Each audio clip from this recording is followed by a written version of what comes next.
the Ropes WrestleMania 36 watch along party. Brian Fritz, Michael Wiseman here. The event that's so big, it has to take place on 2 nights. Not one, but 2 nights. It's too big for just one night. It is too big for just one night. It's too big for a pandemic. It's too big for NXT to even exist anymore. It's just too big for everything. Yeah. So thanks everybody for joining us here. Wherever you're watching, we're on the Between the Ropes YouTube page. We are also on the Between the Ropes Facebook page, facebook.com/Between the Ropes. And we've got the link up on our Twitter. It's at Between the Ropes. This is a regular kind of party like you would have at home. Since everybody's kind of staying at home, we thought it would be a good idea to hey, let's let everybody get together. We'll have some friends and we'll watch WrestleMania like we typically do each and every year. So get snacks, get your dinner, get any kind of drinks that you want to enjoy. Mike is enjoying pizza right now. Mm-hmm. I did not have pizza tonight, but I do have a couple of hot dogs right now. I think one of them almost fell out. And then I got a bag of chips over here as well. And guess what? All that in a bag of chips. Yeah, basically. And now WrestleMania 36, the kickoff show, is beginning on the network. So everybody, hope you're watching the network, or you could be watching on the Fox Sports app or on traditional pay-per-view as well. We're going to have some guests on here, and we're going to have some other people, some other friends on here as well. If anybody doesn't know, WrestleMania over the 2 nights actually has 18 matches total. 18 matches. There was originally 16. They've added 2 matches to the kickoff show that will take place tonight, and that includes Drew Gulak against Cesaro, and Liv Morgan is taking on Natalya. So they are trying to make this feel like any other Raw or SmackDown as possible. And I think the interesting thing too is going to be how long these shows actually go. I'm not going to complain about it. I think it's going to go, the main show probably go, what, 3.5 hours, you think? I mean, that's what Meltzer said, right? And they have the ability to control this. So, number one, yeah, please hang out with us tonight, guys. Want to reinforce that. We're just going to be hanging out watching WrestleMania. We got a live chat going on YouTube and on Facebook, depending on where you are. And we're going to be pulling in comments all night, talking to you guys. We will take bathroom breaks at certain points because neither one of us have bladders of steel. But this is just about having fun, watching Mania together, and experience the show. Also, hang out with us because right now, if you're watching the pre-show instead of this pre-show, you're hanging out with Corey Graves and Rosenberg. So it's like virtual people almost, like they're in the studio up in WWE headquarters. I do not think they're social distancing appropriately because they are way too close to one another there. So no, but yeah, WWE has the ability to control the length of this match or of this show tonight and tomorrow night because everything was been pre-recorded, right? So I hope that they take that into consideration, and with an hour-long pre-show, give us a solid 3 hours of wrestling both nights, right? Go from 7 to 10 on the main card, Eastern time. And we got 6 hours of WrestleMania. I think that's perfect. There's no need to make this a 4 to 5 hour ordeal either night. Right. And I was joking around with somebody earlier, and he didn't even know that there was 2 kickoff shows that were added. and I told him, I was like, hey, we're only 2 matches away, 2 kickoff matches on Sunday night from getting 20. Which is like WWE's dream, like get 20 matches. And he didn't even realize that the 2 kickoff show matches had gotten added for tonight. Well, it's part of my issue with what they've done with the messaging of the show, right? Lots of stuff we can criticize a lot. We are going to have fun watching Mania, but we literally don't know what matches are happening tonight, what matches are happening tomorrow night, right? And they've planned this show out. We should have some idea of that. People who are buying this through traditional pay-per-view means they're buying it on a per night, which you don't do. Guys, do not buy this as a pay-per-view. Buy it on the network, $10, right? Don't buy it $30 a night. But still, can you imagine buying a traditional pay-per-view and not knowing what matches you're going to be watching on these nights? So it's very weird. I do want to say, I promise this at 6:05. Brian and I got a lot to get to. We're going to have plenty of time to get to it tonight. We're going to do predictions, all sorts of stuff coming your way. But I promised him in the old WCW Saturday night time slot. That's right, 6:05 p.m. Eastern time. One of our dear friends is going to be joining us here momentarily. He is Matt Fowler from the We Enjoy Wrestling podcast and from IGN, as you know him. So let me see if he's, I think he's ready. Matt is ready. Matt, what's up? Hans, babe, I didn't know that this was going to be television, not radio. Oh, Michael, that was a Die Hard reference, you 12-year-old. Die Hard was an action movie that starred former television star Bruce Willis, who made a huge leap from TV. It's not such a huge leap nowadays, but back then, starring in a romantic TV show called Moonlighting and jumping into an action movie was a huge deal. I was hoping you go with a dramatic Hans, booby. Hans. I also didn't know I'd be on video, so I didn't have the time to curate my background like you guys with all your framed wrestling paraphernalia. Are you criticizing the guy who invited you? I feel like that's a slam at me. Like, I didn't tell you the right information for this podcast, Matt. No, you didn't. You just said, "Hey, want to do the thing?" I don't know. I didn't know that this was live. I didn't know I didn't know what this was. It's like, "Hey, just want to do a thing," because right now the opportunity to do something instead of nothing is huge for everyone. That's right. That's right. You know what, though? I do know that I feel like I know what I need to get you for Christmas, Matt, and that's a new pair of headphones because, unless they just are uneven or are they broken right now? Yeah, because usually I'm just doing a podcast, so it doesn't matter. Okay. These aren't my outdoor headphones. Oh, okay. We're making movies. These are my inside headphones. We're making movies here, Matt. This is all about, it's like we're like WWE right now. We're in the industry and making movies. If you cut into Liv Morgan versus Natalya, there's going to be hell to pay.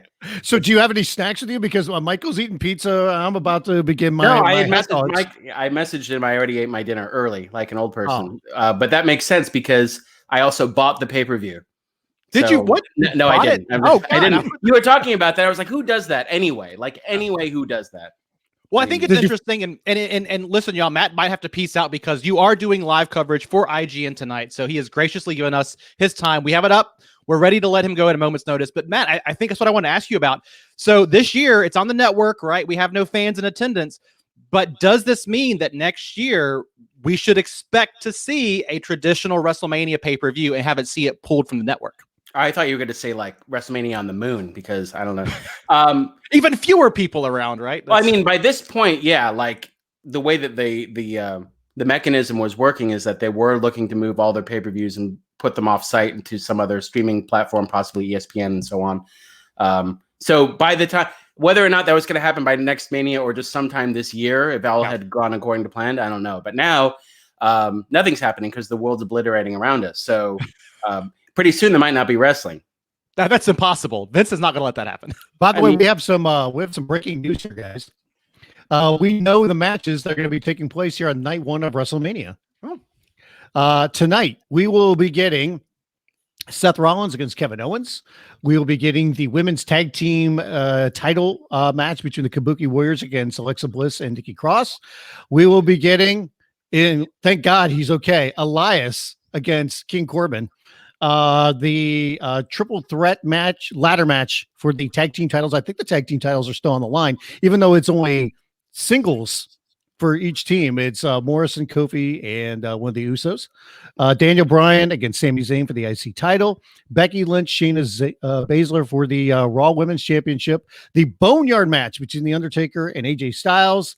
And Bill Goldberg against Braun Strowman for the Universal Championship, all on night one of WrestleMania. So the four marquee matches that were rumored to take place tonight, all but one, one was wrong because they had the Funhouse slotted for tonight. The rumor mill. So the Boneyard match is happening. I guess Funhouse will take place tomorrow. Yeah. So, I mean, and that's one of the things I think they were looking at was like, since everything was pre-taped, they were trying to figure out like, what do we think is going to work best for the moment?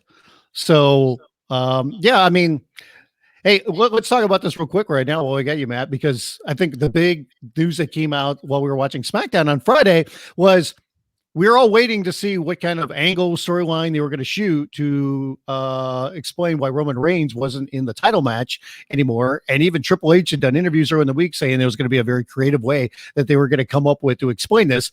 And then that creative way was nothing more than a graphic in the middle of the show, and Michael Cole is saying, "Hey, so Braun Strowman's now going to challenge Bill Goldberg," and we're like, "What? What just happened?" I feel like one of the things I've wanted for a few weeks now from WWE is, as they have been forced to pare their show down and change everything at the 11th hour because they're not going to do anything unless they absolutely have to. As everything gets whittled down, and they make little snide remarks, little tongue-in-cheek remarks about social distancing, as "Hey, you can't touch me there," or something like that, but I really want them to address the corona elephant in the room. Like, just say it. Say what everyone knows is happening. Like, say Roman Reigns, who very publicly battled leukemia, was on WWE television doing such. Say that he has pulled himself from the match because of it. Like, you don't need a creative way to do it. Maybe the creative element that he was talking about was the return of GTV for the Mandy Rose Sonya Deville storyline. Yeah. Maybe that's what he meant. That's what it was. finally a payoff to that long belabored story. Like, well, it's a Vince McMahon thing, right? It's got to be a Vince McMahon has mandated that wrestlers, whoever, they don't say the coronavirus word, right? It's got to be one of those blackmail or blacked out words, right? Yeah. Well, he already hates sneezing, so this just ties into it. They did say it though. If anybody watched the new Drew McIntyre WWE Chronicle that came out, they talk about it there, and they're very open about it. Well, I found that the network programming really does go behind the scenes in ways that regular Raws and SmackDowns won't dare to tread. So I'm not surprised that it showed up there, because they do really take you behind the curtain with a lot of that stuff. Yeah, I mean, I was just a little bit surprised by the way they did this, and it almost felt like to me like in the moment, I almost wondered, like, did this air too early during SmackDown? Something's going to happen later. But I still kind of feel like maybe they had actually shot something else, but then they just maybe thought, well, the cat's out of the bag. Who cares? Let's just do it. And it's kind of one of those Vince McMahon things where he's just like, people forget about it, or people don't remember this, even though that's all wrestling fans do is they remember stuff and they want stuff to make sense and be logical. Yeah, all they want is continuity and payoff. Like, even if we don't agree with the ending, at least like close out the story in some manner. Oh, I would add to that continuity, payoff, and some suspension of belief too, right? Like my big issue too is right now we have wrestlers tweeting about, I don't know what the Firefly Funhouse is going to look like tonight, and yada yada yada. And I get it; it's a promotional vehicle, right?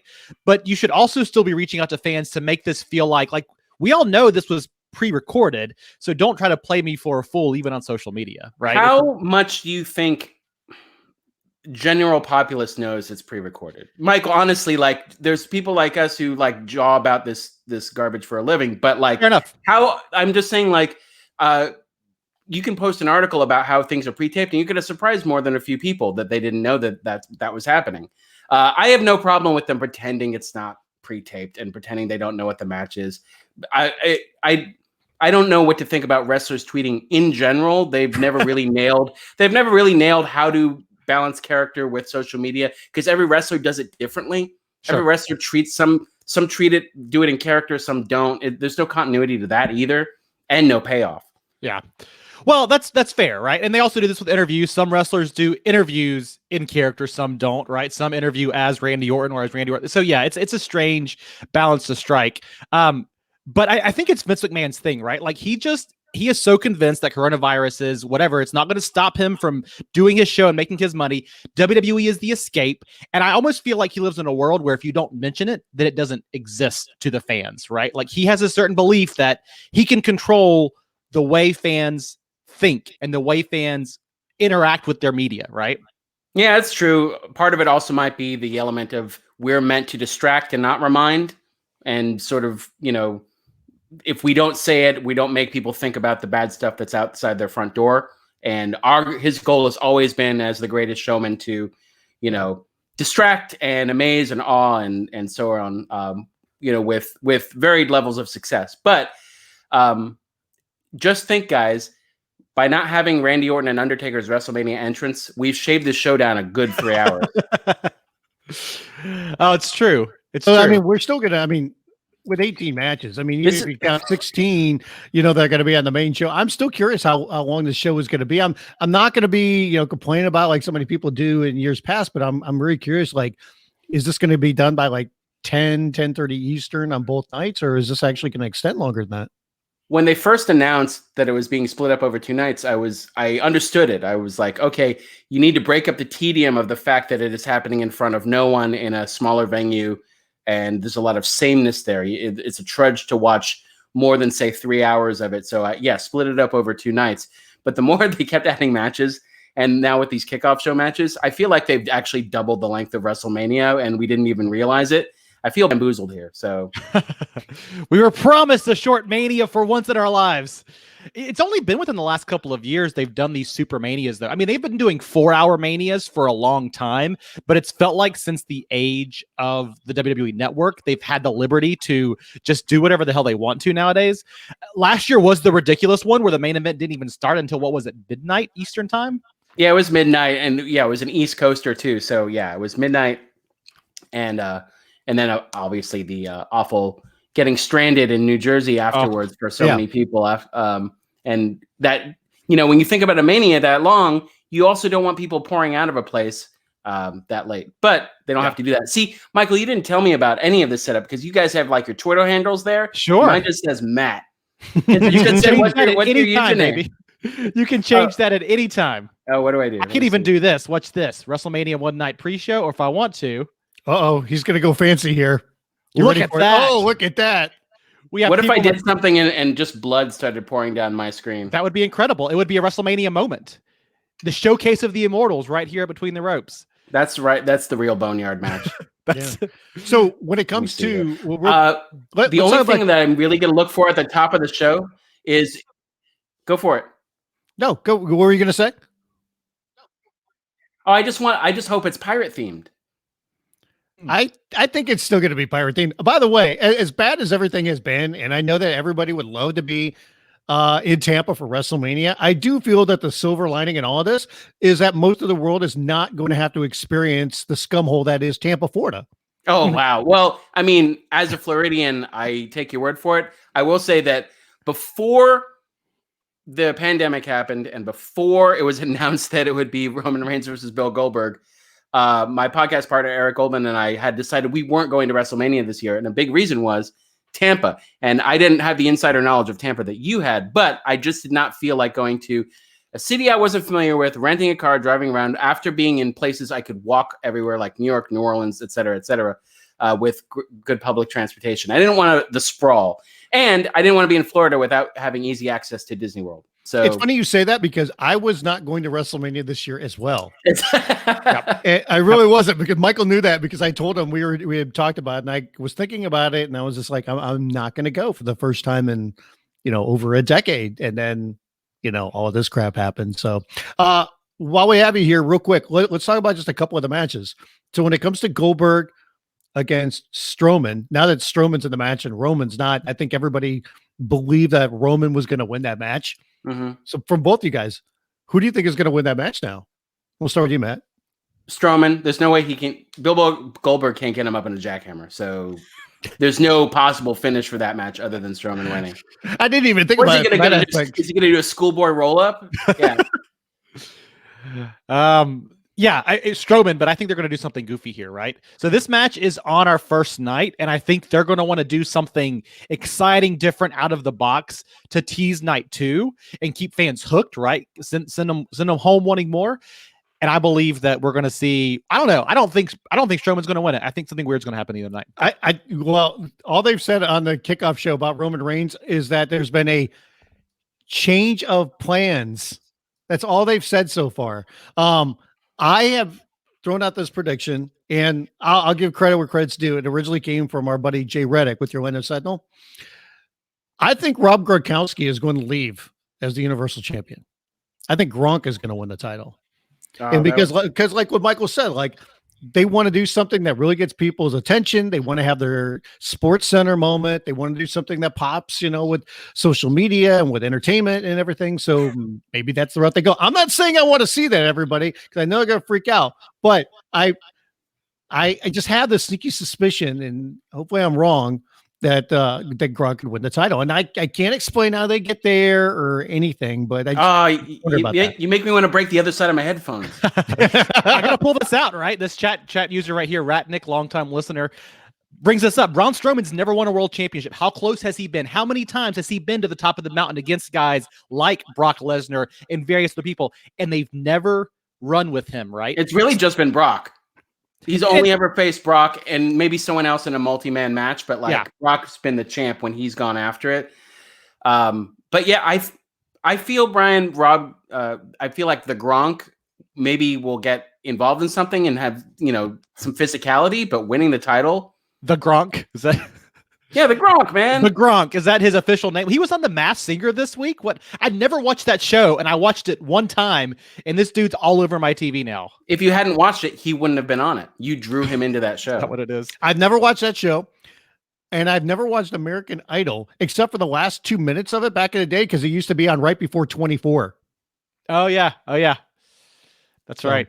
If they put this championship or put the strap on Gronk tonight, though, it's got to be one of the biggest misses in pro wrestling history, right? Because, I'm not going to say it's as bad as when they put the strap on David Arquette, right? Yeah. It's not quite that bad, but Gronk has never wrestled before, and we're saying this is one of the most prestigious titles in the world, going to a non-wrestler, an entertainer. I know he's an athlete, but for all intents and purposes, he has come into WWE right now as an entertainer. This would be a huge misstep, right? Yes. Am I wrong? Okay. No, you're not. And by the way, Morrison and Miz are rapping right now on the pre-show. Yeah, there you go. When I first saw Gronk on SmackDown, on MT Arena SmackDown, he had the opposite effect that I think they wanted him to have, and this is just me, which is like his amount of energy that he walked out with, dancing and flipping around and sort of humping the ring post and all that stuff. It had the opposite effect. Right. I feel like as a hype man, it draws more attention to the fact that you're surrounded by nothing when there's one goofball just dancing on a table in the middle of a library. You know what I mean? Like, it draws more attention to the nothingness around you when you're so too hype, extra hype in the middle. Yeah. Good chat here. Will Pruitt, ProWrestling.net, our buddy, says Gronk should win all the titles. SmackDown Women's Champion, Gronk. And I could be there for it, right? If Impact Wrestling can have a female world champion, why can WWE not have a male women's champion? And why can't WWE have a narcoleptic 24/7 champion? That's right. Does that championship still exist? Gronk wins the 24/7 championship, right? Is that too easy? That's a layup. That's fine. I mean, didn't R-Truth finally get it from Riddick Moss at some point? He did. He got it, and it's funny because I used to live in that area because they filmed it in the streets of Orlando. It's in Baldwin Park, so it's one area, so I could easily spot it out. But it's back with R-Truth again. Yeah. But anyway, I'm gonna have to sign off because Rosenberg and Graves are gonna lead us into a match at some point, and I need to be ready for that. But thank you guys for having me on. Next time I'll have appropriate background, my outdoor headphones on, and actually my Twitter handle up front. Real quick before we lose you though, Matt, a little puppet show. Yeah. Where can people find you and your content? They can find me at the Matt Fowler on Twitter, WEW Podcast on Twitter. That's the We Enjoy Wrestling Podcast. You can get it on Apple Podcasts, Spotify, et cetera, et cetera. And I write things occasionally about wrestling on IGN. Not so much these days, but I do write on IGN about television and the like. There you go. Thank you, Matt, for joining us. We appreciate it. Thanks, guys. Yep. Thanks, Matt. I'm worried, Brian. You're worried. I mean, I threw that out there. I'm worried. It's funny. I felt pretty good about this prediction when I threw it out there again just a couple of days ago. But today, now that I think about it a little bit more, maybe I'm dead wrong. Especially because they're doing that match first. I really thought that they would announce that the Strowman Goldberg match was going to go on Sunday. Then I could see the Gronk aspect, right? But I don't know if they'd want to do it necessarily on day one. And I'm not saying it's a good idea either way, because I'm not. But I guess we'll just have to see what they're going to do here. And Gronk's going to get involved physically. I mean, they've said that basically, that he's going to get involved. It's just we got to see, how is he going to get involved? What's he going to do? Yeah, we'll see. So those, again, for you guys just joining us, let's get you guys the match card right here. Yep, we've got the match card. We already threw that one out there. So there you go. We are looking at, for night one here tonight. Whoa. Drew Gulak versus Cesaro, of course, for the pre-show. And the main card has, we've got Liv Morgan against Natalya in the pre-show as well. They're saying that's going to be night 2 pre-show. Oh, really? Okay. Yes. Okay. Yes. According to Wikipedia, which again, who knows how this could have been edited. We know the kickoff matches for both shows. So that means 18. They're going to be two. Well, they do a 24/7 match that could count as one. So I'm telling you, they want to get to 20. Yeah. They want to get that elusive 2-0. So Drew Gulak versus Cesaro. This is going to be a great match, right? This is going to be one of those matches where it's just going to be a barn burner. It's going to be a tear down the house wrestling classic, and it's going to be on the pre-show of WrestleMania. I know. It's so weird, right? It is. It's so weird. So, by the way, for everybody that's watching along, feel free to add your comments. We'll be throwing those up. And then we've got some other people that are going to join us. We know of at least one other person that's going to join us coming up here in just a little while. Comment from Juicebox4112. If Gronk wins, I hope he spikes the championship like a football afterwards. There you go. He might. I mean, would Vince McMahon allow that? Is that allowed in wrestling? I think Gronk can do whatever he wants to do because they're so happy to have Gronk. He also says if Jinder Mahal is going to seek retribution against Gronk, so there you go. It's going to be a weird night. I mean, the whole thing just feels very strange to me. I mean, like everybody else, when I'm looking at some of the other matches too on here. I mean, Undertaker against AJ Styles. You know, I've kind of come around on that match a little bit, where I thought all along that Undertaker is going to win, and maybe he will. But I could see a scenario where AJ Styles win because it's going to be out, you know, in a mock graveyard. Sure. I expect Anderson and Gallows to appear as well. So, I mean, there's a scenario where Taker wins, I guess, or where AJ wins. It's a weird match. I think the Boneyard match thing gives me the thought that Taker could walk away with this. I'm very disappointed. I know why they went this direction. I was hoping we were going to see the return of Biker Taker this year. I think Biker Taker versus the OC. I think that would have been an awesome little nod back. We've not seen Biker Taker since he went away 15, 20 years ago, right? So that's just me personally. I think do you think Taker is going to ride a bike to the ring? Well, they're going to be in a graveyard somewhere, right? So what this is for all or do you think he pulls up in the graveyard on a motorcycle? I think they do something spooky. Gong hits. He comes up for. I don't know. I don't think he does a bike. Do you think they do any kind of special entrances, or how do you think they're going to get creative when it comes to the production of this? Because I think that's one of the elements of the show. Because we're so used to seeing that at WrestleMania, like what are they going to do? I mean, I think a lot of the talent are still going to have like their big elaborate outfits that they wear, but sure. I don't know what they're going to do when it comes to production for entrances, or you know, it's not like they could shoot pyro off, you know, inside. They're limited in what they could do there, so I'm just curious what they could do like as an added element to try to give it a little bit of an extra feel. Well, they've been leaning into this a lot more in recent years, but I think that graphics are what they're going to lean into heavily, right? You have and listen, WWE's production team is second to none, right? They are the best in the business. Their production team is better than I think any other sports production team. The rate they turn things around, the way they edit these video packages, the music they pick out, the graphics, everything, right? And so I can see them leaning into that team heavily since they had the advantage of filming all this stuff a week ago and it's all been in post-production for the last week. I believe we're going to see more graphics, right? I think the entrances are going to be surrounded by those kinds of things. Now, if you're watching along live with the stream right now, we are seeing our first match taking place in the Performance Center. But I think we're going to just see them lean into post-production elements like graphics, like sights and sounds and music and things like that to make it feel special. What else can you do this year? I don't know. And that's going to be the interesting challenge that they have. Hey, you know, even when I was watching SmackDown, I was like, okay, where is this at? Because the building looked a little bit different than what we had seen before. Sure. And I was legitimately wondering, like, are they at Full Sail or whatever? But no, they're at the Performance Center. It's just they did up they put a more elaborate set up, you know, than what they had in previous weeks, I think. Yep.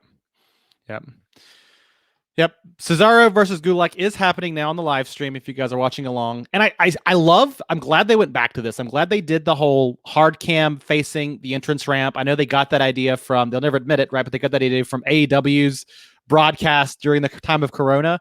I think it was the right call because it makes these feel like a much bigger deal. You can see the WrestleMania sign over there on the side, right? On the left-hand side, it looks like. So they've kind of spiced up the elements a little bit this year. Yeah, they have. The ramp has kind of got lights to it now, which I don't remember that being on the TV broadcast. They're going to use more camera angles too, I think. They're going to, because this was all pre-taped, they can edit around a lot more stuff and it's not live. Do you think that they're going to have as many cutaways during this? Because that's something that like WWE changes the angles so quickly, so many different times. I mean, the good thing is it's not like they could suddenly cut away to somebody in the crowd to get a reaction and they miss like a pinfall or a move or something because there's nobody there, obviously. Yeah, you look at this. So the ring it's WrestleMania themed ramp. It's WrestleMania little LED boards all along the side.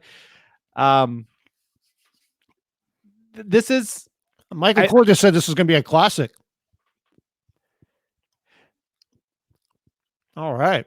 Well, this is the right call. Michael Cole is the guy you want doing this. He can sell. Like Michael Cole's energy is going to work for this show, I believe. And Cole is by himself right now too. Yeah, that's it.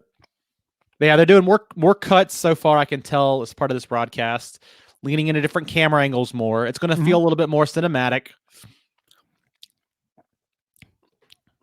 By the way, I'm on my second hot dog already. We will get to predictions for the rest of the card here in a little bit when we have another special guest joining us here in the next few minutes. So stick tight for predictions. Yes. So we can give our predictions for this one. Cesaro's got to win, right? He needs a win. He's in desperate need of a win. Yeah, but I mean, this is one of the interesting things I think when it comes to the show. Like, do they want to make this a truly feel good moment? Throughout the entire show, it'd have almost all baby faces go over. Well, and this in particular, you're still trying to sell a $30 pay-per-view for night one. So I think you've got to have the babyface win, right? I think so. Get fans hyped. Yeah. Well, I mean, the 200 million people that are going to be watching over the next. Well, I guess if the babyface, I'm sorry, the babyface would actually be Gulak here, right? Yeah. Yeah. So you have Gulak win. Yeah. I mean, we do have 200 million people possibly watching the show, right? 200 million. Mark Henry. Mark Henry told TMZ he thinks that 200 million people could be watching because they have to stay at home and there's nothing else to watch. It's the only thing that's live entertainment. Yeah, there you go. Mind you, today, the president of the United States spoke with various sports commissioners, as well as Dana White of the UFC and Vince McMahon of WWE, and said that he hopes that sports come back in late August or in August or in September. And then, nice shot there by Gulak. But then the governor of California, Gavin Newsom, said, I don't see a way where there's going to be live sports in my state until well past September. Yeah, it's going to be interesting to see. Vince McMahon was there in the room today, right, with Dana White. He was on the call. Yeah. Oh, he was on the call. I mean, but he was in a room somewhere on a phone call with Dana White, with lots of other sports leaders and sports commissioners from across the United States and all their sports. So, I think Vince McMahon wants things to get back to normal as quickly as possible. I'm sure Trump does as well. I think we'll see WWE come back to doing stuff like this before sports that require arenas like NFL. But I mean, you could do NFL without stands in the fan or fans in the stands, right? I mean, sure. Or stands in the fans. Or stands in the fans. Yep. Oh, hell of an uppercut. He's going after the arm. Look at Gulak. He's going after that right shoulder of Cesaro. I love the under the head pin there. I think that's a great difference, right? It's the thing that bothered me about John Cena for so many years. He always had the exact same pinning combination. Nice shot. Look at that Gulak going. Yes. That's a different move going right after that shoulder. Yeah. Yep. That close-up angle. I love the camera work they're doing here. See how nice it is? It's nice and fluid, and it's not like change angle. We got to get a reaction. It's like, who cares? That phone call had Roger Goodell, Vince McMahon, Dana White, and Donald Trump all together. Can you imagine that? Thank you, Juicebox 4112. Yeah, that's quite the call. That's quite the dinner party there, huh? As long as we get Crown Jewel, I will be good. So, Brian, they could conceivably still go overseas and film their next big pay-per-view event in front of a crowd, can't they? No, let's hope they don't.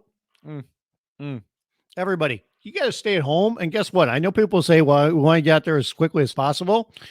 I think one of the biggest fears from the medical world is that life goes back to normal, and then there's a second run of this, and we have to go through it again. So it's better to just kind of stay at home a while longer now. Yep. In hopes that we don't have that second run. Oh, look at Cesaro going for the finisher. And almost there's your first victory. I must be ahead of you by a couple of seconds there. You are way ahead of me, man. Make sure you're live. Everybody make sure you're live, because as I see it, I'm calling it. You are way ahead of me. You got to get some of that sweet, what are we on? Charter? Am I on Charter? See, I just got the finish on my end. You won with an airplane spin.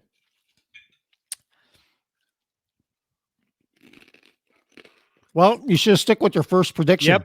Yep. Should have stuck with the first one. Tying it into the Sami Zayn victory or Sami Zayn match later on tonight. Yeah. I don't know. I think this can be a good wrestling show. I think the stage, not having a crowd, there's going to be different. But I like what they're doing into the production side. Mm-hmm. I think you mentioned this earlier. What's going on with them not having as many cutaways and the quick camera jerky camera going back and forth. The action sells itself. You don't need all of that crazy camera stuff, the close-up zooms, whatever. You need more stationary cameras and better cuts between those. Every other sport does it that way. And I hope WWE continues to lean into that, because it's the thing that I think hurts their production the most is that stupid quick cut camera, zoom, zoom, zoom, all that stuff. Yeah. It just hurts their product. I'm going to see if I can relaunch my WWE Network. There you go. Maybe I can try to time it out closer to you. I don't think that's going to happen. I'm on wireless, so maybe that's why. I don't know. Are you on wireless as well, or? It's complicated in my household. So I have Google Wi-Fi. And I have the Google Wi-Fi, and it's got 3 little pucks, right? There we go. 3 little pucks about this size. And I can actually go hardwired from the puck in my room, even though it's wireless from the main puck. So, okay. Let's bring in another guest. Look at this. Scott Fishman from TV Insider is on here. I'm surprised he's not dressed like a pirate, because if anybody hasn't, if they're not following Fishy on Twitter, he threw out his home set that he's watching and has it all decorated up in pirate theme. So do you want me to show you the look around? Yeah, show it. Yes. Yeah, all right. I'll give you guys a. Scott's so proud of himself right now. Look, there's his wife. His wife is a lovely lady. I don't even know if I'm seeing it here. Terrible. You are terrible. Okay. Here we go. See, We got Captain Jack Sparrow. Pirates of the Caribbean. Jack Sparrow's our WrestleMania celebrity. Let's see. Do you have any pirate themed foods tonight? I have cookies that we did also on a few. Okay, there's the beach ball cookies. There you go. This is like some Blair Witch Project shit going on right now. And then, you can check my Twitter page if you want to see the actual thing. And then there's the palm tree, which is a smaller palm tree than the ones we're used to. Do you have any spiced rum or anything at least? No, I don't think probably somewhere, but we haven't pulled it out. Maybe on hour number 7 of show. night 1. We'll probably hour 7 of night 1. Right? Yes, we'll have to have that probably. What do you think the chances are that a match starts before midnight and ends after midnight tonight? I think it's gonna end at like 11:30. I don't see it going past that. I don't think you go to 11:30. It's got to be done by 10. Come on, guys. Actually, Ashley got me one of the shark cookies. So here we go. Here we go. We got a shark cookie. So there's chocolate cookie there. Quality content right here. The wrestler cookies I took a photo of beforehand because they kind of exploded, and then so we didn't really get the full. How do you do wrestler cookies? Like, do you have like little like Hulk Hogan, Ultimate Warrior, little cookie guys that you cut out? How do you make? Let me show you. Well, so we have this is which one was this one? This was Undertaker. Oh my god, I'm bad with the camera here. Okay, that's the Undertaker. Yeah. Okay. So looks like he's already been buried alive here. Yeah, something's going on with him. Basically, so just basically molding it around. It looks like he went through the Firefly Funhouse and then he went to the Boneyard. That's right. Well, he needs the Boneyard. He had no bones there. So what do you think about? They've listed the matches for tonight, Scotty. I mean, I saw on Wikipedia is that the ones that's accurate? Yes. Mm-hmm. Okay. I think it's a nice balance. What do you think? I don't know. It'll be weird, kind of like the Boneyard match closing the show. But I don't think the Boneyard match is closing the show. Do you? No, I don't think so. I think it's probably going to be, when I look at that card, probably the Goldberg Braun match. You'd say, right? I would think, but I mean, would you at all be surprised if they threw a curveball and started with Goldberg against Strowman? No, I wouldn't be surprised. I mean, you've seen last year with Seth and Brock, so they're not above having the big matches. I mean, and then with Becky Lynch, Shayna Basler, they've kind of built that up, and that with Becky main eventing last year, they may want to have one women match headline a WrestleMania night 1 or night 2, and then do the other the night. Becky already said she's not headlining. Oh, okay. Yep. Mm-hmm. Okay, then I would definitely probably go with Braun and Goldberg. Anything else? Yeah. I mean, so let's talk about that, Fishman. We've already asked Fowler his take. We've got our take. Goldberg versus Braun Strowman headlining tonight's pay-per-view. Who walks out the victor, or what happens here? Well, it's kind of disappointing. I mean, for Braun, there's been many points in his career, you know, against Brock Lesnar, where you would think that his time was then, that the momentum was there for him to win the championship. And now this match was kind of been thrown together. But long term, I mean, I think for right now, I mean, Goldberg at this point in time in the environment that we're in, I actually wouldn't mind seeing Goldberg retain the championship tonight against Braun, because I want there to be, you know, a rhyme and a reason. I don't want it to be just a thrown together match. Yes, Braun does deserve the title, but I want it to be in a situation and environment where it's worthy of that happening, that moment taking place. You're saying you think Goldberg walks out the champion? Yes, I think WWE wants to keep that, you know, sure thing going. They want to keep familiar faces. Maybe he's not going to be on every show, but maybe they filmed, you know, a bunch of content already leading up, you know, to help it along. But that's what I think anyway. I agree with you, except for I threw out the crazy idea, and this is, you know, our buddy Jay mentioned this first, but that Gronk could leave with the championship. But if he doesn't, I mean, I think Goldberg's going to win. I don't know if it feels right for Braun. And, you know, I mean, so many people have given crap about David Arquette winning the WCW championship. And now if you see Gronk winning, do you kind of feel like you're going to see the similar backlash, or because he's an athlete, a mainstream sports star, that it's going to be less than? That might be WWE's mentality, but fans' mentality will not be any different than if David Arquette won the title. Right. Yeah, I don't know about like throwing Gronk out. I mean, I don't know. When I saw him doing the weird dancing, and I don't know where they're going with his character, what they're going to do. Apparently, I don't know. I was reading somewhere that he's going to have some sort of impact, or he's going to be, you know, pretty involved in some form or fashion. So yeah, he's going to get physical. I mean, you know, we had Fowler on, and he thinks he could win like the 24/7 title. Yeah, that would be fine. I mean, they love getting the headlines with that, and that's a safe championship for him to win. So I would be fine with that. But when you brought up the whole idea with Gronk on your Twitter page, I don't know. I was like, but I wouldn't put it past him at the same time. So yeah, you know, God was in a match. So I'm worried about your headphones that you're using, your earbuds there. Are you going to get strangled? I'm worried you're going to choke yourself to death. I might need this later. I don't know. I kind of just found these lying around because I have my wireless ones. But by the way, we're all missing King Corbin cutting a promo right now, and at least I am, because apparently I'm like 20 seconds behind. He's playing a harmonica. It's a harmonica. I've noticed promo. that too. Yeah. Like if I went on the YouTube page, I've noticed that I am behind on the network from my television. So. I want to make sure we have plenty of time to get to this. I think it's time for us to jump into a few more night one predictions here. So we talked about Goldberg and Braun Strowman. Got to ask you guys here. Let's keep on going down the list. Oh, I was screwing with the screen there. I'll let you have it, Michael. There you go. I want to make sure people know where we are with this. Okay.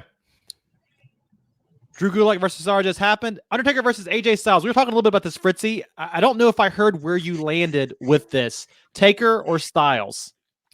I did this thing with DraftKings. I gave some predictions. I think I threw out there Taker. Okay. Taker seems like the obvious choice. I could see a scenario where Styles wins with help, but I can't imagine Taker losing again at WrestleMania like this. So I think Undertaker wins.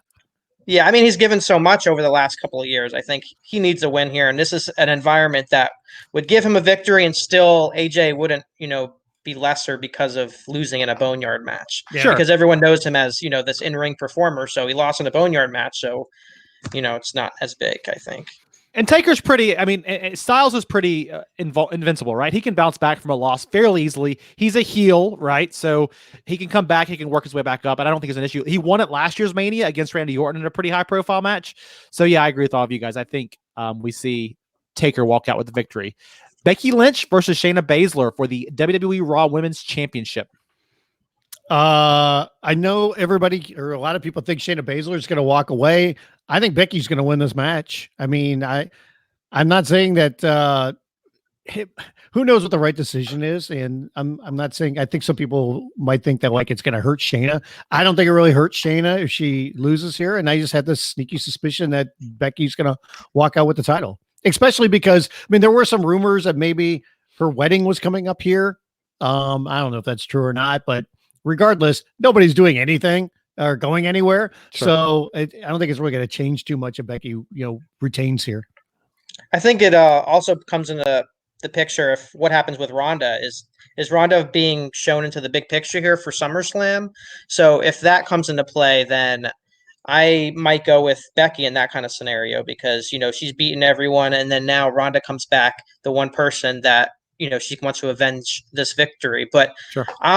In this scenario, though, I'm kind of Shayna Baszler, I think they're building her up to be this strong, heel. So I think in this kind of scenario, this would be the win that she would need to kind of put herself up there, because I think losing tonight with Becky Lynch would all the momentum and all what they've worked for from going to NXT to WWE would be wasted, I think. So I'm going to actually go with Shayna here.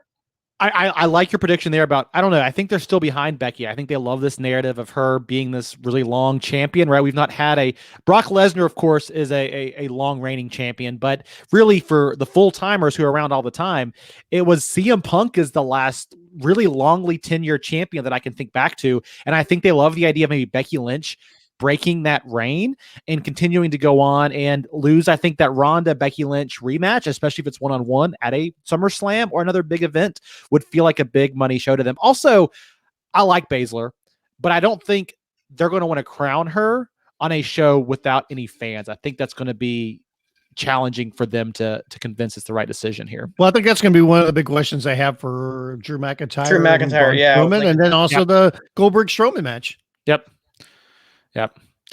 So also on that one, we have Sami Zayn versus Daniel Bryan for the Intercontinental Championship match. A huge fan favorite match from the interwebs. Brian. Brian. I know everybody thinks like, hey, Daniel Bryan is going to win. But I think Daniel is like at a point, like his wife's about to give birth. He's being self-quarantined. All these different things are going on right now with him. He's talking about winding down his career, or at least his wife did on her podcast. I think Sammy's going to retain. Yeah. I mean, I think the way they've built this up with this faction of everyone, it just continues on what Sammy's been building up with Shinsuke and Cesaro. And it was nice to see Cesaro actually get a win for once in a one-on-one matchup, especially on a WrestleMania, even though it was the kickoff show. So I think having him win and it builds momentum for him as well. And like you said, if he's planning to wrestle part-time, then there's really no reason why he's going to win the Intercontinental Championship here.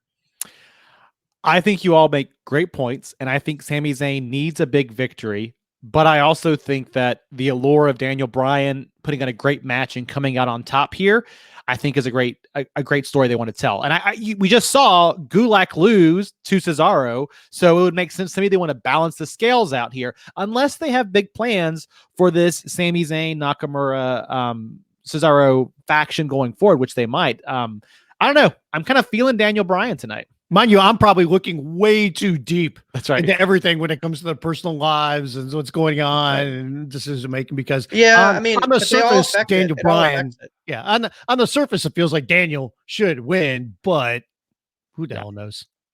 Next, we have the SmackDown Tag Team Championship being defended in a triple threat singles ladder match between John Morrison, Jimmy Uso, and Kofi Kingston. Fishman, I'm going to throw it to you first.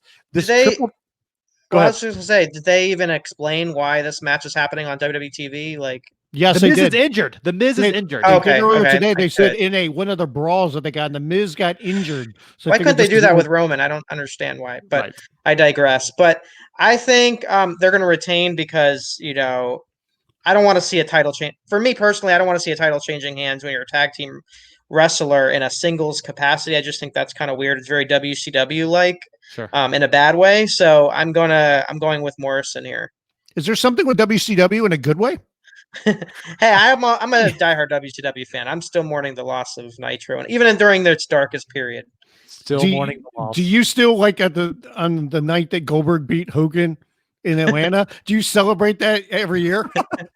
What is it? July the 6th? I don't know. July 6th. I think it's I have my streamers every year. Nitro threw away $1 million buy pay-per-view. Right. Yeah. For a single night pop in the ratings that went right back down. I wish I was there. I wish I was there that night. This match to me, this John Morrison, Jimmy Uso, Kofi Kingston. I love the Usos. I think they are probably the best tag team in WWE, and I would say probably second or third best tag team in the world right now. If you take their body of work and what they can do in the ring, I mean, I've said it for a long time. The Young Bucks versus the Usos is my dream tag team feud, right? But I kind of wish this match was just John Morrison and Kofi Kingston. I think that would be a great singles ladder match, and I think the story they would tell would be incredible. Yeah, I just don't. I mean, I'm surprised they didn't just put someone else with John, just make it a tag team to make it even. Sure. It's just it's interesting how they kind of broke this up into a 3-way. By the way, so on the kickoff show right now, Renee Young is at her home in a dazzling dress. I was going to say, and she's dressed Booker up. T is in front of a set that looks like WrestleMania when it was in New York City background, and he's in a tux, and then Mark Henry's at his home in a t-shirt. That's great. Definitely the or actually not a t-shirt. He's in like a short sleeve button up. I want to see Moxley though. That'd be hilarious on WrestleMania. Renee, is he gonna do another run-in? Yeah, another run-in. That'd be great. Guys, I wore my sport coat tonight. Look at this. Look at this sport coat. Why didn't you guys dress up? It's WrestleMania. I mean, I got my baby. Weekend Warrior, Ultimate Warrior t-shirt. I got something. Piece of crap. Dude. This is basically what I do wear when I cover WrestleMania, Mike. That's true. But I normally don't wear wrestling shirts though when I go to wrestling shows.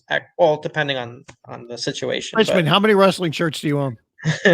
I own actually a pretty good amount. My first, I don't know what your first ones were, but I have this NWO shirt that's like glow in the dark, and then I have this Shawn Michaels Degeneration X shirt. Those are my two go-to back in the 90s. Glow in the dark. Are you kidding me? Right yeah. Now? Do you wear that with I think I got that as a flea market, so I don't even know if it might be bootleg. No, I can't even say it. Okay, go ahead. Elias versus King Corbin here in a match of where both of these guys were originally pegged to have bigger matches, right? It was going to be what? Elias versus John Cena, right? That was thrown out there. I never believed that. And by the way, kudos to Elias for performing after that horrendous fall that he took. I was hoping that the injury they said was a partially lacerated kidney or something extravagant. Spleen, partially lacerated spleen. I'm gonna. Can you imagine if they did that round? He had to have his spleen removed, and his immune system, might be compromised going forward. Oh my God! Do human beings need spleens? All right, let's see what Google says. It helps. Let's put it that way. It plays multiple supporting roles, but it doesn't say anything about a leading role. So, well, I think this is an opportunity for Gronk to get physically involved. So, I can see Gronk interfering in this match to help Elias win. Setting up a Corbin, maybe a few program. Why is WWE on Twitter right now promoting the Drew McIntyre Brock Lesnar match? Got to get it out there tomorrow night. It's too big for one night. So yes, yeah. What do you guys think of the 2-card split? Like how they split it up? Do you think it was evenly dispersed or? Yeah, probably. I mean, that's about as good as you're going to get. I mean, Edge and Randy Orton, I think, is a premier match. They got Cena on the second night. They got Charlotte and Rhea Brock against Drew. Yeah, I think it's about even. This is what you've got to do. I mean, we haven't talked a whole lot about this, and I want to get to the last few predictions before top of the hour here. But doing 2 nights is the right call. If you watch this year's New Japan Pro Wrestling event, what's the name of that stupid show that I watch every year? Wrestle Kingdom. Thank you. If you watch Wrestle Kingdom this year, Michael Wiseman just called Wrestle Kingdom a stupid show. I love it. I mean, it's my pay-per-view of the year so far. I got up in the middle of the night. I watched it. I did a post-game show for Wrestling. I loved that broadcast. The 2-night thing worked for them. But if you recall, and while both nights of that broadcast were weighted with big matches, night 2 was the culmination from night 1. And so I like a 2-night format. I hope WWE continues to do it in the future. I think the cadence of Hall of Fame, SmackDown, TakeOver is going to stop them from wanting to do that. But I think it's great. But night 2 is always going to feel a little bit more important because it's what you go out on, right? It's the last thing fans see. Yeah, I agree. This might be a perfect opportunity for them to experiment and see how well. I mean, they're going to be on social media trending for 2 nights as opposed to 1. So they probably will enjoy that. So, well, I'm sure they will. It just does that turn into any kind of business? It's one business thing. Profit, You know. Let's run through the other matches real quick, Mikey. 2 more predictions for tonight. We got Kabuki Warriors versus Alexa Bliss and Nikki Cross, tag team match for the WWE Women's Championship. Who you got, Fishman? I'm going with Cross and Alexa Bliss. Just something about Asuka and Kairi just on shaky ground as far as, I don't want to say reliability, but there's a lot going on with Kyrie just getting married and then traveling over here again. So I don't know long term what the situation is with that. And then just moving forward, I think Cross and Bliss are gonna have more opportunities to be on the show using the titles. Yeah. There you go. I mean, I totally agree. I mean, regardless of what's going on with Kyrie, it just feels like it's probably time that they change those titles, and I think they're going to change tonight. I hate it. I've loved it. You guys watching Asuka on she's been doing all this stuff, these YouTube videos, DJing? Oh, so everything. good. She is so entertaining. Yes. I wish WWE would use her more to connect with fans because I think she's amazing at it. I know Vince has a thing about the language barrier, but I think Asuka she's a natural baby face, and I just love her in that. But it is what it is. And finally, in what I think has been actually a pretty good feud, it's more of a classic feud here, classic build. Kevin Owens versus Seth Rollins. Fritzy, Kevin Owens, Seth Rollins. Who walks out the victor? WrestleMania Night 1. I still think Seth should win. It feels like they've got a lot of juice left in this rivalry between these two guys. So sure. I think Seth is going to win, but this goes in the whole thing I said before. Like, do they go with a lot of baby faces winning tonight? Is that a change, or was KO always planned to win this? But on the surface, it just feels like, and mind you, who knows when they're going to be able to resume doing shows? I mean, who knows about anything going forward? But in a perfect world where you do have shows here pretty soon, I would say Seth Rollins should win. Yeah, I mean, this is a perfect environment. Maybe the heels a lot more heel heavy this night, and then tomorrow they leave everyone happy, going home happy. So this is a nice balance when you have the two nights. So I think this will help Seth establish further if they're kind of continuing with this Monday Night Messiah, and the whole WrestleMania is kind of his show. They can continue to do that over the years. So having him win here would definitely solidify that. Yeah. I think Seth's in a spot where Seth has been doing a little bit more. I'd love to see Kevin Owens win. I love his character here in 2020, right? But I think Seth Rollins needs who do they add to this faction though? I mean, we know the authors of Pain are out right now. What else? Who can they put with Seth Rollins to keep this? EC3 would have been, I think, would be cool in that role. I mean, absolutely. You watch him training at home? That dude, do you see him like walking down the street holding weights, with no shirt on? I was like, what is he doing? Yeah. All right. So there it is. Tonight's card, Night 1 WrestleMania. We are only moments away. What other snacks you got for tonight, Scott? Well, I was gonna go with Pirate's Booty, but we decided not to go with that. What is pirate food? It's like kind of, how do you describe it? Popcorn type snack food, Chief. I got it. That's right. We got 3 minutes. I gotta go get some snacks. I will be right back. So he's gonna go. We just got rid of Fishman for a minute. Let's talk about we haven't even had dinner yet, so it's gonna be weird not being in the press box though, right? Just it's gonna be kind of different. It is weird. I mean, to not be up in the press box, but I mean, I legit thought about doing this just as a gag, but hitting up WWE and asking if they're still going to send me a swag bag. Goodie bag, yeah. Well, I sent one of the the employees, or one of the PR guys. I sent them a photo of my setup, and I'm like, what do you think? And he's like, it's not the press box. And I was like, whoa. I was like, okay. So even the overworked PR guys are disappointed by what's going on. Well, we have to get the press release of the attendance record being broken. Oh, that's true. Well, it'll happen. We'll be getting that, but I mean, they still have done an incredible amount of work this week. But typically, for anybody who doesn't know the behind the scenes, like watching WWPR, in a WrestleMania city for the entire week, they don't sleep. It's a great job, man. It really is. So more power to them. Did you watch any other WWE programming today? I actually did watch. I watched The Untold with Kurt Angle and Shawn Michaels. Where they told the story about their match with WrestleMania 21, where you kind of see Johnny Gargano basically marking out the whole time, just talking about how excited he was watching the story pan out. And it was really well put together program when you think about it. Like from Royal Rumble straight to WrestleMania, and Sherry Martel being involved. I mean, just the little elements there.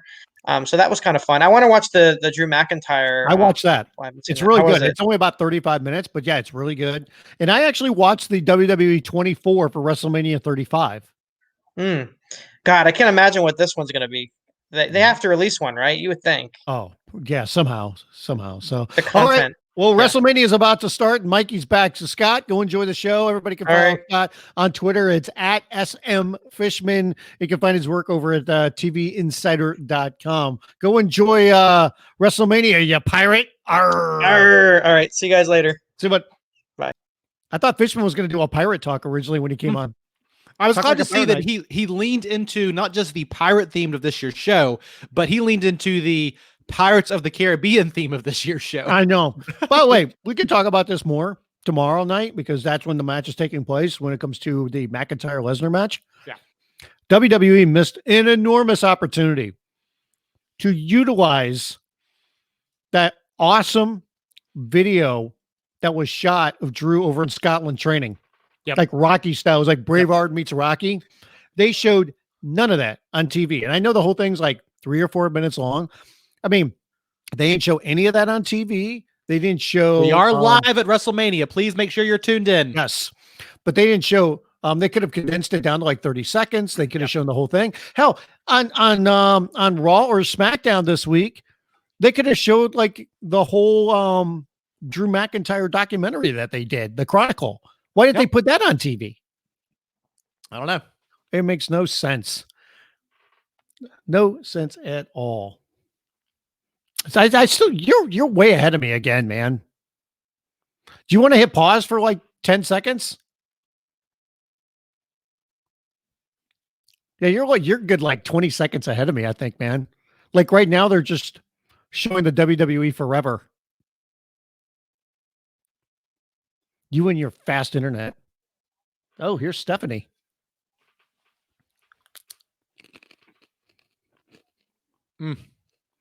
Stephanie McMahon talking about how WWE or WrestleMania is going to be different. The most different of all.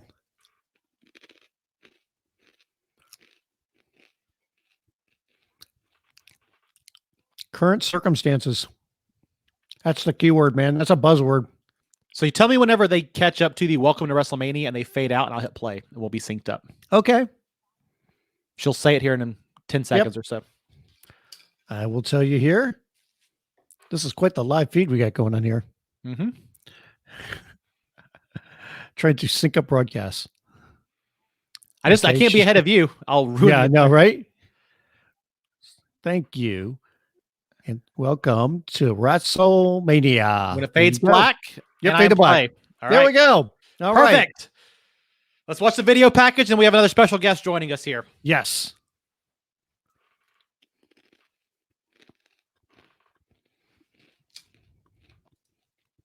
I'm still eating potato chips. I closed the bag because otherwise I'll just keep eating the bag.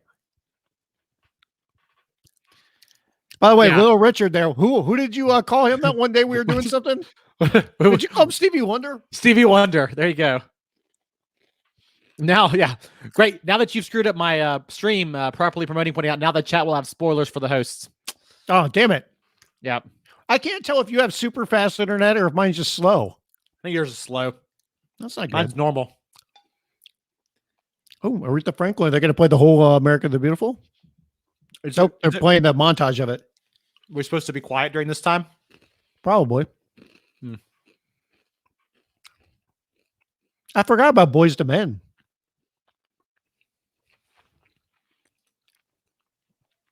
Hold on. Mm-hmm.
All right. They typically don't do the anthem for WrestleMania. They just do. Yeah, they do. American Beautiful. Do they? Oh, no, maybe you're right. They do the anthem maybe in the stadium. Now let's just hope that Funware Development Video YouTube channel doesn't flag us for copyright. Oh, jeez. Here's the real video package, the one that I tune in for every year. Oh, is Jack Sparrow going to make an appearance? Jack Sparrow. It should have just been a Pirates of the Caribbean. Can we get Johnny Depp wrestling? Mm-hmm. A battle for the ages. Look at that axe. Scurvy. Lots of booze. Bandana. What? They just did a little pause in the middle of the video. Nope. He's not there. Are they going to make fun of Roman? Or they going to make some kind of joke about Roman not being there? Who is that? Who's that voice? It's not Stephen. It's not Stephen Fry, is it? I'm not sure who that is.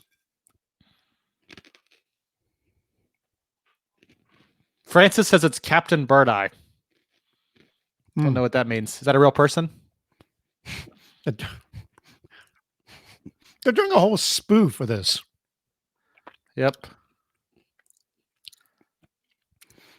I was going to say, are they going to spoof themselves with the Roman Reigns thing then?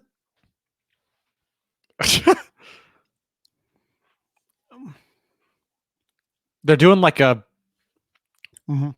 spoof. I don't know. And they mentioned Jack Sparrow. Properly promoting that it's Paul Burchill. Maybe. God, it's just like story about adventure. It's just so over the top. It's like too much. Well, there we go. This is funny. They still got Roman in there. There's I'm in.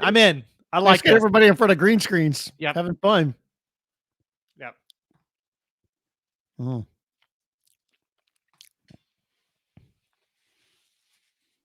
I hope she carries that axe as she walks down the streets of Tampa, because you probably need it there.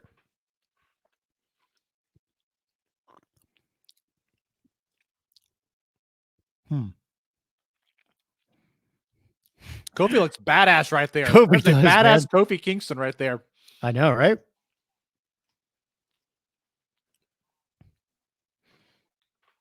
By the way, throw this out there again for everybody. Feel free to add your comments. You're watching on YouTube or on our Facebook Live page, and we'll include some comments during the broadcast.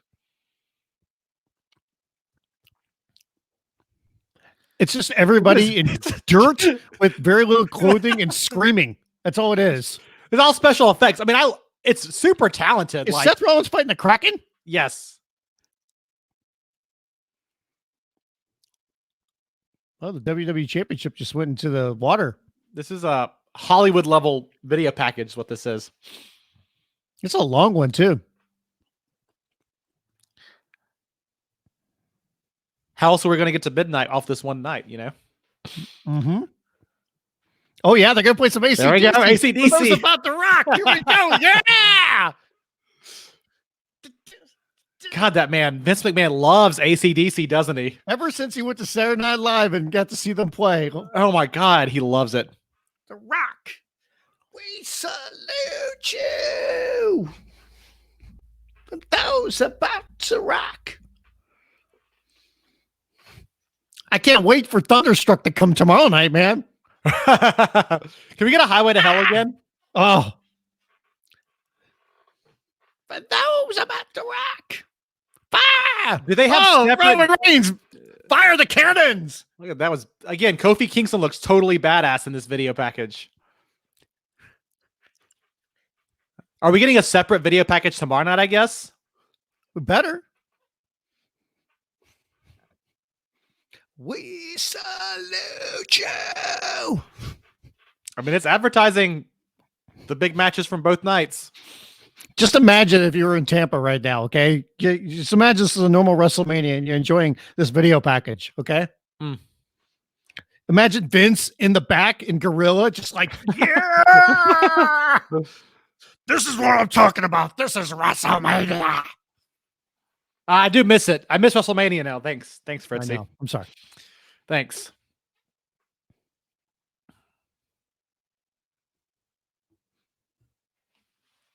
WrestleMania. There you go. Boom, and the volcano blows up. Wait, is the volcano pirate themed? Isn't that? Are we like island themed now? You got to get this straight. Maybe. I guess there's a treasure map. Okay. And then stickers to our little synthesized music that we have this year. Well, the first one sounded too much like Pirates of the Caribbean. They didn't want to get sued. I get it. I guess. I was hoping people would come out just, holding a bunch of like flares or something, Oh, look at all those laser lights. There's so many laser lights. Oh, we got Gronk already. Oh, aqua leopard skin or tiger. Dear God. I'm here as Gronk with the most. Host the most. Oh my God. Did he get that from freaking the Tiger King? Oh, here we go. I'm setting off the fireworks now in my apartment, Fritz. Oh my God. Be careful, you, man. I wish I had the sparklers and just run around right now. That's right. Those glasses. The comments about Gronk on Twitter about how this a-hole is supposed to be a baby face. He is. He's a heel. Dude, he's the most pretentious douchebag right now. He's like that skit from when they do on Saturday Night Live during the news segment where it's the rich guy who has a small penis. His good friend. Why does WWE think bringing Mojo out? Mojo loves this. He's finally on TV again. He's like, yes. I love how Mojo was like developing all these different characters. And they finally said, just go back to being the Mojo that we saw in NXT when you first came up. Oh, this is, oh my God. Hot steaks and no breaks. Whoa. We're getting some steaks. All right, let's add in our other guests. Now they're going to start with the women's tag team title match, and let's bring in our other guests. Get the crowd hyped. All right. Will, hey guys, what is up? This is how you get hyped. You're bringing Will Pruitt for ProWrestling.net. I was going to go and grab my jacket that matches Gronk's, but you guys brought me in too fast. And by the way, how appropriate to have Will Pruitt, one of the biggest advocates for women's wrestling. It's true. And we're starting off WrestleMania with a women's match. Yes. Which, we'd be matching, I believe, at least matching the record for women's matches on a WrestleMania if this were all in one night. Because I think the record is 3 across the WrestleMania, but maybe. Are you saying that they should do all 18 matches tonight? Is that what you're advocating for? I'm not sleeping. Let's go. Let's just knock it all out, man. Oh, not JBL. Why? Because he's a legend, a Hall of Famer. Yeah. Oh, Hall my goodness. He came in from the Bahamas for this? Imagine flying into Florida for this. Yeah. Oh, they still got the weird graphics. Yeah. It really is WrestleMania. Of course they do, yeah. That's what they're doing. I don't understand why they love those graphics so much. I think they're kind of silly. They had to pay so much for them. Well, when I lived in Orlando, and I was literally like 10 minutes away from the Performance Center. Like I was very close by. Mm-hmm. Do you think that if I had said I could hold a camera, that they would have used me? Probably. I was already there. You're essential personnel. I'm not infected. I can be trusted. I won't give out spoilers. And by the way, I am not that I've been looking for them, but I'm really surprised how well spoilers have not gotten out for WrestleMania. Oh, I've been looking. They're impossible to find. Short of the betting odds, which are always a little weird. It's really impressive. Oh, I am too. But I also look at it this way. There's so few people that were in the building for each match that I think they'd be able to figure out pretty quickly if somebody spoiled it, who was the spoiler. This really feels like a WrestleMania existing outside of time, because all of this could have been taped out of order. Normally it's oh, well, you got to take the crowd on a ride through a wrestling show. And this is this WrestleMania just exists completely separate from the world itself. Can we really quick, before as we get ready to start this match, let's talk about this real quick. The three of us here, me, eating chips and hot dogs and, not even caring what I'm eating these days. Wiseman's like throwing down some pizza. And then there's the chiseled Will Pruitt, who in shape and a father and a husband, you're in shape, especially compared to us. It's just like, oh, you're shaming me over here, man. Are you a father now? Yeah. How long have you been a father? Years. Yeah. What? I've not talked to you that much in the last year and a half, I guess. Child's mostly about fantasy football. That's the that's right. That's all the important stuff. Well, our direct message thread, I noticed it had been about 2 or 3 years since I had DM'd you about anything. Yeah. So that's a shame. Because it's always group DMs. That's right. Yeah. Will is not only a huge advocate for women's wrestling, but also one of the big expert when it comes to coffee. Mm-hmm. Yeah. Oh, that's the hardest thing about being locked in the house. It's not getting to go to, coffee shops constantly. Because that's most of how I spend my time. You've got a good setup at your place, though. Your coronavirus, you're quarantined with a 1.5-year-old, and the hardest part is not being able to go get coffee. There we go. Oh, Kairi Sane's already mocking Alexa. I mean, these are first world problems. You're right. That's right. That's exactly right. We are. I mean, I'm able to work. We make jokes, right? But it's I'm in a much better position than a lot of people are right now. So yeah. I like that they somehow managed to do. Did either of you guys see that WrestleMania sign when it was hanging in arenas? It is massive. Like they had to close off the upper deck of the Rye went to. Oh, really? For that sign. So have you ever heard the story about that? Like every year it increases by X amount to by like a foot or something. So that way, like each sign every year is like WrestleMania 34. It's 34 feet or however whatever it is. That every year it grows by a certain increment. To match the number. Terrible. Yeah. WrestleMania 50 is going to be a mess. Oh, I think I threw out there like WrestleMania 124 is going to block off like the entire upper deck. Yeah, they really had tarped off all of the seats behind the sign, and it may have just been happenstance they were going to anyways, but that sign is so much bigger than any of the signs in the years before. Yeah. That they put it in the performance center is actually kind of impressive to me because it's giant. Yeah, I'm surprised they have enough room they got just enough room in the PC, but I mean, PC's good size, but it's not like ridiculous. I mean, I guess you could afford to like redo the performance center though. If you're not building the set this year for the actual Mania, you probably saved a bunch of money there and you can put all that money back into the PC to restructure it for the show. Right. I really thought that, and we'll see what happens here, but I'm so curious, like what kind of extra production or creative things they can do for the look of the show. Yeah. I mean, so far they've invested all their money. The TV stuff has. I know. I mean, all the money that they've invested so far has been on Gronk's jacket. So, God, that jacket was ugly. Oh my gosh. Speaking of production, how depressing is it that Kairi Sane's out there and she did not get to swing off of the giant pirate ship? Oh my God. In Tampa. Yep. They've got to make that up to her somehow. Well, yeah.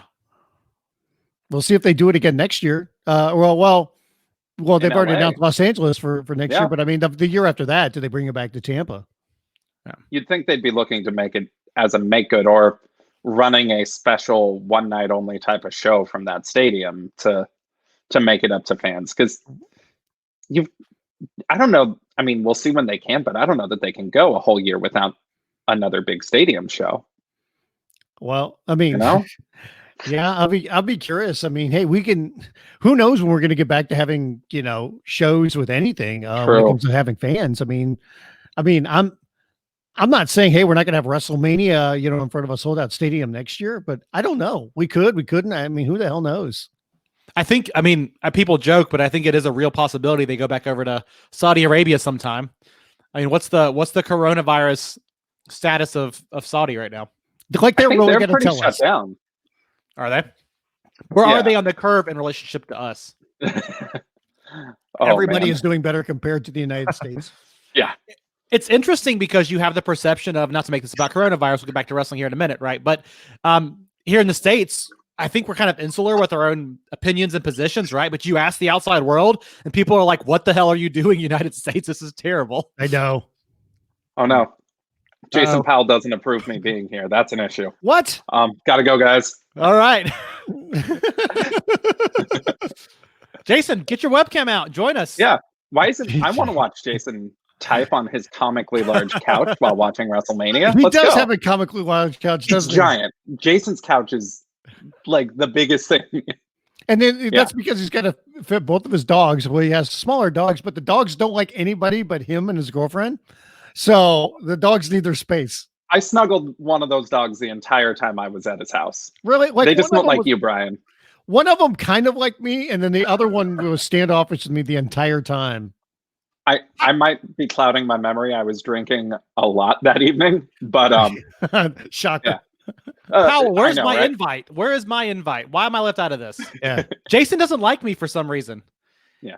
He tweets me hateful. He tweets me hateful words on my birthday. He's just mean to me. I had to roll up to Jason's house with actual good beer because Jason drinks Mick Ultra. Will root beer work? Will that win him over?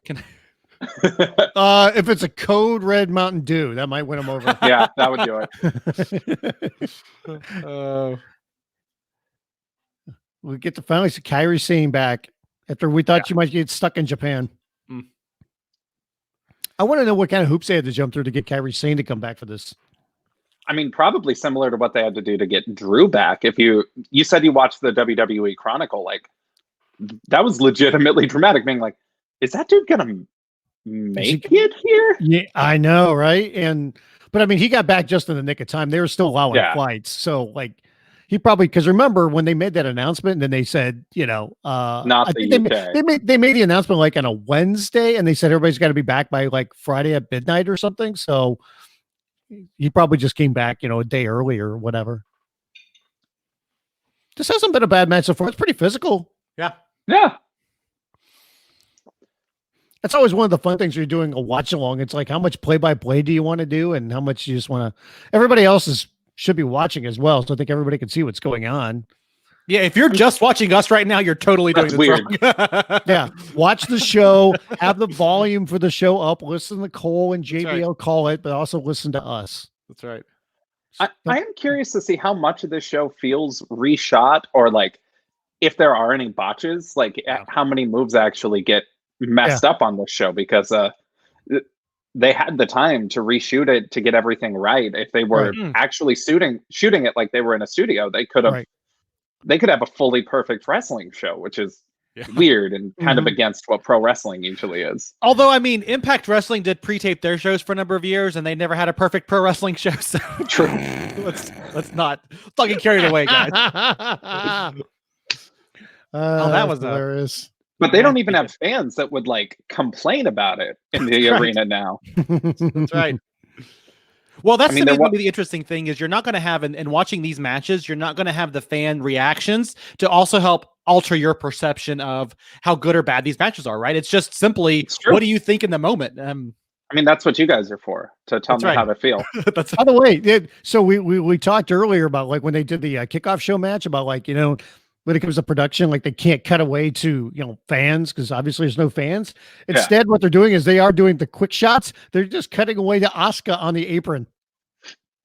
Is she going to be there all night? That would be fun. Well, she got tagged in now, but I mean, like they were just doing quick shots to her instead where they would go to like somebody in the crowd. So Will, have you been following her on YouTube and her live streams throughout this entire time? I haven't. You need to. It is incredible. She's been doing everything. She's been doing DJing. She's been walking around, getting breakfast at places while quarantined in hotels.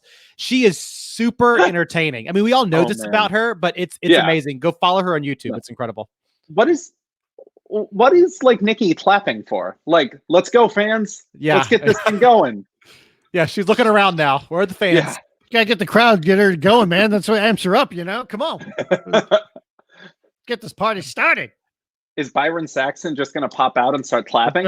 That's right. Oh my God. Can you imagine if they did that? I mean, somebody brought up this idea and I totally advocated for it. Like they should put like, and then you can't obviously do it for this match, but just put Asuka and Big E in the stands and have them react and like give Big E like a giant, tub of popcorn. Yeah.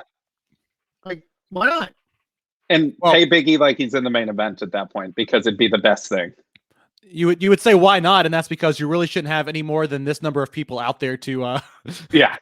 Ooh, federal Asuka guidelines. With the knee. And Alexa kicks out.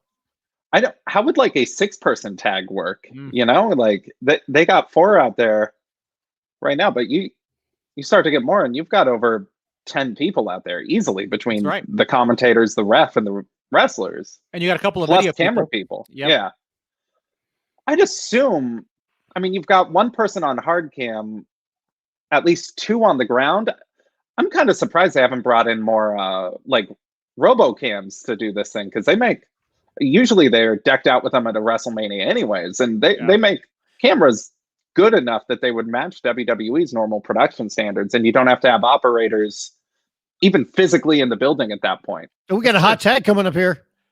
Although I have noticed them using a few, and I do like this, they've been using a few different camera angles throughout the show. Like they've been capturing it from a few different areas. You have that luxury when you pre-tape, but it's put together. I think this is some of the best camera work we've seen from WWE in some time.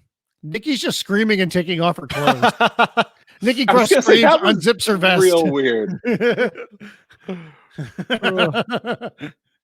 Flying crossbody on Zayn, but she kicks out again.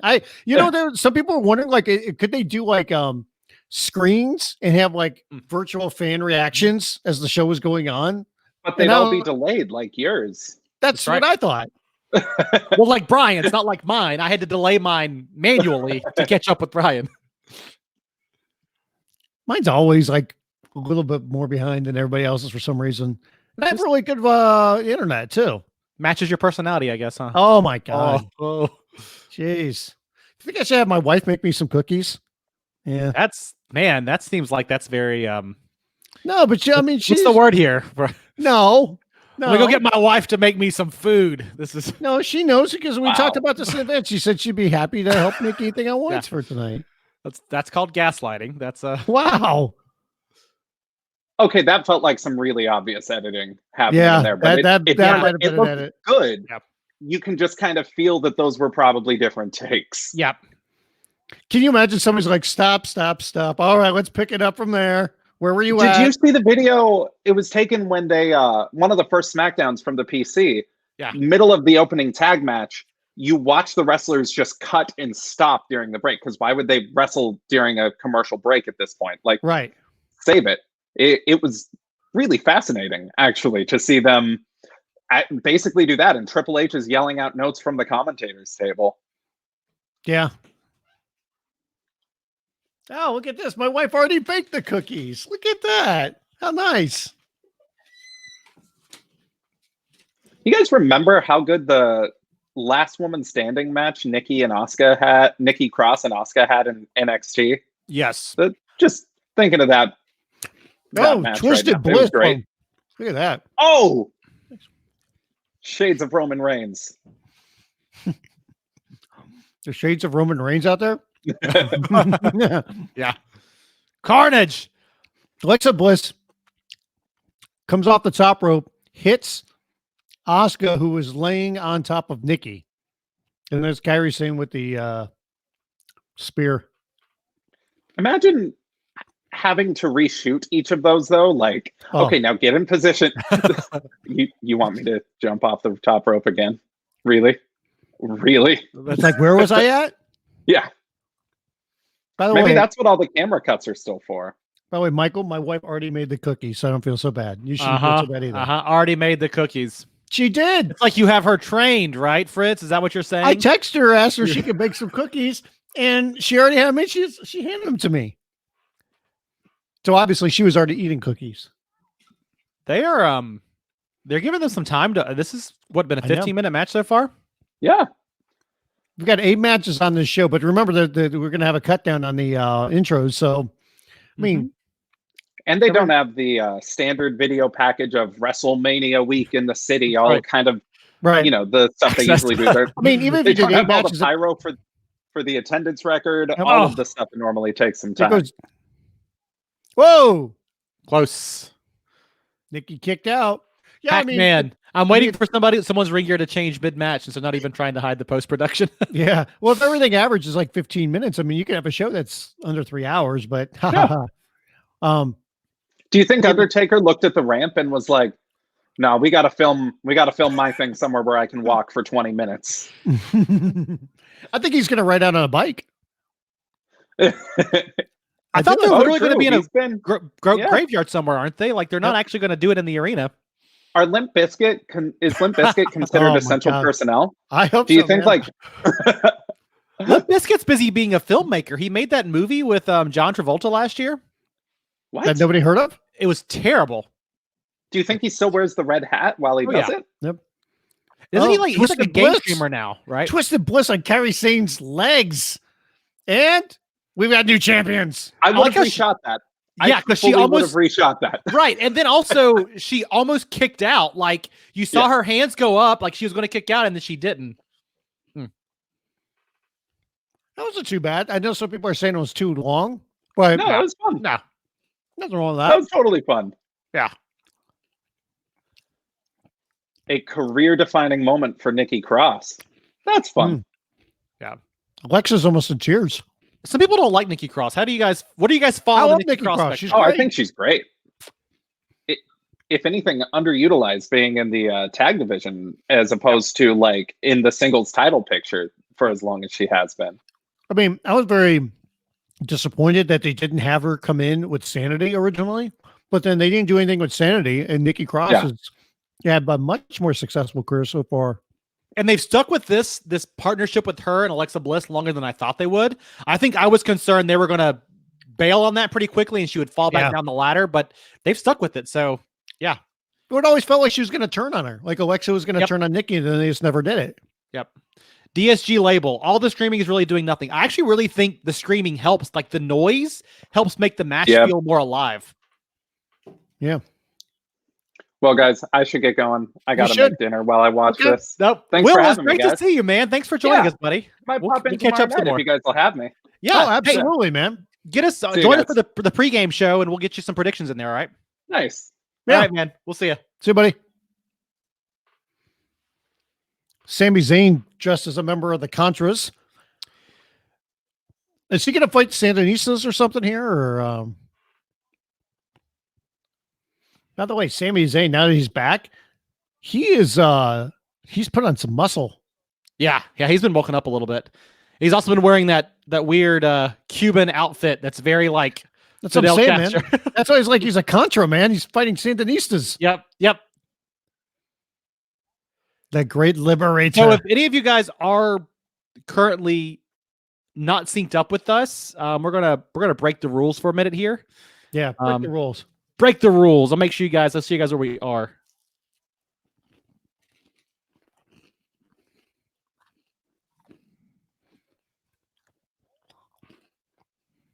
That's where we are. Mm-hmm. Sami Zayn interview. Keep it up there for another 5, 4, 3, 2, 1. All right. So we can tell everybody right when Sami Zayn's going to finish this promo. And they walked off. High five. Yep. Weird reaction from interviewer. Fade to black. Okay. I don't think that was too bad of a match to start things off. I know some people are saying it was too long, but it's a title change. It should feel important. It should have a little bit of weight to it. Yeah. You know, I had no idea what match they were going to start with. I don't know if there was a right choice or not. I wondered if they were going to do something like really hot they started off with a title change. So, I mean, there's like nothing right about this show altogether, just when it comes to feel or anything. I mean, I'll be honest with you. I'm not the biggest fan of them doing the show, but I'm not going to get all wild and crazy about it as well. I mean, I look at it from a standpoint of, I just think it puts the talent in an awkward position to not only go out and do something that they enjoy and be a part of this big event. Yeah. But just to put them in a position to like, hey, you have to travel over to the building and, with everything that's going on, to me, it's too big of a risk. And that's where the company has to step up and just say, hey, we're not going to put you in that position. We're just not going to do it. We're not going to put the onus on you. That's one of the problems I had with the Roman Reigns thing, is that Roman is the one that bowed out when WWE all along probably should have said, hey, you're not going to be a part of this, Roman. We just can't risk it with everything you have with your health and everything. So It almost feels like, I guess my issue with it is they've put talent at risk, and it feels like they're trying to act like it's not happened, and it's happening globally, right? And it's happening in a way that everybody's saying, don't get together, don't do these things. And I get the show must go on. I get that they're doing this to distract people, but there are also other ways you can distract people without putting all of these talent and all these wrestlers and everything, all these production people at risk. And a lot of these wrestlers have families, right? Oh, yeah. So, by the way, we're talking about a hot start to WrestleMania. Here we go with King Corbin against Elias. Yep. Good God. Who's he looking at? He's like looking around the crowd, right? He's like, everybody, I think there was a mirror. He thought it was my fiefdom. He's doing a Lex Luger gimmick. God, Gronky Kong, give me a break. JBL, what a great job he's doing. Oh my God. Like he's Louis the 14th. Oh my God.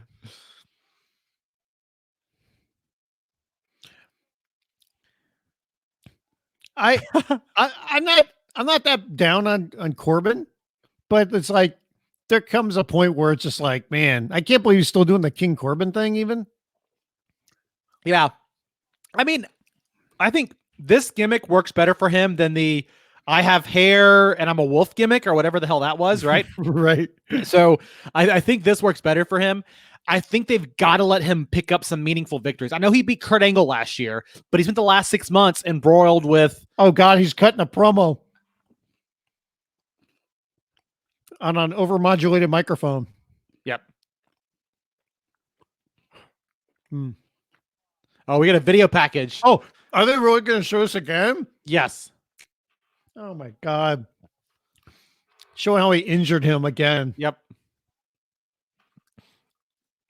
Brandon Ames in the chat room pointing out this doesn't look any different from the horrible Raws and SmackDowns they've been putting on the last 3 weeks.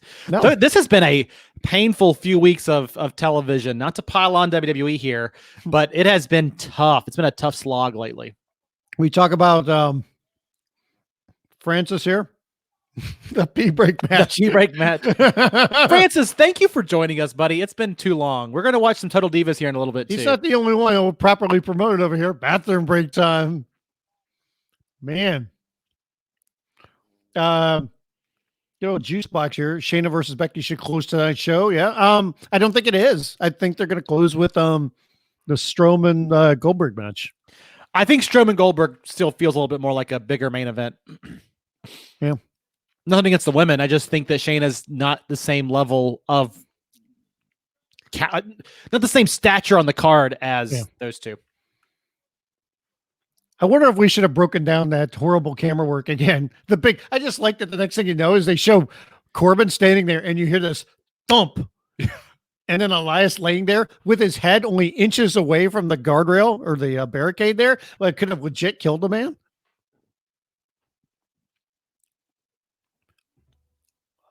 Oh, a lot. Look at that. Oh, here comes Elias. How is he here? You reckon this is one of those matches they filmed at like 3 a.m? These guys have been up all night. Yes. Well, wasn't it the talk that some of these matches were done like 11 at night to 5 a.m? Yeah. He has broke the guitar over his back. It's not a DQ though because the bell hasn't rung. That's right. Is he going to take him up on that scaffolding and throw him down as well? Like New Jack Revenge style?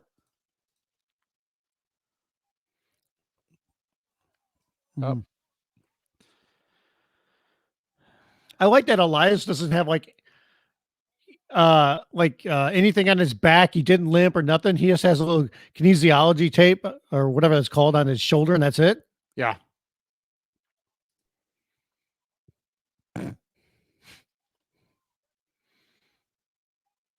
He's a king. You got to give him extra time because Corbin's down on the mat.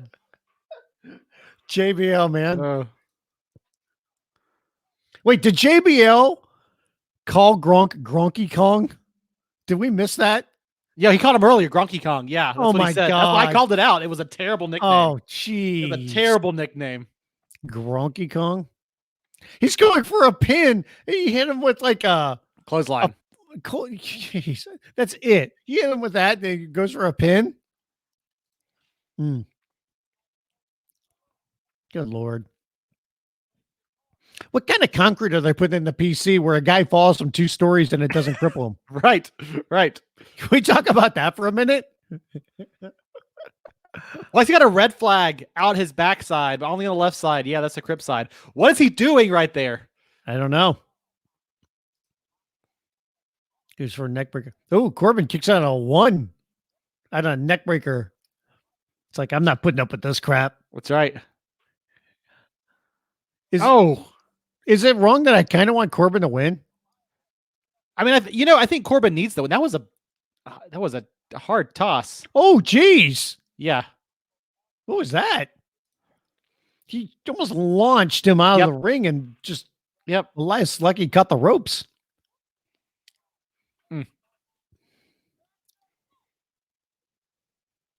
Corbin needs the win. He needs the win. Corbin needs a lot of things. He probably needs a new gimmick. He probably needs about 6 months off TV so people don't hate him so much. Oh, geez. Shoulder first into the corner. Yep. Damn. Am I still behind you? Yeah. So here's what you can try, Fritzy. It's a trick here. Mine froze up for half a second, so I had to restart it, and so I'm trying to time it back. But you can just click and see if you can drag it any further to the right. I can't. I already tried that before. Did you? Yeah. Plus, I hit the live button before. Well, I hit pause, and I think maybe we're synced back up. You jerk. Punch to the stomach. Punch to the head. Punch the head. Okay.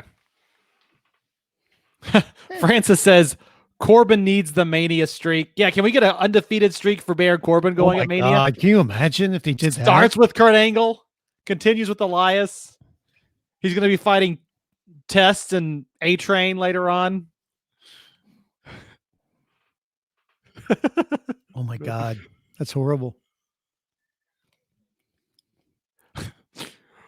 What is a victory on this stage of WrestleMania mean for your career? The showcase of the Immortals. We're perfectly synced, I think. Yeah, we are. But I mean, here's the thing with all this. I get it. This is supposed to be WrestleMania, but there is no way that this feels like a WrestleMania. There's just no way it can. No. Well, you've got to have the pomp and circumstance, right? You've got to have the fans, the flyover. I mean, the video package was great at the top of the hour, but I think you've got to have all the other elements, and they just don't have that. It's just, you can't. And also the fact that the PC has a giant fan in the ceiling that we can see it every little bit takes me, like, it just bothers me. My favorite thing is, you know what the company is that makes that fan, right? No. Big Ass Fans. Is it really? I'm not making that up. It's called Big Ass Fans. They make those giant fans that you see. Big ass fans. Mm-hmm. Look it up. That's right. There we go. But I almost wondered if they would make special promo videos or not as long obviously as the one at the beginning of the show, but they could have done some special videos for each match, and they didn't do that either. I mean, let's see if we can find let's see, would that be that'd be an overhead fan. Let's see if we can find the WWE Performance Center fan. Yeah, there it is. Yeah. It's the Power Foil. Power Foil X30. Good call. There we go. Oh, no. Oh, man. Sure? I think WWE might have bought the fan that's called ISIS. That's probably...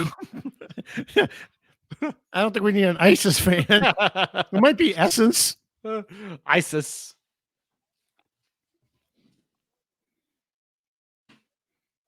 Good Lord. By the way, I did this. So DraftKings is doing a prediction game, and I took part of it as well with some other media. And there's this whole back and forth between everybody right now on social media. They love those damn turnbuckles.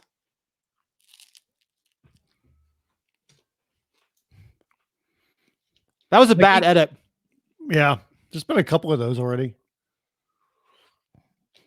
You know what? Here's the thing too. I understand because you're in this environment that you can start and stop, or you can make edits, you can reshoot stuff, but it's a really good practice to do I mean, I understand some things aren't going to be as good as it could have been, but it's like, I don't know if it'd be any better to do it or not. I think improving your camera work and using different camera angles is the right call, right? Get a bunch of cameras out there and shoot it from every different position. But I agree with you. Let the match play out and then just edit around it, but don't stop and restart it, right? Yeah. By the way, WWE is sending me photos from the show. Yeah. And one of them is Gronk in that jacket with Mojo Rawley. Share. Do you have it on your computer? I want to see this picture. Hold on. We're going to have Gronk join us in the broad. By the way, I got to get to this. Jason Powell hanging out in the chat room, chatting with some fans here. He says, very kind of you. I appreciate it. Let me know if Fritz and Wiseman badmouth me so that I can tell my army of lawyers I have the volume down because I'm covering the show. Powell, you are the problem. We are not the problem. You're the bully here, not us. Jason Powell. Elias almost won right there. I'm downloading this picture. Make it your phone background. Gronk and the turquoise zebra. That was weird. That weird zoom on the WrestleMania sign, that was real weird. Just cut away from what was going on in the ring and showed the WrestleMania sign like out of nowhere. Weird. Yeah, that was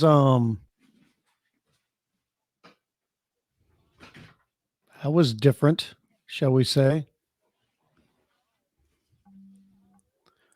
Could be a WrestleMania moment. We'll walk out of here a victor.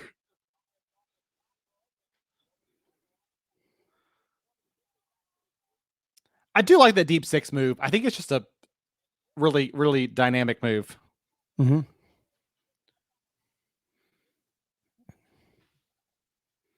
Hold on. Let's see if I can bring up this picture here. Oh, you ready for it?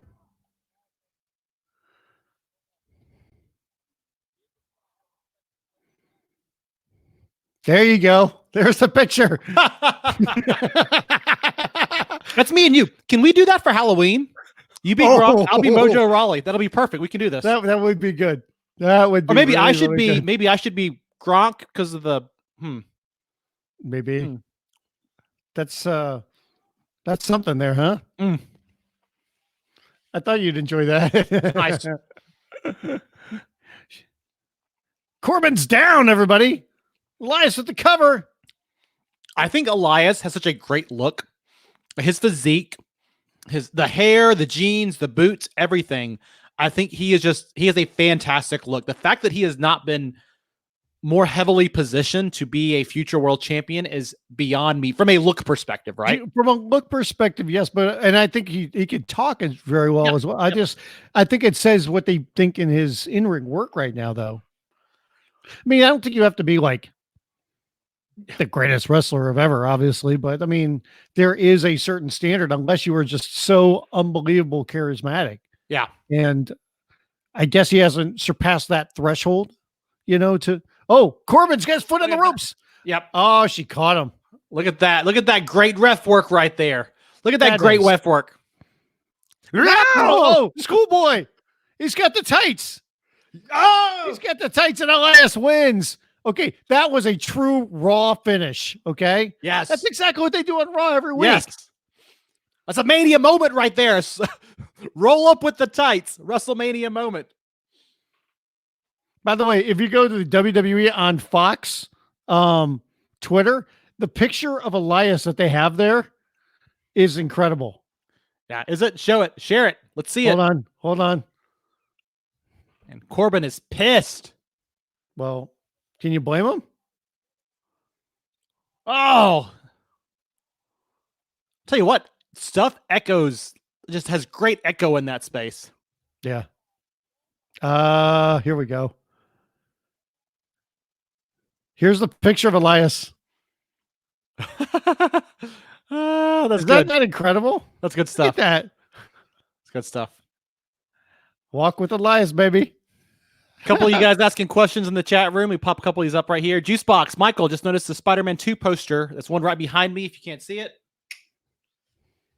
Juicebox asks, just curious, is that still your favorite Spider-Man movie? Yes, it is. It is still my favorite Spider-Man movie. It is still the best Spider-Man movie. I love Homecoming and I love Far From Home, but Spider-Man 2, So one of my all-time favorites. By the way, can we throw out Francis's comment here? Yeah. Let me find it here. Wonder will Gronk wear a red tiger jacket for night? Is this show dedicated to the Tiger King? Yes. Is it just all for Joe Exotic? Yes. Yes. Who, by the way, made an appearance in our promo video that we put together. That's right. I'm still hoping that maybe he can join us for the show. We asked him. We've got a request out to his probation lawyer. We'll see. He's not on probation. He's still in jail, isn't he? Well, just wait. So we are at the commercial for the Cricket Wireless. Cricket Wireless. We can't get flagged for this for showing commercials, can we? This is free. Yes, we can. Now take that off. Free publicity. Take it off. We're gonna get flagged. Yeah, that's right, man. I will stay awesome. You stay awesome. So two good matches. By the way, this is all the Miz that you're gonna get on WrestleMania. Oh my gosh. He showed up to work. Like, dude showed up to work. The talk is that he showed up to the PC, or he said, so they did all the stuff that they already did that they aired on SmackDown, whatever. And then another day he showed up and he was showing signs and they sent him away. I know there was talk about there about like he showed up and like the Usos weren't comfortable with him being there, especially with Roman, and that's why Roman. I don't know what the steps were, so I don't even want to get into that. But dude, they're gonna do Becky Lynch against Shayna Basler next. Becky's gonna win. I'm a little surprised they're doing this match so early. I think it's telling they think this match is a lower profile match than probably Charlotte and Rhea Ripley. I think Rhea's winning. I don't want to give away my preview for tomorrow night, but Becky's going to win and Rhea's going to win. I would agree with that.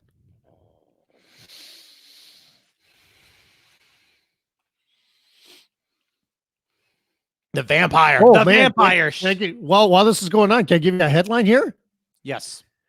UFC's Dana White named as extortion victim in sex tape case. Oh, that's good. Dana White, who is married, has been seeing the stripper at the club for months, paying her large sums of money to dance for him, according to the civil complaint. The stripper taped herself and White without White's knowledge, having sex in their hotel room in Brazil, according to the lawsuit. She used her cell phone. Oh, my goodness. Well, there's that.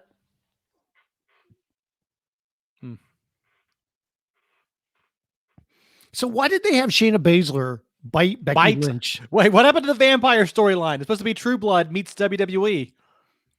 I mean, I get the whole thing. Like they want to make Becky or make Shayna look like she's extremely vicious, but the whole biting thing. I mean, is that how he looks at MMA? Is like it's supposed to be this vicious, no holds barred, anything goes thing? And I guess. But why did she bite? Did they ever explain that? Did I just miss that explanation? No, I mean, it's how they same explanation they gave for why Braun Strowman's in the title match and not Roman Reigns. So let me ask you this, Brian.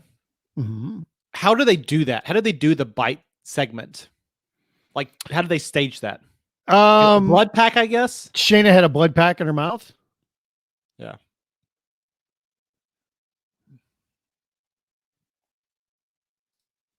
It's a great line. What she can expect us to lose. There you go. What you can expect is to lose. Although they've done a pretty good job with Shayna. Her domination back in Elimination Chamber, I think, was pretty effective in getting her to the next step. So, you know. Yeah. I've liked Becky. I think when they had Becky paired up with Seth Rollins, it was a subpar run. Yeah. I think they've done really good by her since then. I think so. I mean, well, the other problem was too, like when she came out of WrestleMania last year, like who did she face? You know, and like they didn't have any other like really strong opponents for her at the time. Right. And now that's changed. And now they've got her against Shayna Baszler. I mean, we've been waiting forever for Shayna to come up. I mean, people thought maybe they would do something with her and Charlotte, unless Ronda was available, and Ronda's not back with the company right now or not available. So they brought up Shayna. Here we go. Look at I'm glad that they filmed this. Is nice. Here's Becky coming up in the semi. Do you imagine if they shot this during the day and put it on now? Now, mind you, this is airing at 7:54 p.m. Eastern. Mm-hmm. She just totally is going the wrong direction right there. Somebody tell her that. I know. I'm in the Eastern time zone, and the sun has not set totally. Okay. There we go. How much you reckon that paint job? Did you drive this to work every day? Man, she's not getting good gas money. Well, gas is down to like 169 Oh yeah, there's some areas of the country it's like 99 cents, but still, like you're not getting good mileage in that without fan reactions, without fireworks. This is a very empty, a very strange entrance, right? Right. Here comes Basler with their awesome music. Yeah, Shayna Basler has some of the best music. Yep. You know what I missed out on when I went to the PC last year, and when they were doing when NXT was moving to USA Network, there was a bunch of people that got invited, and I wish I had asked Shayna this when I was interviewing her, but I was talking to her for a few minutes afterwards, and she said that everybody in NXT has words to their theme music. Oh, really? They've made up lyrics to everybody. Awesome. And I wish I could have asked her that on camera, because then I could have gotten that out of her, like what the words are to her song. That's awesome. Yeah. I also want to take a quick second and thank everybody who has joined us in the live chat tonight. I know a lot of you guys seem like you're on YouTube. Maybe a few of you guys watching on Facebook, not really sure, but we appreciate it, guys. We know things are weird out there in the world. Everything's strange and topsy-turvy, but it's so great to be watching wrestling with you, Fritzy, of course, and with wrestling fans. It's not typical Mania for us. Typically, we'd be there. Typically there would be a crowd live, but if we can't be there, being able to watch it with all of you, I think is the next best thing for me. On Twitter, at Maxwell RBR says Becky Lynch is stealing jobs from our truckers, just as Andrew Yang warned us about. Juicebox brings us up. Becky with the WCW versus NWO Revenge entrance. Yes, that music is straight out of WCW NWO Revenge. Oh.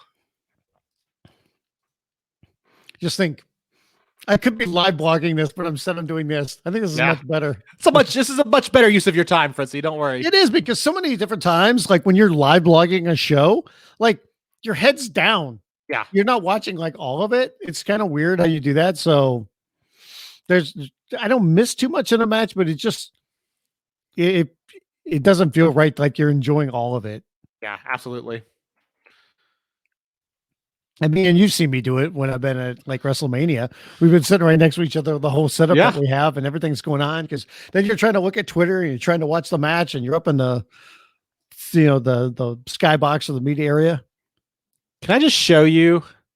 Let me just show you this from Sioux Falls, South Dakota. Let me show you my. This is how my screen's set up right now. This is how I watch wrestling while we're live streaming. Okay. There you go. Look at all that. Look at all that stuff happening. There's a lot going on there. Yeah, man. Well, I got TweetDeck going on. I got two different monitors over here. So here we go. This is good. I got to share this with you. WrestleMania, y'all. It's setting a new attendance record. Oh, jeez. 0. Oh, my God. There you go. That's rough, man. Oof. Ring the bell. I'm waiting for Vince to come out there and do the Montreal screw job. Ring the effing bell. Oh, jeez. I got more pictures from WWE. Ooh, pictures of Elias. We got new announcers. Cole's not out there. We got Todd Phillips out there.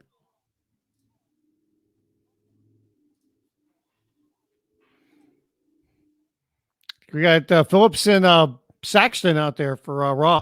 Yep. So Cole and JBL are going to be doing SmackDown. And then we'll see who does NXT. If anybody, probably not. Probably not. NXT would be like the Rhea match, but yeah, that would just be a well, they just probably do it for Raw.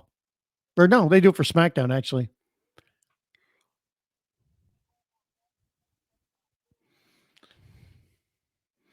Do you think that somebody goes through the announcer's table early in the show, that another one would just magically pop up since it's all pre-taped? Yes, absolutely. Okay. John Cone on the call, on the ref there. He's one of my favorites. He just has a good classic ref look. Remember, that's his son that won the tag team titles with Braun Strowman a couple years ago.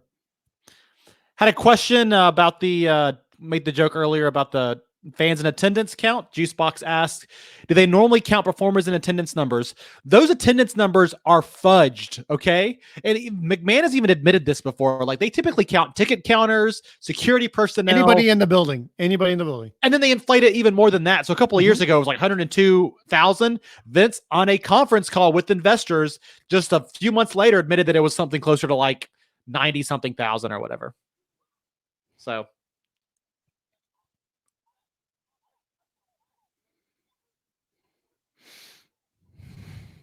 oof. Listen to my count. You tell him, Cone. Ooh. This is really physical. That's good. That's what it should be. See, Shayna's holding on to the middle rope there. Becky was going to try to give her a Beck exploder. Yep.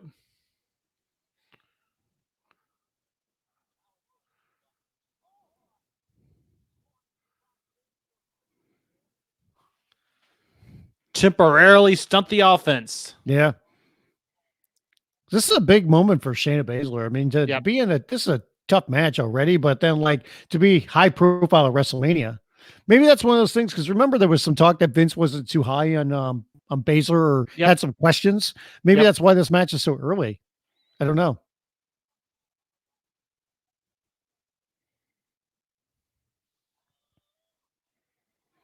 Nice takedown there by Shayna. Yep. I mean, I don't know why you would have questions about Shayna. If you book her right, I mean, she's a monster. Well, I mean, she's still younger in the ring as far as being a pro wrestler than a lot of the other talent, right? I get that. I mean, she's altogether maybe like 5 years now, something like that. But they put Ronda Rousey out there with such little experience and catapulted her to the top. Yeah, and give Ronda all the credit in the world, because I mean, Ronda has been great when she's been on the ring. Sure. Yeah, she busted her ass to get there. Oh yeah, absolutely. Oh. Ooh. Becky just kicked her right in the face, it looked like.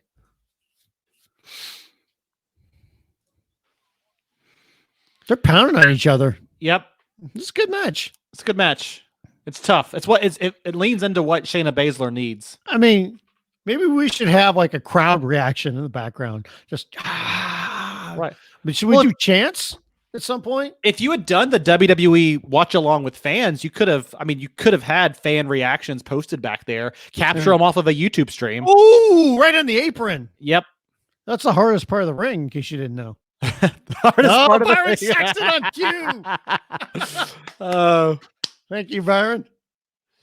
S. Barif asked, so much for the hope that some matches would be filmed outside her PC with some contrived theme.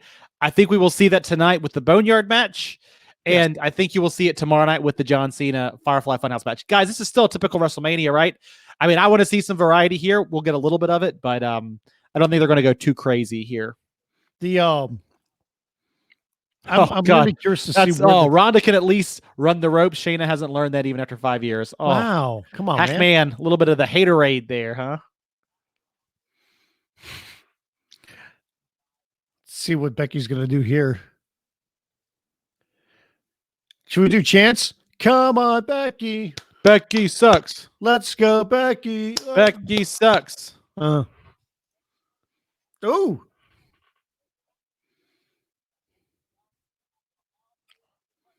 I don't think the WWE Twitter account is throwing out as many like clips of the show like they normally do. Interesting. There must be maybe I'm wrong. Maybe it's there. Trying to get that armbar. Good job by Cone making sure Basler's shoulders were down.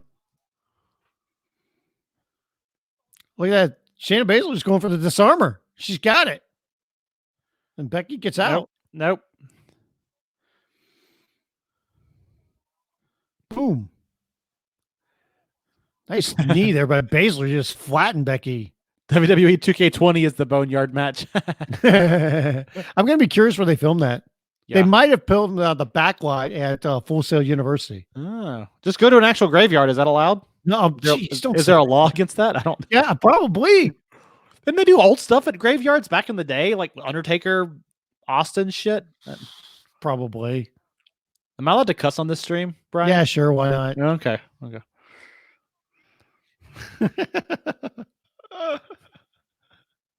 Look at this. I know I've kept it clean so far. Maybe I should be cursing. Look at this.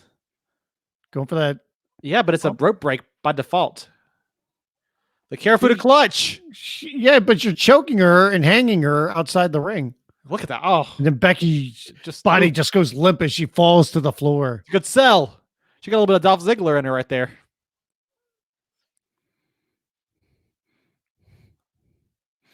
By the way, Becky and Shayna are cursing at each other in the middle of this match too. I just love Shayna's look. Shayna's got like this just badass. Oh yeah, no nonsense look. That's why I like her music too, man. It's just rough edged and she's got a level of confidence in her that like it took Ronda a while to get with this like what is her personality? Like Shayna knows who her character is. Damn. Oh, absolutely. Those hits to the smacking her into that announce table. Damn. That's what she did to take her out on TV the other night. Just picked her up and swung her head first into the announcer table. Maybe don't say somebody's lifeless on the broadcast. Maybe that's oh wow. There's that big ass fan again.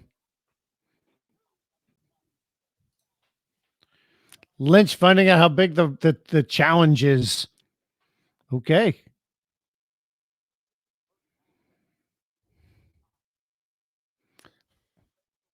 You're getting all dramatic here. Becky is down. She's hurt. Can she come back? Oh, she immediately puts her in a finisher. Or goes for it at least.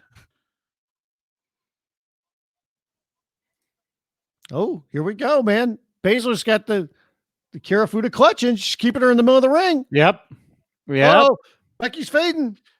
That was a weird. Through. 1, 2, there 3. You go. There it is. Another weird non-victory. Also, that there was an edit there. Did you see that cut? That cut was weird. Yep.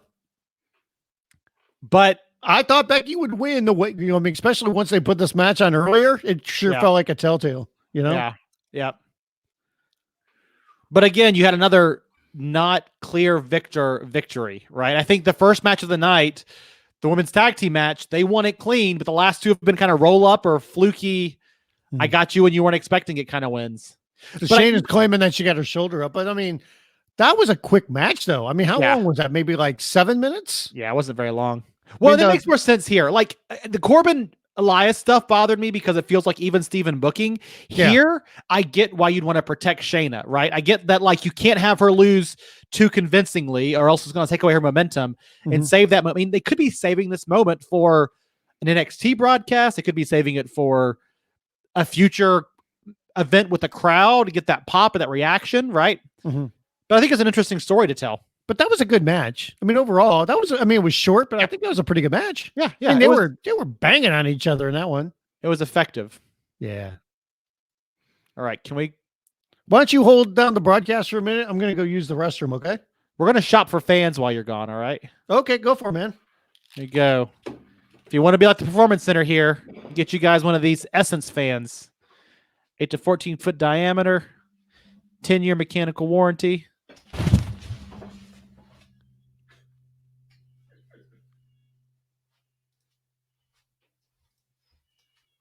Oh my God, this is the most annoying commercial in the world. Did anybody just see that? What was that? The freaking light just fell on my computer. What? I know something weird happened. Yeah, the light tipped over and fell on my laptop. I was like, it actually fell on my other monitor too. Because I got it's a live broadcast, baby. You never know what's gonna happen in the you ain't kidding, man. Entertainment. Jeez, let me try this again. Yeah. Give baby your 5-hour energy drink. That's exactly what that commercial felt like. Note to self, do not give babies 5-hour energy. Man, I think they could do without all these commercial breaks. Got to have those breaks in between, I guess, but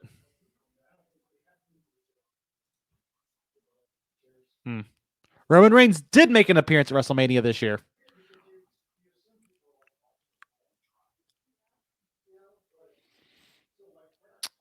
There you go. Hyundai, the official partner of WWE. And if you watch The Walking Dead, the official vehicle of the zombie apocalypse.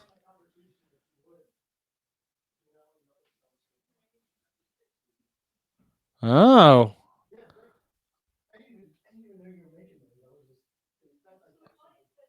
We're getting an Undertaker documentary series?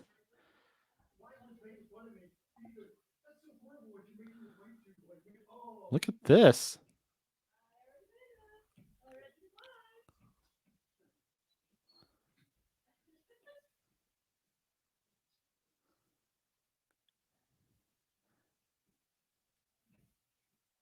Undertaker, The Last Ride, limited series event. Does that mean that they are advertising this match as the Undertaker's last match? It'll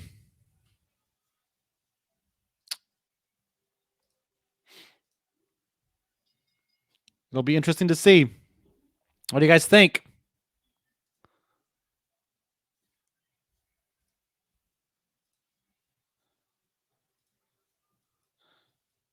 All right, here it comes. Our Intercontinental Championship match.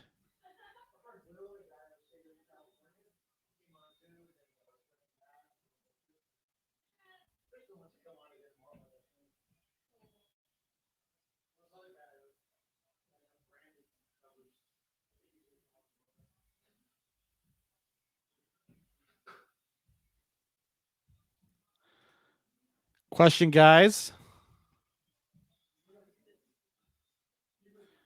Does this top what we got from Gulak and Cesaro earlier in the night?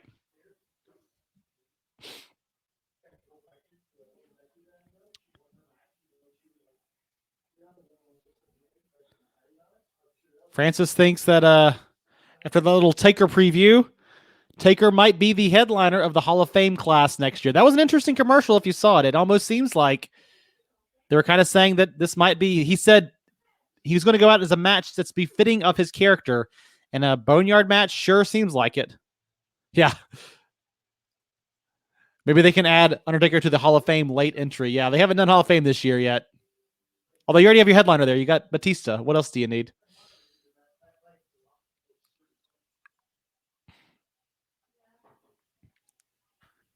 Still, though. Oh, Gronk, Mojo Rawley, they're getting involved in this match, aren't they? Gronk walking out your Intercontinental Champion. Is that what's going to happen? The prestigious Intercontinental Heavyweight Championship. Y'all, I hate that design. I do not like this IC title design. I'm coming back. What you got there, Fritzy? Got your little coffee? Yeah, I did. I got a cup of coffee in the evening. Okay, so they advertised an Undertaker miniseries, Fritzy. Undertaker miniseries? Yep. Last Ride. It almost seemed like maybe tonight will be his last match. So is this match going to get some time? I mean, you cut the other one short. Let's see. We're at 8:13. If the 10 o'clock time still holds, what do we have left on the card tonight? We got the triple threat ladder match, which I'll give that a little bit of time. We got Undertaker Goldberg and AJ Strowman Styles. is only going to get 5 minutes. Yep. So Rollins, Owens, and Taker Styles. Yeah. So we got 4 more matches after this. Good. They could get this done by 9:30 if they really wanted. Come on, man. Let's pull in NXT. Am I right? Hey, man. Triple H is all for it. Yeah. I think this one gets a little bit of time. Goldberg, Strowman will be short. Oh, wait, here's my Owens, Rollins get some time. That's my coffee mug right there. Look at you.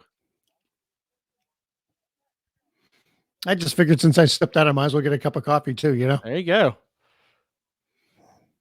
Yeah, which match is the bathroom break match? The Goldberg match? That's the I'm going to go to bed already match. That's right. I love this. Properly promoting. WWE 2K20 Boneyard might take a few resets because it usually locks up. Oh, no. The game is garbage. Yeah, they've had a few problems with that game this year, haven't they? Yep. More than a few. It's because they got rid of Ukes. Sammy's been growing out his hair too. Look at that nice full head of hair he's got. I know, right? He's got the locks. He's already getting tired. Is this what we're gonna do? Is he gonna kill time? He's trying me, referee. Ah! Oh, he can't interfere, can he? This By is the way, DQ match. I love how, like in wrestling, a lot of times when guys chase each other, they don't go full speed. Nobody told that to Otis the other night on SmackDown when he freaking clipped Ziggler onto the ramp. Right. There you go.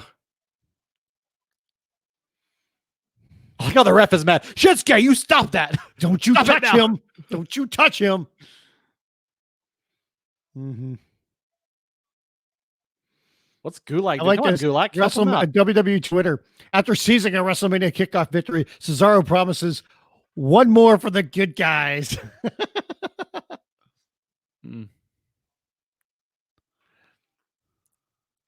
Oh, geez. This turned into a Larry Zbyszko match. He's crawling away. He's crawling away. I like how Gronk and Mojo are just standing up there. Oh, there's Gulak. The sad thing about this is that, like, Sami Zayn is one of the most talented wrestlers in the world. Daniel Bryan is one of the most talented wrestlers in the world. And they would rather these guys just goof around outside the ring than actually be the best wrestlers in the world and have a damn good wrestling match. Yeah, I was so disappointed that Sami hasn't been wrestling more, but it sounds like he's had a lot more problems when it comes to his shoulders. Yeah. So it's understandable. But I mean, Sami's just an incredibly talented performer. And he's just a super athlete too. But I will say this too, man. One of my favorite things is Shinsuke coming out, playing the music, and Sami just reacting around him, like dancing and going crazy. I love that. He's like literally done no offense tonight. Like this is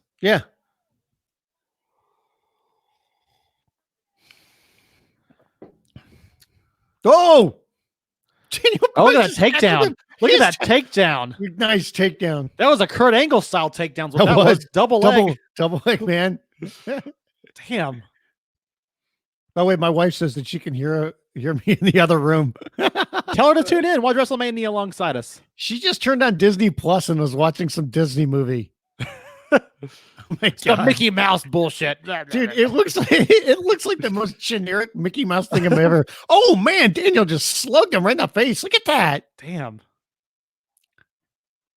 He just popped him, man. Well, I just love to see Daniel Bryan work over a body like this. Yeah, like it's such his character and such his style. The knees, the midsection, just those. He's so targeted and so intentional with it. I just love it. I mean, I'd love to see just a straight back and forth Sami Zayn, Daniel Bryan match. Yep. Damn those kicks. Best kicker in the business. Mm-hmm. Absolutely. By the way, I've had hot dogs, potato chips, coffee, water. What a weird night. What a great night. It's WrestleMania, baby. Woo. Oh my goodness. Damn, he hit his neck. He flew. He hit his neck and his head on that barricade. Yeah, he did. He hit it in a safe way. Why do you even do that? I never thought about this, but without fans, why do you even need the barricade? Because it's a weapon. Well, do you remember Vladimir Kozlov? Every part of his body was a weapon. I'm just saying. Yes.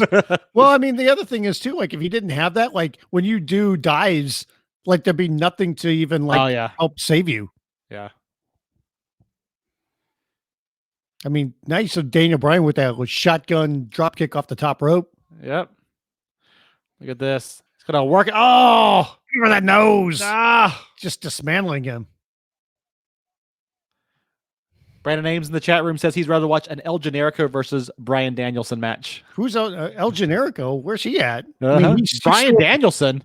Who is that? The last I heard that El Generico was at helping out an orphanage in Mexico. So, oh man, he slapped him in the face. A little slap action. Sami Zayn is starting to look like did you ever watch Parks and Rec? Yeah. Remember the one guy in the city council?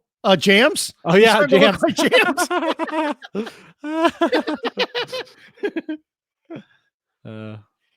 does not like being compared to Seth Rogen because I brought it up. He was like, some people say I kind of look like Seth Rogen or sound like him. And I said, yeah, you do. And he was like, I don't get it. Oh, he hates that. It's Sami crying. It's too tough. It's a tough match. Ooh, I got more pictures from WWE, man. Gronk and Mojo Rawley are out there at ringside, or they're up in their little stand or whatever. Yeah, I know. They're just standing up there comparing jackets. Nice clothesline. Promoting says barricade separates where the big boys play from the high school gym. WCW. That's where the big boys play, baby. Ratnick. This ref got his WrestleMania tan. This referee is always that's Drake Wirtz, baby. That Drake Wirtz. Yes. Okay, he is the most tanned ref. Drake Wirtz used to be one of the most hardcore of hardcore wrestlers in CZW, and then he got a job as a referee in WWE. How did he do that? How do you make that transition? I don't know. Look it up though, man. He's like in all those death matches and stuff. Yeah. Look at that. Daniel Bryan's just shaking him off. He's hulking up. Come on, Daniel. He's hulking up. Comes off the ropes. Oh! Takes his head off of that clothesline. Look at how perfect Daniel's hair has been able to stay. Well coiffed head of hair. Sammy's got wild man hair going on here. Yep. Not Daniel, though. Oh, nice kick right to the head. Maybe the Miz should learn how to kick like that. Miz has become a pretty decent kicker. He's a pretty good kicker. I like him. You like everything from the Miz. Yeah, well, you know, he's good. Other than you freaking him out. He should be a WrestleMania. He was a WrestleMania main eventer. He was. Hey, I was there in the building the first night, the night that Miz won his first world title. I missed that. He's just murdered Sami Zayn. Yes, he did. From Twitter. Right on his face. Yeah. At Liz Anderson says, yes, the age-old wrestling trope, the eco-fascist versus the Marxist. That's pretty good. Oh, damn. Gulak. Just beating up Gulak. Damn. Oh, and there goes Daniel again. Dives are too overdone, but Daniel does sweet dives, man. Yep. I will say that. Yep. Look at that fan in the background. That one fan. Oh. The haluva kick. They make a great dip. Have you ever had any of the haluva dips? They're really good. Just like that, it's over. Damn. Sami Zayn. They are all about these like unexpected finishes tonight, right? Like nobody's hitting a finisher. That is his finisher, the haluva kick. He caught him with it right as he came up. But he doesn't normally hit him like that though with it, does he? No. But they're not doing like these wrestling matches aren't having the same build that I'm used to from wrestling matches in WWE. Typically, you come down the stretch, have a lot of near falls.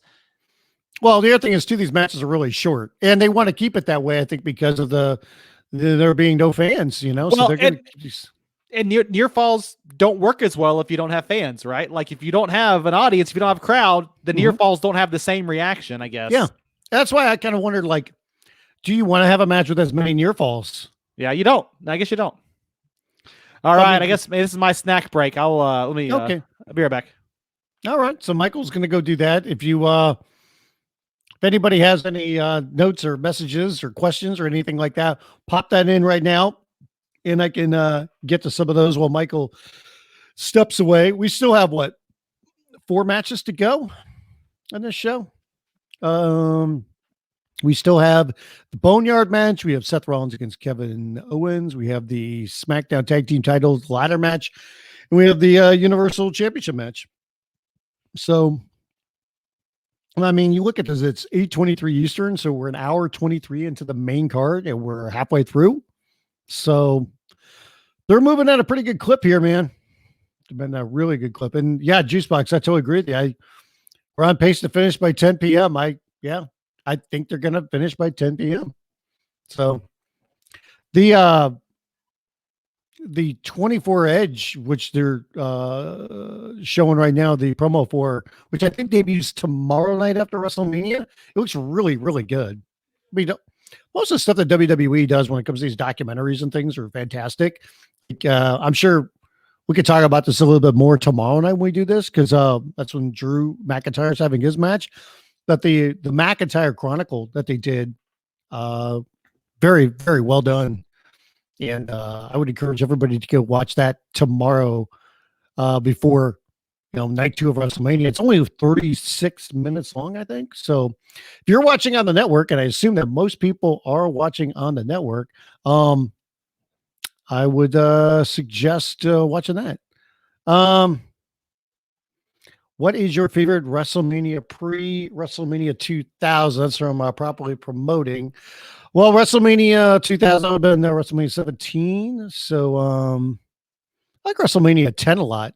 I thought that was a really good show overall. And they're going to do the ladder match right now for the SmackDown Tag Team titles.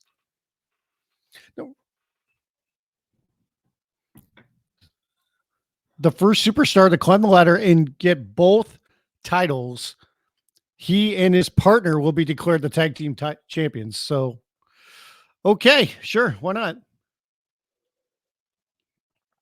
Here comes Kofi Kingston. Thoughts on when the Cubs opener will be, if at all, in 2020?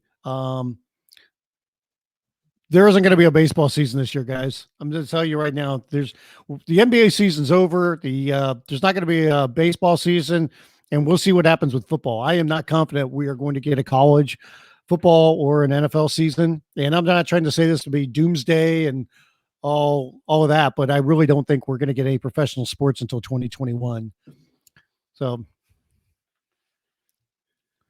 Hey, there's Kofi, and we're getting. Which Uso is it here? Is it Jay? Yeah, Jimmy. It's Jay. It's Jimmy, according to Wikipedia. This my day. It's Jimmy Uso. Okay.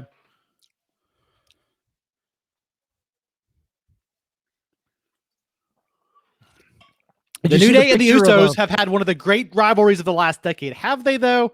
There've been a lot of great rivalries of the last decade. Let me, as we get ready to watch this match, let me show you how Xavier Woods is enjoying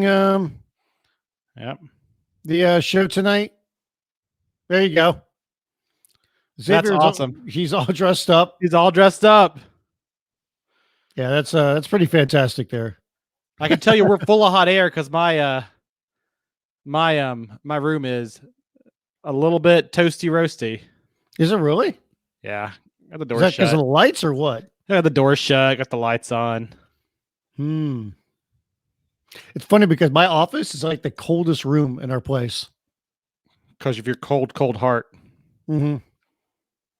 Oh, geez, properly promoted. That's cold, but true. Only one Uso, one less chance for a DUI. Look at this. We had Cuge P3 Claus with us earlier, tweeting about watching the pre-show with us and the WrestleMania live stream. This dude is awesome. Thank you all again for joining us. Monkey Armada, I forgot to grab a beer while I was downstairs. Damn, it's the whole reason I went down there. I don't have any beer or anything. Damn. I'm sorry. I know I should be drinking, but I'm going to have to leave again. I'll be right back. Okay. I'm not a big beer drinker. I think everybody knows that. So like, I wish I was, but I'm really not. And so I don't have any beer with me right now.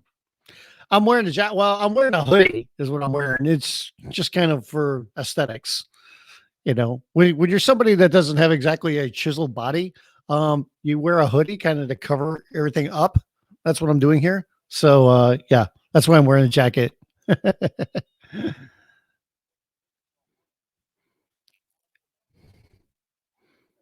Here we go. A three-way singles ladder match for the tag team titles on SmackDown. Sure, why not?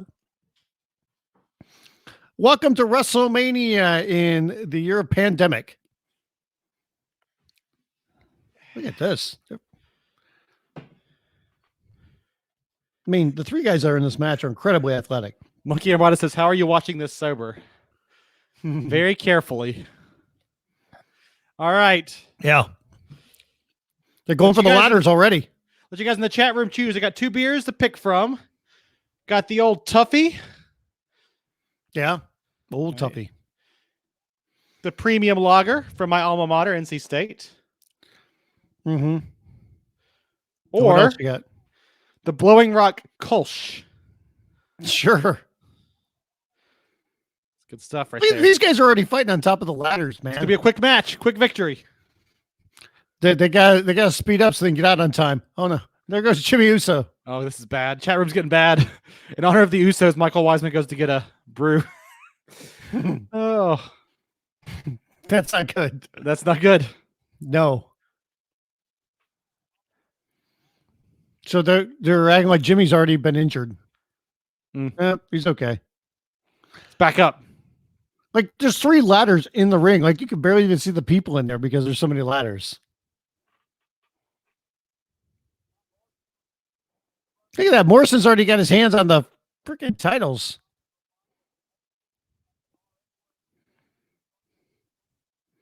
I'm waiting for a Killer Cross run in. If they put one in here, it'd be weird. I would love to see one across these 2 nights. Can you imagine a bigger way to debut Killer Cross? Well, the thing is, though, he's going to be on NXT. But yeah, I agree. Yeah. He's a good dude. Killer Cross? Oh, yeah. Yeah, I met him sometime. Yeah, you met him. You know we met him. Yeah. That was at the, what's the convention before AEW? Yeah. I agree. Brandon Ames in the chat room. I'm just pissed Kofi Kingston has fallen this far and never gotten a rematch for the WWE Championship. He had one of the great runs of the last couple of years as far as being champion. His victory at Mania, he got to beat Randy Orton. And the way they did him down the stretch with that quick loss to Lesnar and never a great rematch and his dissension back down the card is a shame. It is a crying shame. Yeah, it is. But I will say this. I think Kofi has handled that extremely professionally. Yes. And I mean that he is an absolute consummate professional. And he's joked about it. You could tell that he didn't like it, but and he's joked about it because people said like you lost in 6 seconds. He's like, no, it was 8 seconds. Yeah. But he understands the circumstances as well. He doesn't have to like it. And you could tell Big E and Xavier were not thrilled about it at all. But hey, you know what? He's back in New Day. New Day is still a very successful group. He always has that WrestleMania moment. Nobody can take away what happened to him in 2019. And he's in a very successful faction with 2 of his best friends. So, it's true. How weird of a scene is this? John Morrison back in WWE. We've been waiting for this forever. And a ladder match, no less. His specialty. Yeah. He just slides right down the ladder.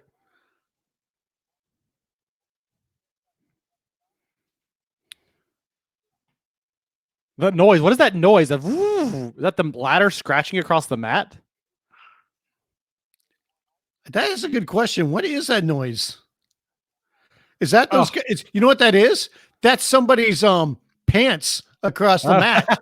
It's the swoosh of their pants across the mat. These are the sounds that you get. Look at Kobe. Damn. That was awesome. And he just dumps Kofi outside the ring. But I mean, that's the sounds that you get to hear when you normally can't hear. Yeah. Look at that by Kofi, though, man. He springboards off the top rope in between an open ladder, but then gets caught. I think Kofi is so underrated. Like he is so good in the ring. He has like his timing is impeccable, and nobody ever talks enough about how good of a wrestler he is. He's not the same kind of wrestler that Daniel Bryan is. He's not going to have a 40-minute, grappling classic with you, but he's going to have a high energy wrestling match, and he's going to fit that WWE style, and he delivers something that makes the WWE very happy. Yeah, consistently. All right, chat room says the Kolsch. So we're going to kick off here with the Blowing Rock Kolsch, an old tradition here for any Between the Ropes newbies. Wait for it. Did you hear that? Yeah, I heard it. Nice. The crack of a fresh can. You don't like beer in a bottle. You much prefer the can, don't you? Can is better. Scientifically proven. Beer in a can is better. Did he actually hit him in the leg there? That looked like a phantom shot. Maybe I just saw it wrong. Oh, it is the ladder. It's the ladder rubbing across the mat. Oos. Shot by Oos.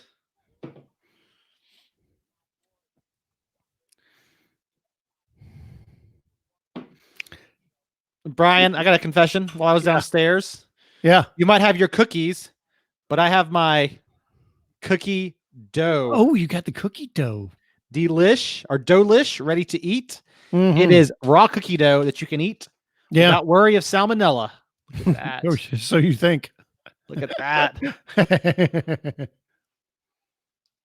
actually says on the container, no baking. Do not use it to bake. What monkey armada? Get out with that nonsense. Bottle is better. Jimmy Uso is in a precarious position here. He's on the ladder. And John Morris. Damn. What? Starship Pain. The parkour style of Morrison. No, the parkour. Parkour. Yeah. Thank you. This is what we mean by parkour. Thank you for explaining that. Just say it's Starship Pain, man. He said that move reminded him of Kurt Hennig. I never saw Mr. Perfect do a dive off the top rope or anything or twist around. Hackman's got it right. Can, greater than keg, greater than bottle. Thank you, Hackman. I'm surprised you don't have like some tall boy PBRs over there or something. Well, I had to be selective when I was at the store the last time. So I bought some high quality stuff to keep me company during this time of Corona. How much beer did you buy the last time you went to the beer store? Knowing that you were going to be stuck at home for a while. So I actually didn't buy that much because I had a lot. Look at that. Damn. Kofi springboards, gets caught by Morrison and then monkey flicked them off. Holy moly. A leaping, flying Hurricane Rana. That's like 3 moves in one. Hurricane Rana. Look at that. Caught him. Yeah, it was a Hurricane Rana. Okay. I thought maybe it was like a monkey flip. A war of attrition. This match is a war of attrition. Well, what are you saying? Like when you went and got booze? I had a bunch of booze in my beer, my fridge already. Okay. I don't have a beer cooler anymore, Francis. It's all in the normal fridge. Limit my consumption. I've been trying to drink less. Okay, guys? Don't want to be an alcoholic forever. By the way, our buddy Will is declaring this show WrestleMania ceiling fan. There you go. We've done the research. We know where to buy that fan.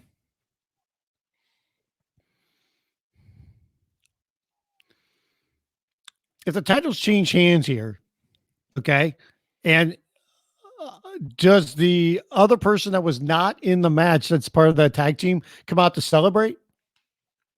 No, too many people out there. Whoa, Kofi with another dive outside the ring. Somebody asked if like Kofi and Morrison both grabbed the tag team titles, are they now co-tag team champions? Is that how that works? Let's hope not. I don't need anything to get tricky. Look at that athleticism by Kofi. Kofi's incredible. Oh, you see John Morrison drop that ladder so he didn't get hurt with it. He just with a beautiful dive outside the ring over the top rope. I miss Money in the Bank being a part of these. Oh yeah, these match. Jimmy, you said, see, this is why the barricade's there, Mike. Oh, jeez. Jesus Christ. Jimmy Uso's running across the barricade and Kofi just threw the ladder and clipped him in the legs. Luckily hit him in the face too. Damn, dude. Oh my goodness. Damn. Let's see the replay of this. Okay. Got him right in the side. leg. Yeah. Yeah. Got him in the leg and the side. He puts his arm up so he protected himself. But man, these guys are killing each other out here, man. I mean, it's hard not to have a physical ladder match. And is that the really big ladder he's got right there? Yeah. Oh, yeah, it is. There you go. Holy. Why you wouldn't bring that out in the first place is beyond me. That is the giant ladder Kofi's got now. Oh, look at that. He's going to set it up from the ring to the barricade. Another reason why you have a barricade without fans. That's right. For totally logical wrestling reasons, such look at as that ladder. They've got that angle right there where it makes that ladder look like it's 20 feet long. That thing is just barely long enough. So who's going to lay on that thing and take a move? Jimmy. Well, Jimmy's going up there. Why do I have a feeling it's going to be two of them? Yeah. Jimmy Morrison's and going to come off. Yeah. Well, Morrison's going to come off the ropes and hit Kofi or something. Oh, There's Morrison. Yeah. Yep. There he is. Oh, geez. I was going to say, I thought he was going to Hurricane Rana him off of the top on the Uso. Yep. For those of you guys who are trying to figure out where we are in the broadcast, there's a quick clip. 1, 2, 3. Take it off. Yeah. Got a 5 count for those, I think. It's right to get a 5 count. Okay, what's Kofi going to do here? Any prediction? They're going to both jump on him? Holy shit. I don't think so. Look at this. Morrison's going to walk the top rope. Oh, jeez. What the hell? What in the hell? Why did he do that? Was that because necessary? He wanted to go attack Kofi. But you could have just... Oh, Spanish fly! And then here comes the Oos. Right on the Morrison. I like how Morrison got himself in position once he was on the mat. He like scooted around. Yep. Look at that Spanish fly. Whee! Damn. That is awesome. It does look pretty epic.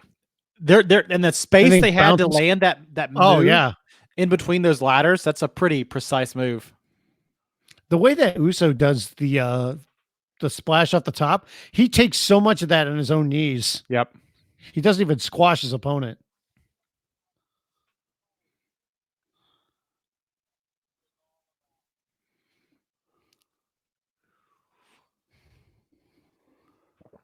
This match is fine. I mean, I don't think it's everybody's putting their all into it. It's just a typical chaotic ladder match. Like I miss when ladder matches were like really good bouts of psychology between two men. Nowadays, they too often feel like multi-man. Like TLC, I almost think took ladder matches in the wrong direction in a certain extent. Well, there's so many people that are in them. I mean, it's not like Shawn Michaels, Razor Ramon back in the day. Now or The Rock and Triple H, or even like Edge and was it Edge and Jeff Hardy who had some of those matches? Well, Jeff Hardy and The Undertaker had a great ladder match on TV. CM Punk and Jeff Hardy, maybe. Yeah. So I mean, now it's all these multi-man matches, So it's just kind of like go out there and beat the crap out of each other and without too much of a storytelling, Yep. I missed that. Look at Kofi in the inside. Kofi, you can't win that way. Somebody tell Kofi he's on the wrong side of the ladder.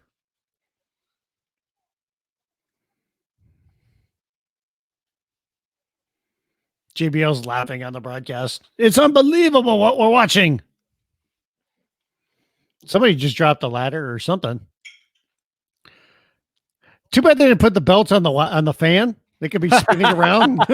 Just so you thought you got it. Like, no, it goes around. See, Will just said that on Twitter. He literally just put that on Twitter. That's funny. That's funny. Oh. This is Kofi's time. Come on, Kofi. Come on, Kofi. No, this is not Kofi Mania, JBL. This is a very different thing than Kofi Mania was. Damn. Damn. Nice. Just comes right off and stomps him right in the chest. Oh. I think it's too soon. I think John Morrison has to win this match. I think it's too soon to take those titles off of Miz and Morrison. They're mad at the Miz for showing up at the PC. Hey, ho, ho. Miz and Morrison. Hey, Miz said he wanted everybody to chant that tonight. Everybody. Yeah, that's what Miz put out there on Twitter before. Dude, why don't they have Gronk and Mojo doing that right now from that perch? Yep. Can you imagine if those two just started doing chants? Well, those two weren't up there for all of the matches. Otherwise, they'd have been up there for like 5 days straight. Well, they're gone. Yeah, that's true. They're gone. It's like 2:00 in the morning. The hell with us. We're going to the bar. We're going back to the room to get a drink. We just don't do it together because of social distancing, right? Now the bar wasn't open. Just think, Brian, if we were pro wrestlers, we could be hanging out together right now. Oh, man. Apparently they are immune to COVID-19. Ooh, jeez. Yep. Face first into the ladder. Yep. Eat that, Kofi. I'm going to treat your face like a pancake, boy. Damn. Look at Jimmy Uso. Damn, flatten your face like a pancake. I'm going to use that. I'm going to flatten your face like a pancake. Boy. Look at that. Look at a little roll across the top of the ladder. Oh. Damn. I will say this, man. This is a really good match. Even without, the crowd, these guys are having a really good match. Yep, they're putting their all into it. This might be almost as good as the Bill Goldberg showing we have later tonight. Oh, jeez. And also, Jimmy, I mean, both the Usos, they deliver killer super kicks. Oh, yeah. I would pay so much money for an Uso versus Young Bucks feud. So much money. I'm sure you would. So much money. Oh, no. Where's Jimmy Uso going? Oh, geez. Oh, no. They didn't even show that. Yeah. Let's see if they show a reverse angle of that. See if he really did splat on the floor or not. Nope. I bet he jumped off. Maybe. They probably jumped off and they're just going to edit it later. It's just, no, you can't do that. You got to show us the impact. Well, remember like that Montez Ford move where he went flying and we're like, I really wondered like, okay, did he really fall? And then they showed the reverse angle of that. And I was like, oh my God. Yeah, I think that was edited. I don't think he really I mean, it was a much cleaner and better look than Elias taking that fall. Oh yeah. Oh yeah. That Elias thing was it was just so damn goofy. Yep. Come on, move faster. Hey man, move faster. Morrison's trying, but that fan's distracting him. He's trying. Oh, is Morrison going to take a fall on that ladder? Yep. Oh, geez. That's why they have that camera set up straight on right there. The hard cam. Kofi's trying to get. Ooh. Here comes Uso with another ladder. Yep.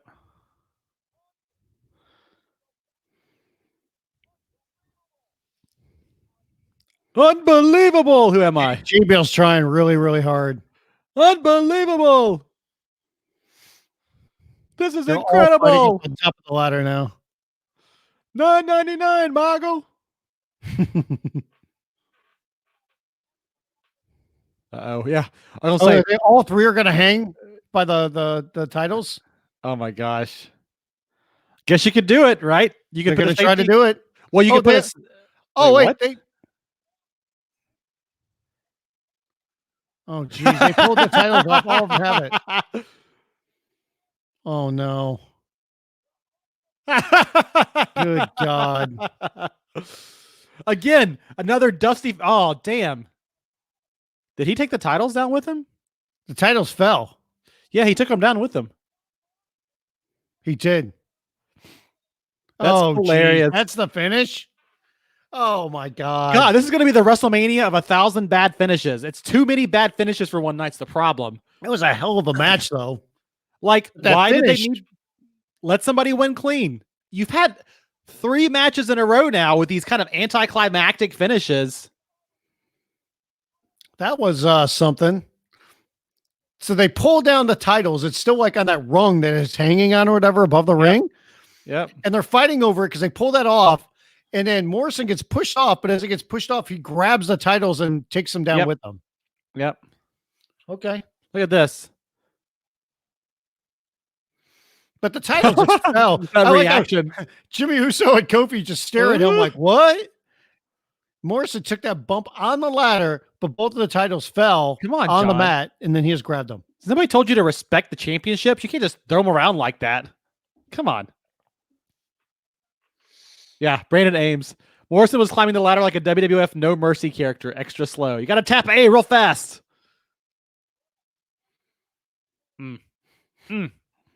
Let me show you the SB Nation on yes Twitter. Hold on, let me show you this.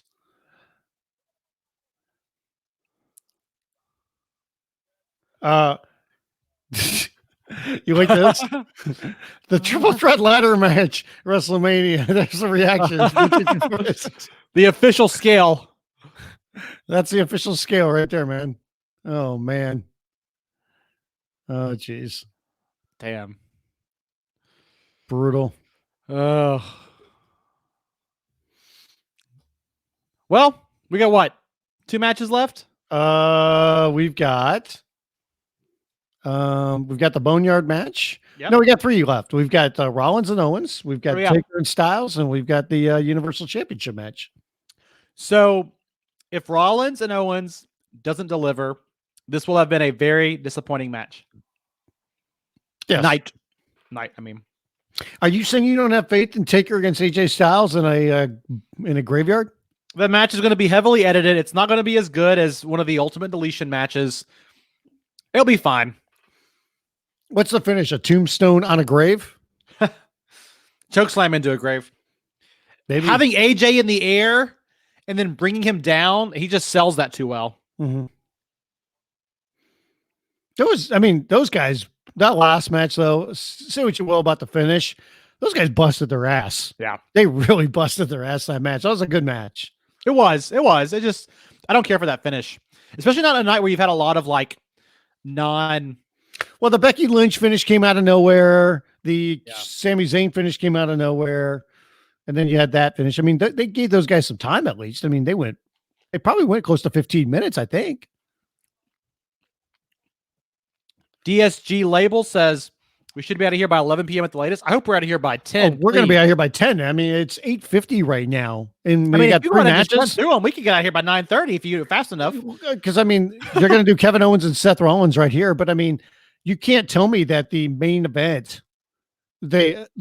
or whatever order they put the matches in, but the Strowman Goldberg match, that's got 5 minutes written all over it. Okay. Maybe 7 or 8.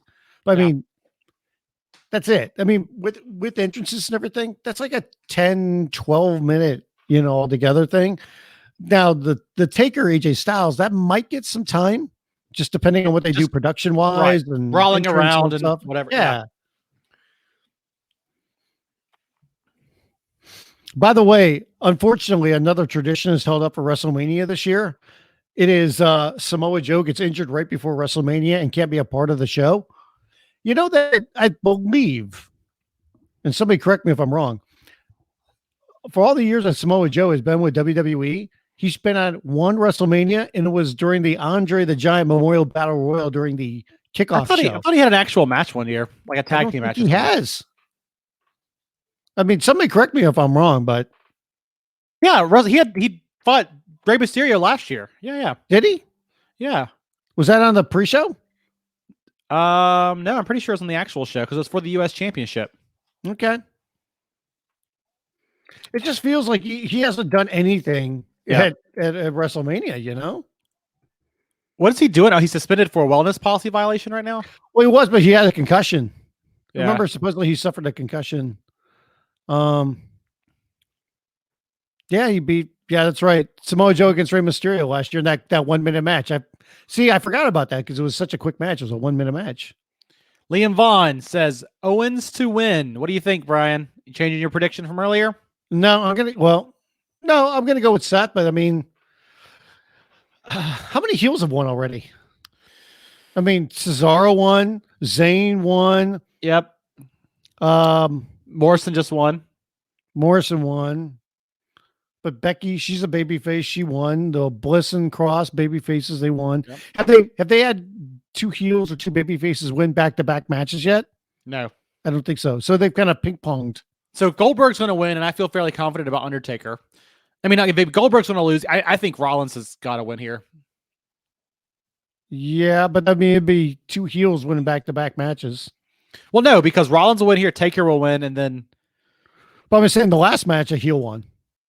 Yeah, Morrison they'll do it here. They'll do it here. There's no science. Science. Who needs science? Man. Science is overrated in the world these days, isn't it, Michael? Just think, we could have paid real pay-per-view money to watch this show.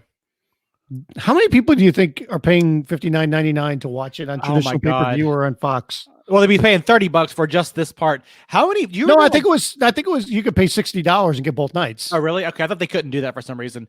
Do you remember when you used to have to call the pay-per-view company and order the pay-per-view? Yes. Dial this 1-800 number. I remember when it was like a godsend. It was like, oh my God, I can just order it. Like I can just bring up a certain channel and pay for it. Right.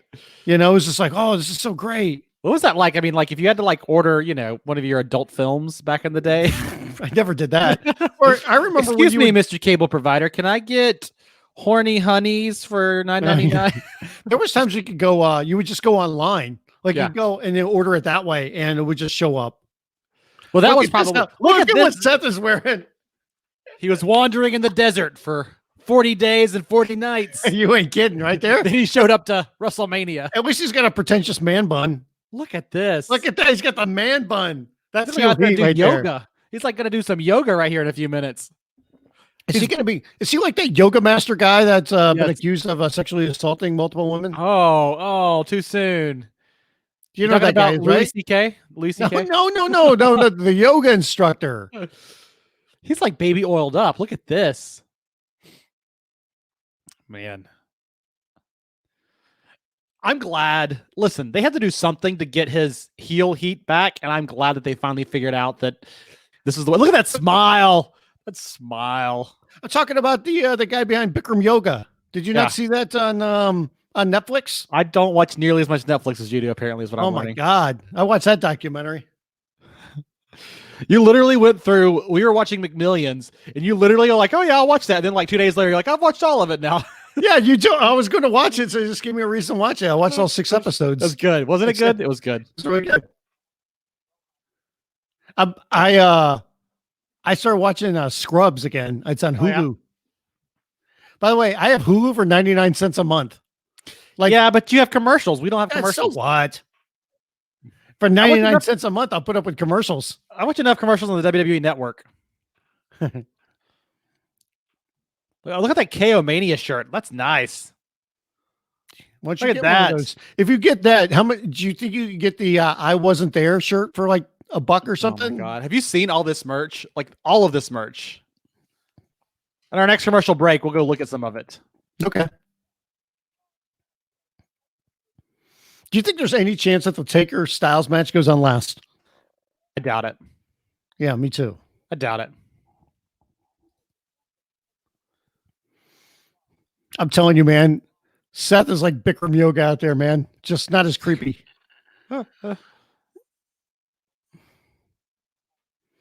He is a god. Okay.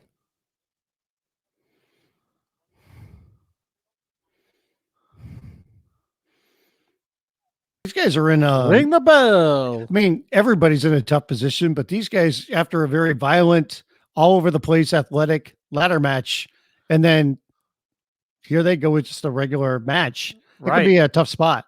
Well, the crowd, you guys, your crowd come down match, right? Yeah, no, but I mean, you don't have that tonight, for any of these things. Yep.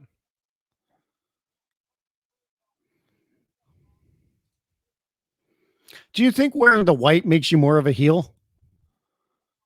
Yes, that much white. Remember he did that at that SummerSlam that one year? Yep. I mean, we went totally Freddie Mercury. Yep. This much white though, yeah, it's jarring. It hurts your eyes. It sears into your eyeballs.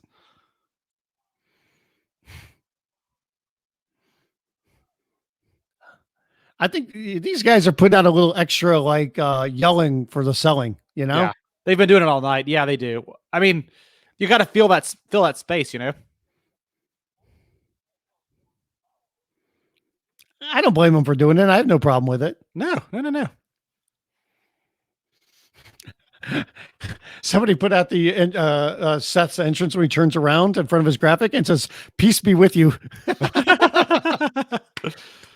That's so good. That's so true. Monkey Armada says you're dating yourself, Fritzy. How so? I don't know what comment that was that you made that, but I mean, you do it a lot, so it's probably per the norm. I haven't mentioned Seinfeld yet or anything. Come on. Francis, is he wearing white before Labor Day? Yes, he is.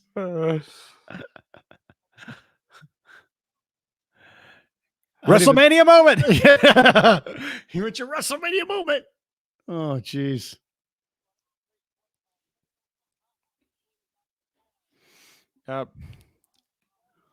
Where's Murphy? Is Murphy injured? No, but he was showing signs, so they told him not to come to the building. Oh, yeah. Showing signs. Mm-hmm.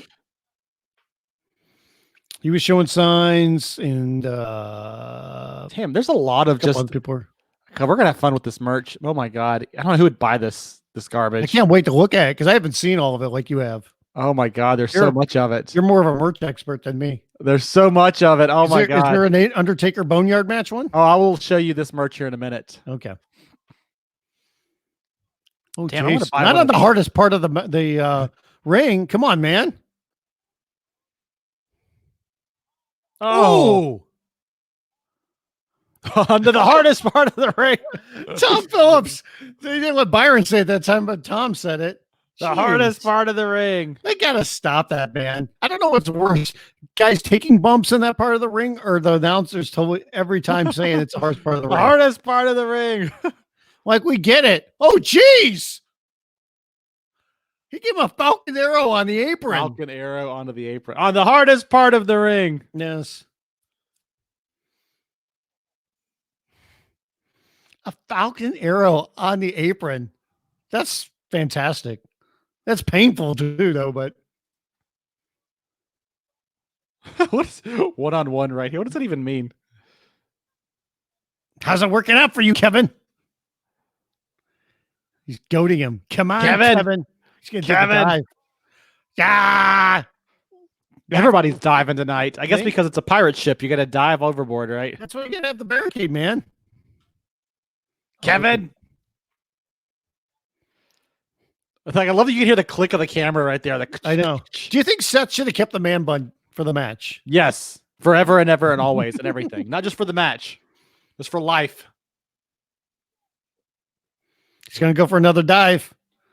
Wee eagle. Boom. I like how they put the cameraman just behind them. He knew exactly where they're going to dive. Yeah. That's a good visual. How many times do you think they started and stopped this match? They said, okay, let's get the camera guy in position. Where exactly are you going to do the dive at? Yeah. I hope they didn't. Like, to me, that would be a huge... I hope not. It hurts the flow of the match and what these guys are doing. I mean, these guys are pros. So but you know how WWE loves to overproduce everything, though, right? Like, that's their whole MO. Damn, look at that hit. KO just clobbered him. Sling back. I hate the name of that move. I think of that movie with what's his face in it? Mm-hmm. Mm-hmm. Mm-hmm. Everybody fisting hitting tonight. They've done less. They've honestly done less with this show as far as entrances, graphics, video, everything than I thought they would. Like, I honestly thought they would have done a little bit more. I do too. By the way, I can't wait to show you during the next commercial break another picture. Yeah, I just got. This is a beauty. You are going to be so impressed by this picture.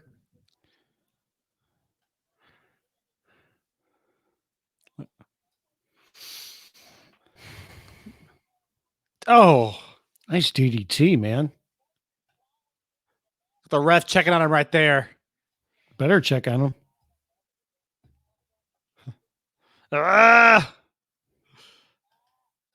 Maybe this is a sling blade. Mm-hmm.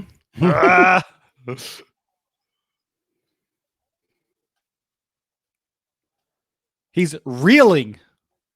Yes, I'm always reeling. I just like, it's hard to have a feel for like all these matches just feel like a bunch of like disparate matches, you know? Yeah. The show doesn't have like a flow to it, I feel like. You know what? I really wonder after all of this, can we really make fun of WWE for always pointing out the WWE universe? Like, you have a new appreciation for how much fans need what they're doing. Sure. I think we can still make fun of them for calling it the WWE universe, right? Mm-hmm. But I think that, like, yeah, you're right. The fans mean something to this company. Yeah. I mean, I've always known that, but you don't truly appreciate it until you actually see it. Yep. You know? Yep. They're getting some awesome shots, though. Like, some of the shots they're getting from the talent tonight are just amazing. Okay, Kevin. Oh, no. Seth's trying to get out of the ring. I hope that Rollins comes out of this, or I hope that Owens comes out of this and ends up going back into more of the main event picture somewhere. He's going for a stunner. Boom. Oh, Kevin didn't even get his hand up for that. Look at that. Nice. See, that would have been a great spot if you had a crowd. Like, he takes the insecurity and comes back and he hits that clothesline. Yep. I don't even know how to adjust putting a match together without a crowd. Like, is there anything you could really do? Again, they're taking out some of the near falls down the stretch, but like, I don't think you do that much different. Right. You don't clap for the crowd. You don't lean into the crowd. Probably fewer rest holds, right? Like, It feels like they're just going a lot more. Like I feel like there's less like downtime in a match. I mean, you can yell at your opponent more because everybody can hear it, you know? So come on, God. Hey, Vince McMahon's already beat God here. Okay, guys, you got to beat Vince McMahon next if you want to get that championship. Shawn Michaels' team was God on a pay-per-view. That's right. Unbelievable. Do you reckon the Monday Night Messiah, him and his partitioners, can still meet in this time of COVID-19? If they're in Florida, I guess, right? If they're in Florida, you can, unfortunately, but that's about it. Or Georgia now. Well, Georgia, they opened up the beaches again. Oh my God. But they had said that you can't set up like chairs or an umbrella or anything like that. Sure. Okay. Ooh, man. Buckle bomb. Super kick. Think my light is dying. Is it really? Yeah. It's battery powered light. Are you going into the darkness? Hello, darkness, my old friend. Hello, darkness, my old friend. I think an empty arena match is a fine. Juicebox brought up the Riddle and Strong empty arena match in NXT. I think an empty arena match can be fine. I think all of these being empty arena matches. That's what it's tough. It's kind of like when, TNA Lockdown. Every match is a cage match. It just becomes overdone. There's no specialty to it. CGI the crowd and pipe in the noise. That's right. Why not? They should just have the wrestlers on the back, like making the noise, but just pipe it in. Can you imagine if they did that? Like they just mic the guys in the back. That'd be awesome. Aren't we like Westworld yet? Can't we just have a bunch of robot fans? Nobody can understand the storylines of Westworld. Come on. We had to watch the recap videos to understand it. Good damn. I watched the first season. Oh, jeez. He just caught him with the bell. Right across the face. Oh, my God. Is he getting color? Wait, what? That's it. KO just won by DQ. Why? Why are they doing every match this way? They are determined to not give us one solid finish to a damn match tonight. Wow. What the hell? See, I really wondered that they would do stuff like this. Like, okay, so we could talk about this more tomorrow night, but one of my predictions for the McIntyre Lesnar matches, if Drew does not win, I almost wonder, and I'm not advocating for this because I don't like DQ finishes or non-finishes, especially at WrestleMania, but imagine if Lesnar's about to win or Lesnar's about to lose, McIntyre's about to win, and Lesnar just left. He just walked out. And then you couldn't see him for however long. Yeah. Because we're under stay-at-home orders. And then McIntyre be like, you're a coward, you're a wuss, blah, blah, blah, blah, blah. And they can get people more behind Drew, and Drew doesn't have to have his moment in advance. What? Owens. Owens is calling him out. Ooh, he called him a little bitch.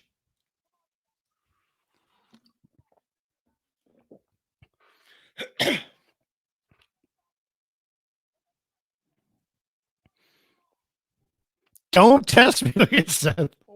Why would you not? You could have done no disqualification, no rules. They're going to continue this match. KO said no disqualification, no rules. Oh, and Seth is going to accept. Should have done. Here we go. Ring the bell. Ah, ding, ding, ding, ding, ding. How long is this going to go?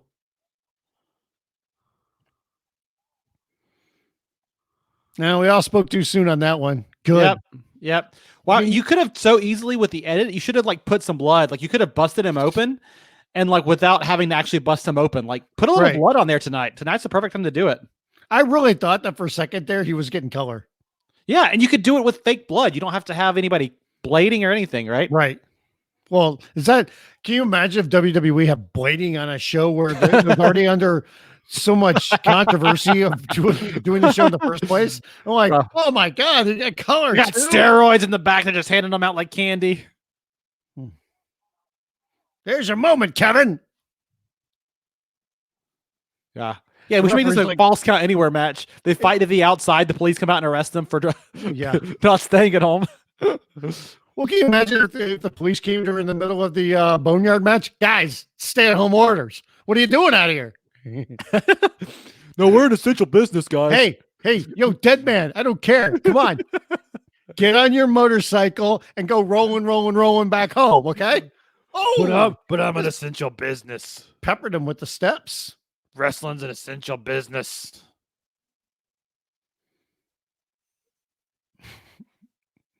Caleb Braxton just tweeted, this year's WrestleMania needs a swear jar.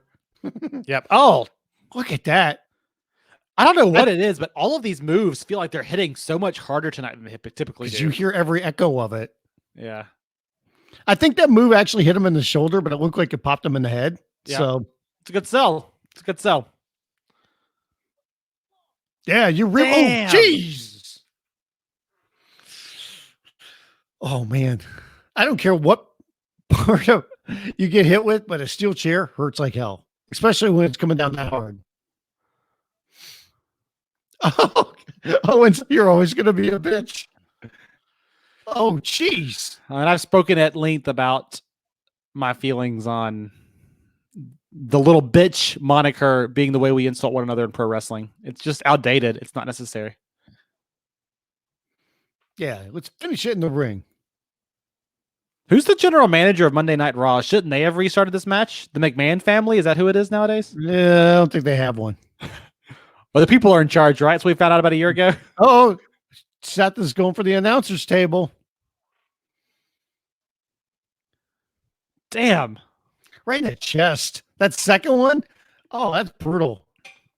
I just want to give a shout out, number one, Fritzy, to you. We have crossed the 3-hour, 10-minute mark in this podcast. Mm-hmm. But number two, to all the fans out there who have stuck with us for these 3 hours. This has been it's been a wild ride, y'all. Yeah. He's bleeding a little bit on the nose. A little Rudolph the Red-Nosed action. Ooh, he just rang him up with the bell. Got to get a good line in there. Check out for one. Ding. Is KO going to go for a cannonball off the top rope? Where's he going? Oh, where the hell is he going? He's like, he just heard. He's like, wait, social distancing, stay at home. I'm out of here. Gee, oh my God. Damn. He's going up on top of the WrestleMania sign. What the hell? Oh, don't do it. My God. Oh! Holy crap. Oh my God. That did not look like it was nearly as protected as I would have thought it would have been. Holy for crap. A pre-recorded segment. Jesus. Jeez. Holy crap. Where's the replay of that? No wonder that sign needed to be that big. Damn. Even Shane McMahon thought that was crazy. God, he just came flying down. Like, thank God he didn't do like a cannonball or something. He just kind of came down with an elbow or whatever the hell. Yeah, it was an elbow. I just feel like that was like not as... Yeah, the Shayna Mac spot, Francis is right. I feel like that was not nearly as protected as I would have expected for a... Well, like I mean, the thing is, like, it's such a unique thing. You don't see that happen. It looked like it was so high up, and it probably was. It was like, that was a good 15 feet up at least, right? Yeah. The margin of error on that, like if he had missed that there was nowhere for him to fall. That would have been safe. Like, yeah. But he didn't have to jump that far out. I mean, it wasn't straight down, obviously, but luckily he didn't have to go too far out. Box says, hey, Kevin, sorry, the cameras were off. We got to take that again. Oh, jeez. Hey, we missed that angle. Can we do that again? Like, oh, are you kidding me? Stunner. I love the way he sold that. He sold it like a broken man. He sold it like a dead man. Like he had the shit beat out of him. Yes. Thank you. How about that? KO with the win. Damn. That was a really good match. Yeah. Yeah, it got there down the stretch. I mean, it was a good match. The ladder match was good. That's 2 good matches in a row right there. The ladder match was fine, but the finish takes it away from me. Like I was stupid. This one I'll give him. I'll give him this one.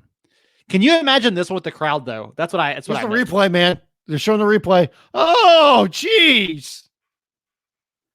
That's reckless abandon right there. Yeah, show this angle. Look at this. See, he just steps off and. Yep.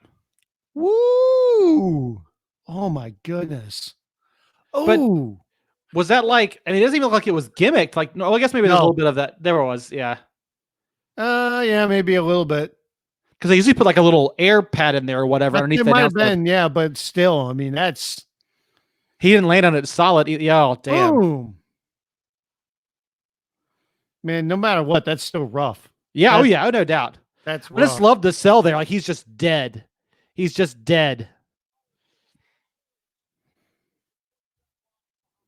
Let me show you a great picture here. There you go. You'll be seeing that picture everywhere tomorrow, everybody. That's funny. Hey, that must have been for the Daniel Bryan match, I guess. Oh my gosh. Are they still there? They weren't, like the last time I saw it, I didn't see them. Show me this great merchandise. Yes, this merch. Okay. Y'all ready for this? Yeah. Give me a second here. WrestleMania merchandise. Oh boy.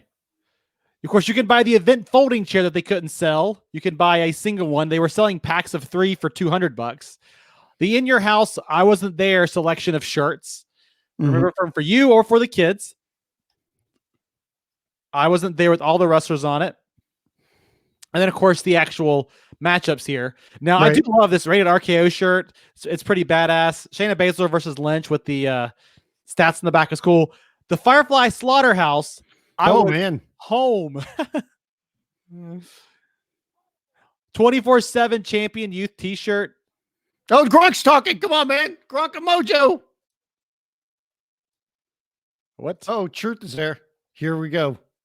24/7 title. Yep.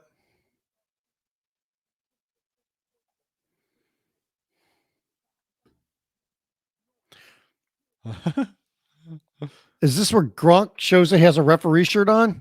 Or Mojo has a referee shirt and Gronk rolls him up? Oh, yeah, Gronk. Yeah.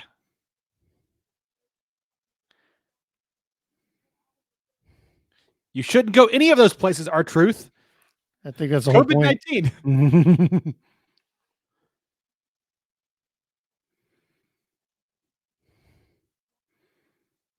Gronk. Mojo's got a referee shirt on. I'm telling you.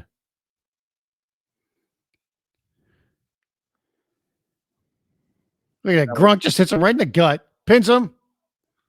Oh. Yeah. Nope. Mojo wants the pin. Mojo wins it. Look at that. He just pulls Gronk off and Gronk can't stop him after just getting pulled off. He just called Gronk a playboy. That was a segment of my life. All right. Now Gronk is so pissed off about that. He's got to one-up a Mojo, and that means he's going to win the Universal Championship tonight. Speaking of 24/7, you can have a home 24/7 championship shirt if you'd like one. Here's where it gets better. So you can buy your own exclusive Gronk Mania swag. You can buy all of the WrestleMania 36. Look at that Boneyard shirt down there. Look at that. Look at this. Crossbones. Look at this. Look at this. Okay. WrestleMania 36 swag. Pirate. Is that a ghost pirate? Look at all this Tampa Bay stuff. WrestleMania 36 Zubaz pants. Oh, that's a Mojo specialty right there, man. Treasure. Whoops, go back. Tank tops. There's zip a hoodie. up hoodies. Look at that snapback hat. That's not hey, wait, bad. was that hoodie? Go up. That hoodie was only like, how much is, it's 55. Jesus. Nice little snapback hat. But these posters these are pretty badass. I like these. But look at that here. You can buy a Gronk Mania ice shaker, an acrylic magnet, a decorative skull. But you get the duffel bag for $40. Yeah. Who's buying a duffel bag for $40? Oh my God. A lanyard. You got a WrestleMania trucker hat there for $25. Oh my God. Oh, look at that, man. It's got the bag right there. That's what I need. A WrestleMania 36 slap wrap drink cooler. Okay. There you go. Oh, Charlie. Oh, what's Heyman doing here? Got to hype up tomorrow night's show, don't we? My client wants to do a match tonight. Brock Lesnar isn't interested in waiting around until night number 2. Is everybody who's here because of COVID-19. You know, McIntyre hasn't been on TV in like 3 weeks. Yeah. Is that weird? Yeah, everything's weird right now. Everything. There was a fanny pack. How did I miss this? I know, man. This fanny pack. Look at this. Heyman just called him a bitch again. Yeah, you like that fanny pack? Mick Foley would love that. My wife would love it. I hate fanny Well, packs. she's not a wrestling fan, but she likes fanny packs.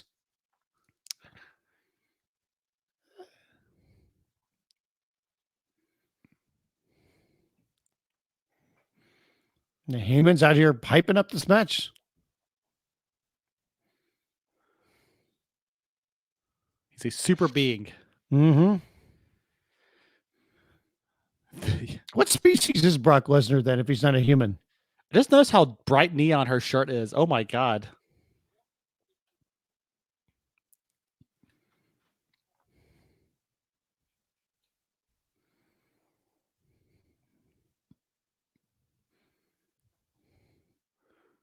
He hasn't promised that Brock was going to beat Drew yet, though. The only thing he's promised is that Brock would be the champion come next year's WrestleMania.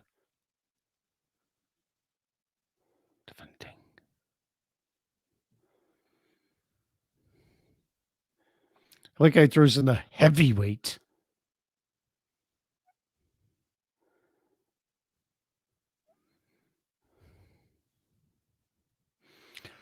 He may just moan between Brock Lesnar, and it sounds like the man, like the noises of a man who's ready to convert to cannibalism if needed during a pandemic.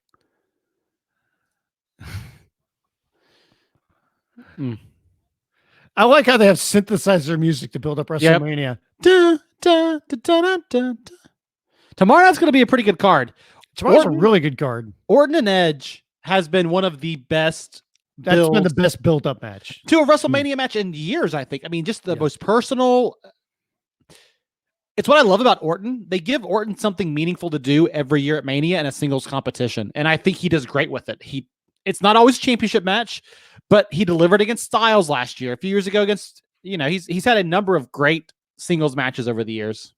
But I mean, look at you've got the Rhea Ripley Charlotte Flair match tomorrow night. Yep. You've got Edge and Orton. You've got McIntyre, Lesnar. Yep. I mean, those three alone are really good, I think, at least on paper. Yeah. The Firefly Funhouse match will be whatever it is, but it should be interesting at least. Mm-hmm. Does Bayley walk out the champion tomorrow night? No, I think Sasha Banks does. Otis against Dolph Ziggler tomorrow night. Liam Vaughn asked, are we doing this tomorrow night? Yes, we will be here. Oh, geez. I've got some hot news for you. Are you ready for this? Somebody got injured tonight. Netflix announces another Tiger King episode to release next week. We're getting more Tiger King. Yeah, I haven't watched the Tiger King that we already have, so. What? What? Will you catch up? How have you not watched Tiger King, man? What's wrong with you, dude? Lots of things. 6 years of rage have built to this moment as The Fiend takes on John Cena in a funhouse match.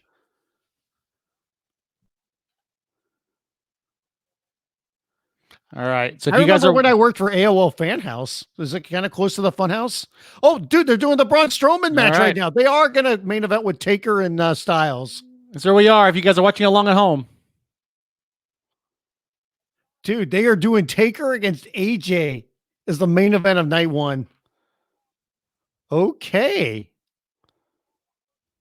Can AJ Styles now say he main evented WrestleMania? Does it count if it's only night one? Sure, why not?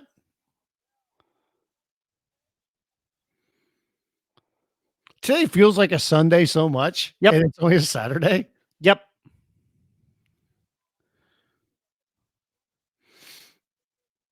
This almost makes me feel like Goldberg's going to win. Yep. I'm not convinced. I mean, with him not going on last, I'm not convinced he's going to win. Oh, look at this. Monkey Armada. Tiger King is garbage. Oh, he just called you out. How dare you, man? They're still doing the. Oh, there we go. He just came from like. That was not the locker room he came from. Let's put it that way, okay? I'm just gonna throw that out there. It's like the kitchen. Basically. Well, the kitchen's on the second floor at the PC. Okay? They pipe in Goldberg chants. That's the question. Oh, they do have that though. They got the steam. Goldberg. Goldberg. Goldberg. You know Goldberg didn't take this ad seriously. He didn't even color in his beard. Nope. It's WrestleMania, too big for one night. Do you think it's 9:25 right now? We've got this match and the Taker Styles match. Will this show be done at 10 p.m. Eastern? I think it will be very close. This match will not take very long. Who's he raising the title for? For us at home, buddy. Come on, man. Look at the camera there. What the? That camera angle is horrible. Yeah. JBL just called him one of the greatest of all time. All time. Oh my God. You can hear him wiping his feet. Yep. He's charging up. Hey man, you can't deny Goldberg is in great shape. That dude, he just stays in great shape. This match is not going to take very long. No. Fowler brings up that great point though, that like Goldberg probably can't. Goldberg's laughing at Strowman for his pose. But like he probably can't put Strowman up in a jackhammer. Maybe he can. I like how they didn't explain any of this. Like they just literally, I thought maybe they would do something tonight to explain it, but nothing. They didn't explain any of it. Triple H on SportsCenter said, "Oh, it's going to be so interesting how we get there. You're really going to like it." I don't like any of this. This is a waste. Yeah, there was no mention of anything. Nope. Just did it. I'm telling you, man, that's a total Vince. Vince is like, who cares? Like people won't remember.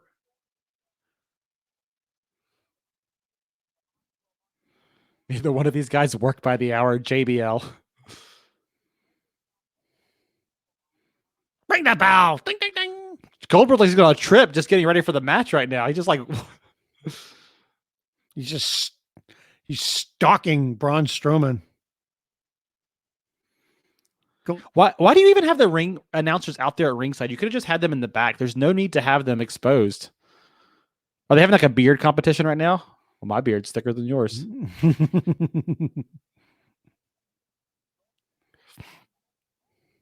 Yep. And Goldberg is winded in 3, 2, wow. 1. That's so mean. Oh, there's a spear. Yep. Right to Don't get up. Don't get up, you idiot. Ooh, number 2. Yeah, it's going to be over. Fucking Braun Strowman's going to get squashed by Bill Goldberg. Oh my God, that'd be great. Oh, kicked out. He kicked out 3 spears and he kicked out. Yeah, jackhammer, man. It's the only way to do it. He's like, I'm too old for this shit. Look, he's catching his breath. Hey, man, it's hard to wipe off the ring rust when you can't, during a pandemic. My God. That was a good spear. Holy mackerel. Yeah, who's this to? For Jesus, he's like looking towards the camera, but not like right at the camera. It's like points up. It's like everybody when they take a selfie, you don't know where to look exactly on your phone. For Christ! Whoa, that was a weak ass power slam. Is he just gonna power slam him 5 times? Yep.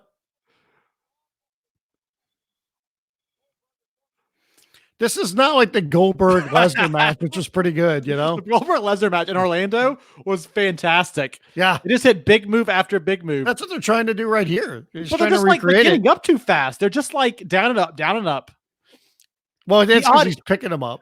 Also, the audience made that match. Like the reactions to those moves are what sold that match. Without the audience, for its 4th power slam in a row. Look at that. A running one right to the side. It's just like that. It's over. Oh my God. Goldberg looked weak as shit out there. Oh my God. Dude, that match literally was they paced around. Spear. I think it was a 4th spear. Strowman just survives it, and then 4 power slams in a row.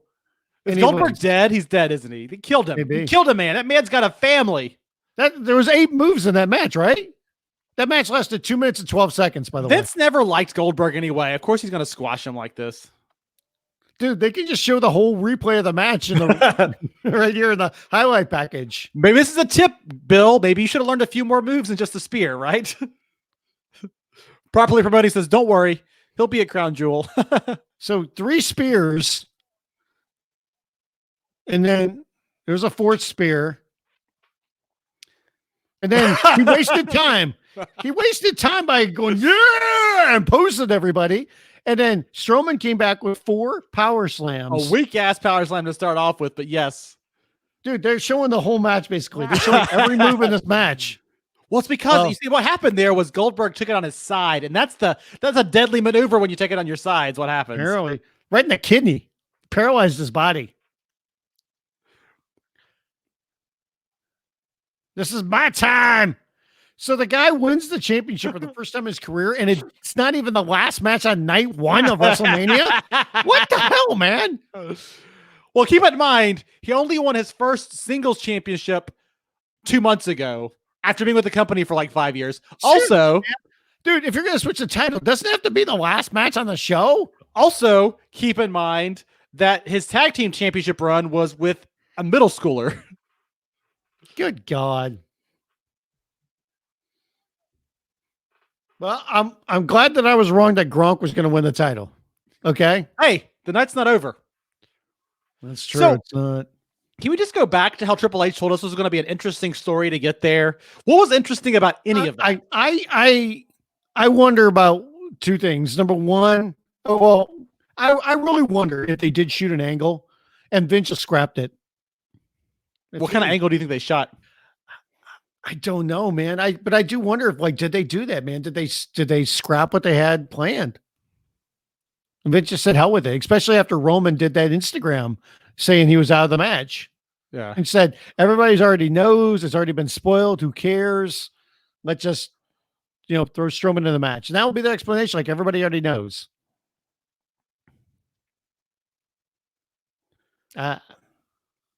Just can you believe that literally he went from not even being there to being in the main event and being a first-time world champion in a matter of days? It's just crazy.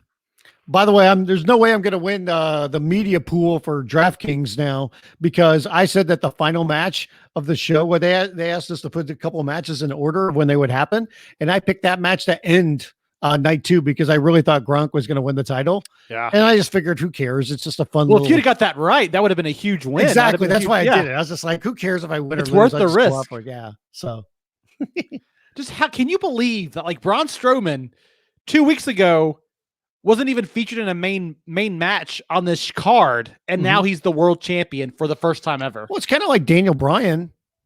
When he won the champ, or how he got in the title match, but the fans were behind him. The willed it, yeah. Yeah, Braun Strowman, there's been just no buzz about him lately. Same with Kofi, the Kofi, how that came together kind of in the last couple. But I mean, this was something that didn't happen over the last couple of months. This is something that happened over the week. Yeah. I'm surprised. I did an interview on Friday in Texas on our radio station. And I was I didn't spoil who got put in that match. And I did another one in Orlando earlier in the week, and I didn't spoil who was in the match, but at that point we already knew who was going to be in it.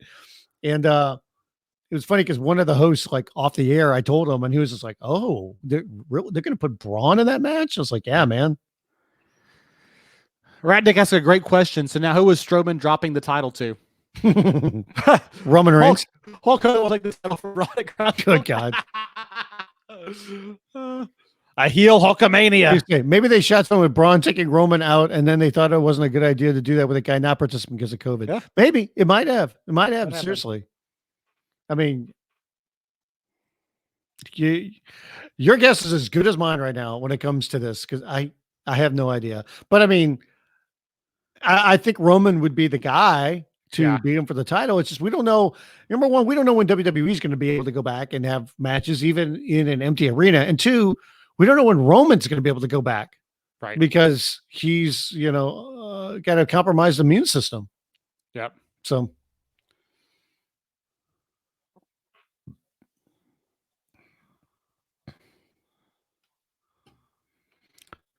Somebody put on Twitter, Braun is an inspiration. Makes you feel like anyone can quit professional powerlifting, get paid to train in professional wrestling, skip developmental TV, go on to the main roster, and then eventually win a title at WrestleMania. Good. You know that guy's from North Carolina. We got a local North Carolinian as your Universal Champion now. He's from Hickory. That's where your wife's family lives, huh? Used to live. Yeah. Maybe my wife's dad has since moved away from there. Maybe Braun Strowman's related to your wife's dad. No, I don't think so. Maybe it's her brother. No. That would be fantastic though.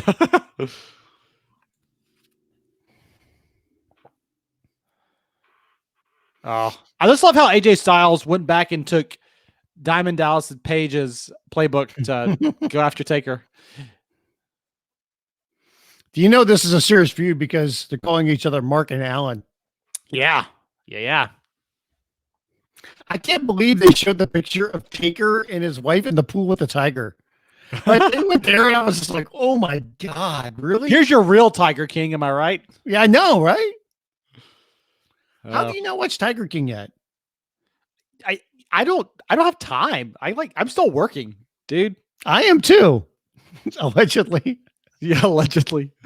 I have a little bit more downtime. My job has a little downtime. My day job requires me to be a little more on since I am in grocery retail. Well, I'm in the news. Yeah. Well, it's true. It's true. By the way, do you know how many times Mojo Rawley has won the 24/7 championship? 3. 7. Damn. Oh, look at this. There we go. They're in Dagobah. Okay, maybe not. Look at this, the whispering. I like it.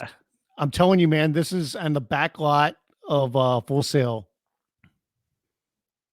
If I had to guess. Oh, Francis, will we see Pirate Taker in this match? Maybe not. Maybe. Oh, look at there. That's not Full Sail. Where the hell are they at? The Hardy compound? No, maybe. Vanguard 1. Vanguard 1. That'd be hilarious if they shot this. He's showing up in a hearse. Sure, if they paid him enough money, he'd let him. I knew that he'd show him in a vehicle. I just thought he'd ride a motorcycle. This is awesome. I'm down with this. Make it as dramatic as possible. Look at this. We got druids. I would love for them to just have background music and ambiance and everything throughout this entire match. It would be perfect. There it is. Look at that. Oh, it's AJ.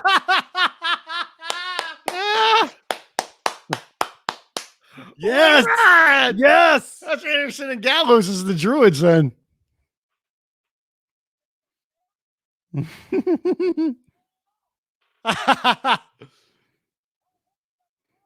At least he's dressed to fight like a street fight, you know? This title font right here. Look at this. He's got jeans, got the shirt.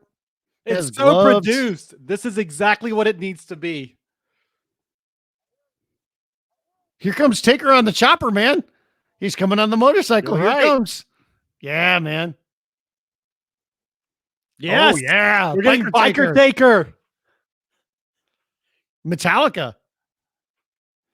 I mean, it's no Limp Biscuit, but it's it's a pretty good Metallica. It's 1,000 times better. Roll it.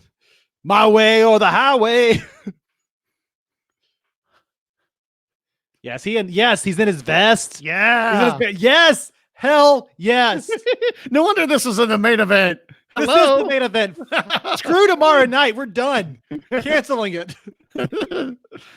Yeah, look how dramatic. This is fantastic. This is badass. It's American badass. This is American man. Yes. I love this. This is a movie, man. AJ can't wait. He's like chomping at the bit. Oh, look at that dramatic shot in the light.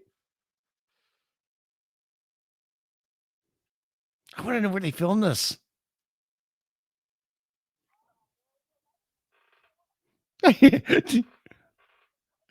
Just Michelle, no, you're out this late. Look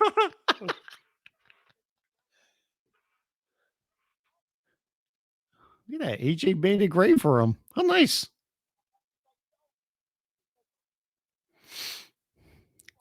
Come on, old man. Jeez.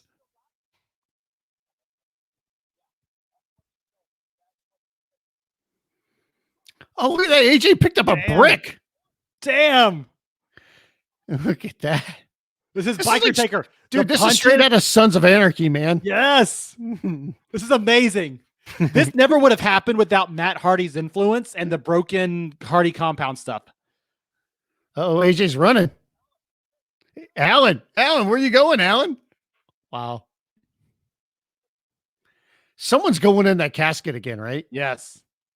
Styles is going back in it. How do you win a Boneyard match? Seriously, how do you win a Boneyard Pull match? out your opponent's bones. Do you have to like bury your opponent? That's fair. Both guys with the gloves on. Very COVID safe. They are, man. Good for them. Monkey Armada. This is the future of professional wrestling. Just the background noise is amazing. The sound. He's got a weapon. The music. He's got like a metal rod in his hand. Oh, that's a Goldberg move right there, right? Did he slice his hand? Yeah. Oh, he did. This is amazing. He sliced his arm. Ah!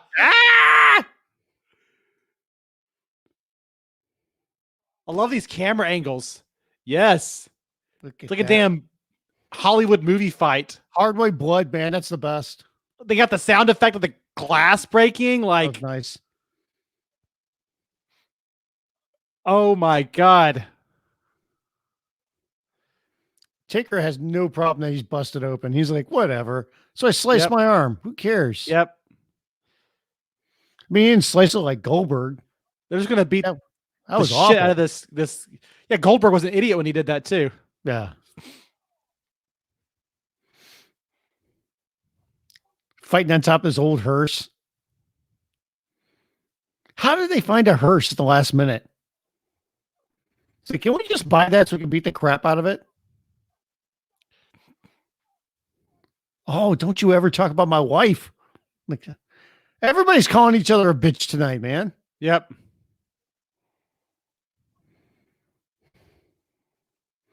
Let me ask you this, okay? When it comes to the first Hardy match on the compound and this, both taped dramatic matches off-site, which one do you think is better so far? This one. Yeah. I mean, the Hardy compound match was more revolutionary. It was outside the box. It was something different, right? But it was made to be cheesy. This is more dramatic. Well, and if you look at when WWE did this before, they did it with Randy Orton and Bray Wyatt, and they failed at it. The Firefly Funhouse, not the Firefly Funhouse, but he just threw dirt in his face. The Wyatt match with Randy Orton from a number of years ago, where he burnt down the cabin, it was messy. It didn't work. Yeah. This works. This is exactly what it needs. I like how everybody's like, this is the match of the year. Yeah. You just hit him with a low blow, man. How do you win this match, though? You got to rip out your opponent's bones, put them in the yard. I guess you just got to bury him. Yeah. Well, Styles has alluded to this is very similar to a casket match or whatever. Buried alive. Buried alive match, yeah. Taker's getting his blood all over AJ. Well, this is perfect for Taker. Like, it's the exact kind of match that Taker should be in at this stage of his career. Yeah. You can hide all of his weaknesses. He just looks badass in that outfit. It's more about ambiance. It fits his character. Ooh, straight right hand. I like how there's cars driving around in the background from the one angle.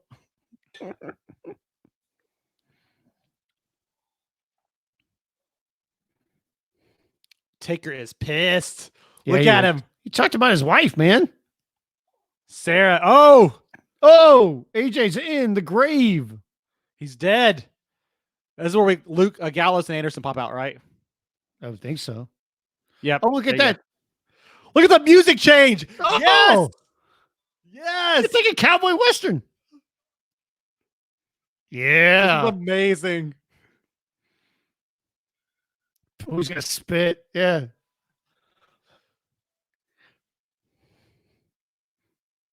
Well, he's like this. Oh, what the hell is in there? Oh, shit. He's got a bunch of druids in there, man. To help AJ. Like what the hell is this? Yes. Oh, my God. Is this the Black Scorpion? Sting isn't one of those, right? It's got to be one of those. It's got to be Sting. Dong. They're surrounding Taker. He's concerned. He's worried. By the way, did you see the whatever machine they got for the pour the dirt is over there? Yeah. He said, if we're going to do this, let's do it. He's just beating the shit out of all of them. Yeah, you take him out, Taker. Oh, and here comes Gallows and Anderson. This is fantastic.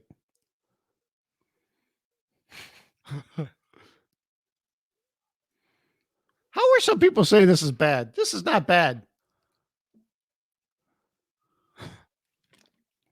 This is like something you'd see out of a movie, right? Yes. Uh-oh. He's got a pipe? Joey Ryan tweets, it should have been penis druids. Oh, God. Look at Taker with a big boot. Fights him off. The dramatic, fight music here, it's amazing. Dude, freaking get off my lawn right here from Undertaker. Yep. Literally. Oh, you want to use a shovel? Let's use a shovel. Oh, that's what that is. It's a shovel handle. Damn. Boom.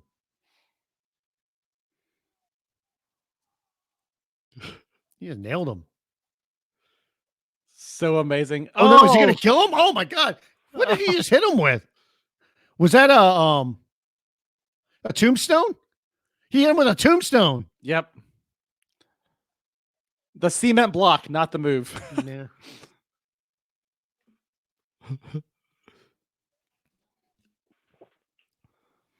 See, this is the only way that I could see Taker losing this match is if all three of them get him. Yep. She never should have let you out. They got the added sound effects with each shot too. Each punch. Yep. Kick. I think AJ just broke his hand smacking Undertaker. Oh, he's acting like he dislocated his finger. Oh, he broke his finger.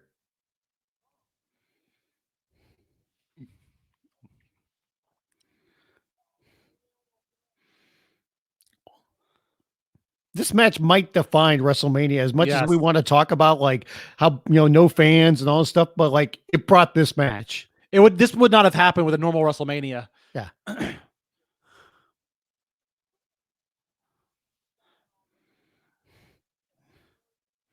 There's just some element of storytelling here that you never see from WWE. Mm-hmm. It's incredible. Just how dramatic everything is too. The lighting and right through the fence. God. What was that fence holding up? It's right in front of plants and stuff. Oh, Taker's having trouble breathing. I think he got the wind knocked out of him.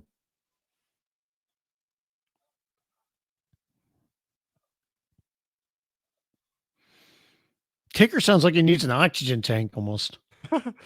He's still less winded than Bill Goldberg was during that match. Oh, my God. The music. The sympathy. The solemn music. The violin. Love it. I can't wait for the dramatic music when Taker has his comeback. I can't wait to re-edit this music with Doink the Clown music. Curb Your Enthusiasm music, right? Bum, bum, bum. Oh, the middle finger. Oh, give him the finger. Oh, he's dead. Just turned into Tropic Thunder. Francis. This Undertaker versus AJ Styles is a Sons of Anarchy Buffy the Vampire Slayer crossover of my dreams. Yes. Doesn't this look like a scene out of Tropic Thunder? Come on, man. It's a little more self-serious than that, though. A little bit. Look at that tractor over there, man.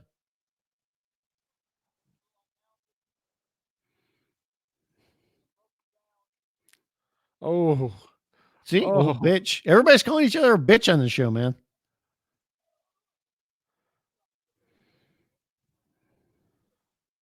Oh, man, he's going to hit him with a shovel.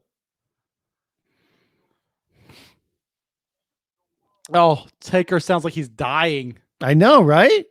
They're playing up like his age and everything, like can't catch his breath. It's like going to put him out the pasture here, man. Come on, Taker. You got to duck this shovel shot. Oh, no. Oh, he did not. I like how there's already dirt like in the tractor, so you can just dump it on him. Are they going to do the dramatic like hand through the dirt? Like he's going to get buried and the fist is going to come up through the dirt? Can you imagine if they continued this match onto tomorrow night? That would be incredible. He comes back tomorrow night. Oh.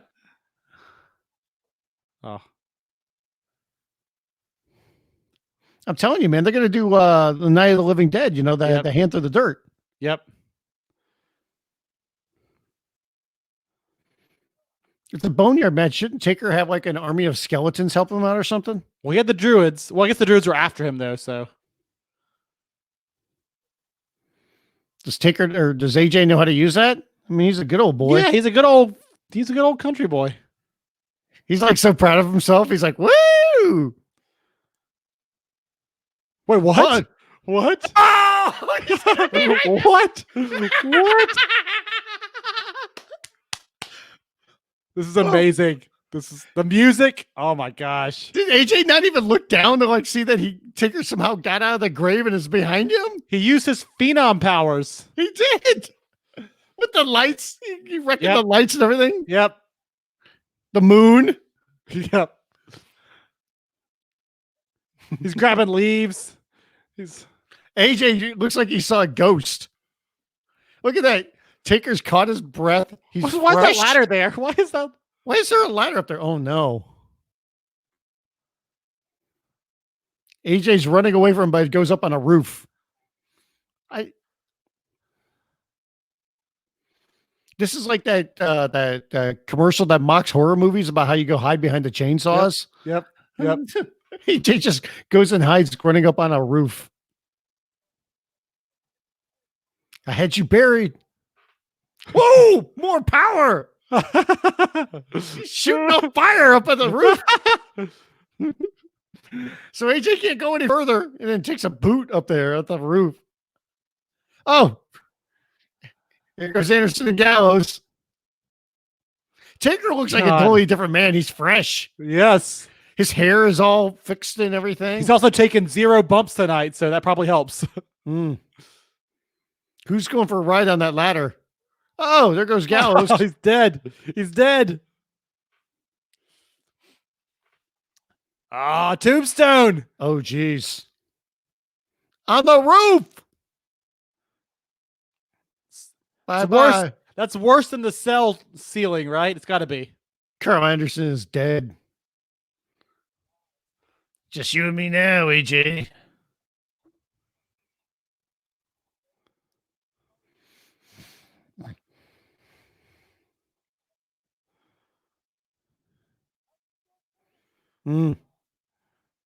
He's hulking up too. Yep. Uh-oh. He's going to choke slam him off that roof right into the grave. AJ begging for mercy. This is what you asked for. Damn. Boom. He killed him. He did. Nice music. The music is great. Yep. The music makes this segment. Oh, absolutely.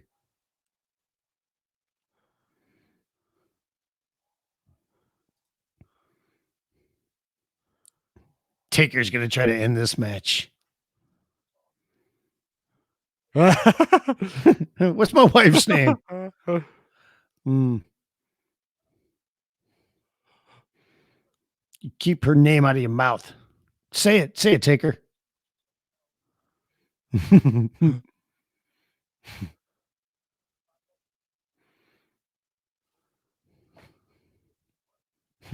He's called him a boy.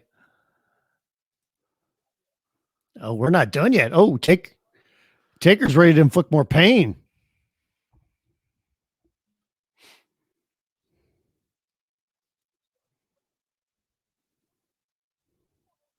Oh man, we're just getting started. They're gonna do a double turn in this match if AJ's so beaten down. Taker wants to inflict more pain. Double turn. Another hour of Mania left, so this thing could go some places, right? I mean, you never know. Is there another hour left? I don't know.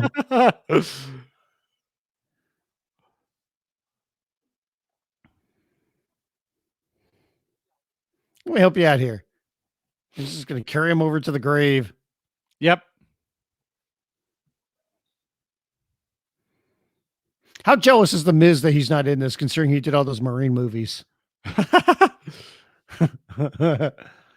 Do you think that this could be nominated for an Oscar or an Emmy? No. It's pro wrestling. I mean, you can't submit it for an Emmy? You could, but what's it going to be, a mini series, a paper like I got to show you this picture afterwards.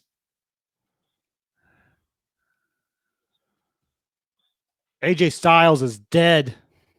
He might be. Don't bury me. Go out like a man. Don't bury me.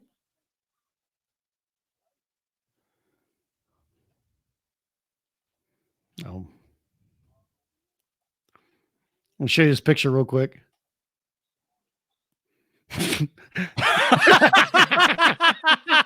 Me about to break all the quarantine rules, and then Taker's Dr. Fauci behind him.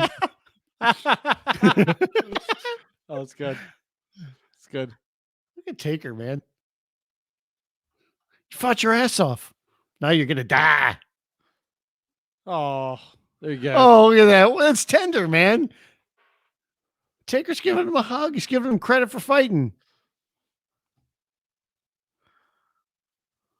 You're good, brother. See, that's just a spoof because they're all good brothers, man.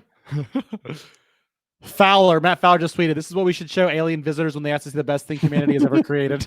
Boom! Oh, kicked him right in the grave. By the way, that tractor seems a little bit closer, but I guess they're just saying AJ moved it because the dirt's like right over.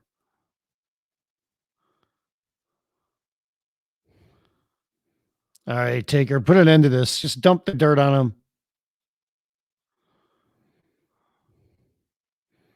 Taker better watch his back. Make sure nobody's behind him. Make sure AJ's still in the grave.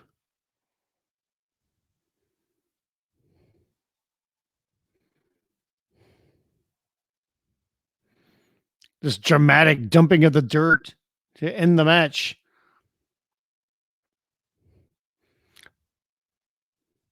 There it is. We haven't seen it poured onto AJ yet, though, so we got to make sure that he's under that dirt.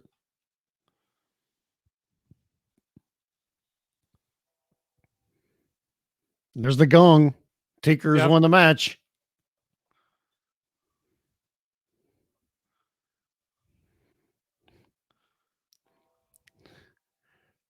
Yeah, you couldn't have followed this match up with anything. Okay.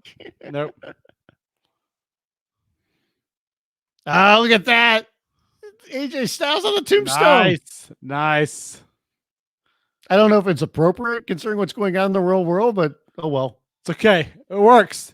It's a movie. Vince McMahon makes it. Oh, it's just AJ's hand up through the dirt. Oh my God. That was incredible. Oh, there's his bandana. He just kind of shakes it off. He's going to get on his chopper and ride off. Are they going to play more Metallica? Rolling. Got to play rolling. Keep rolling.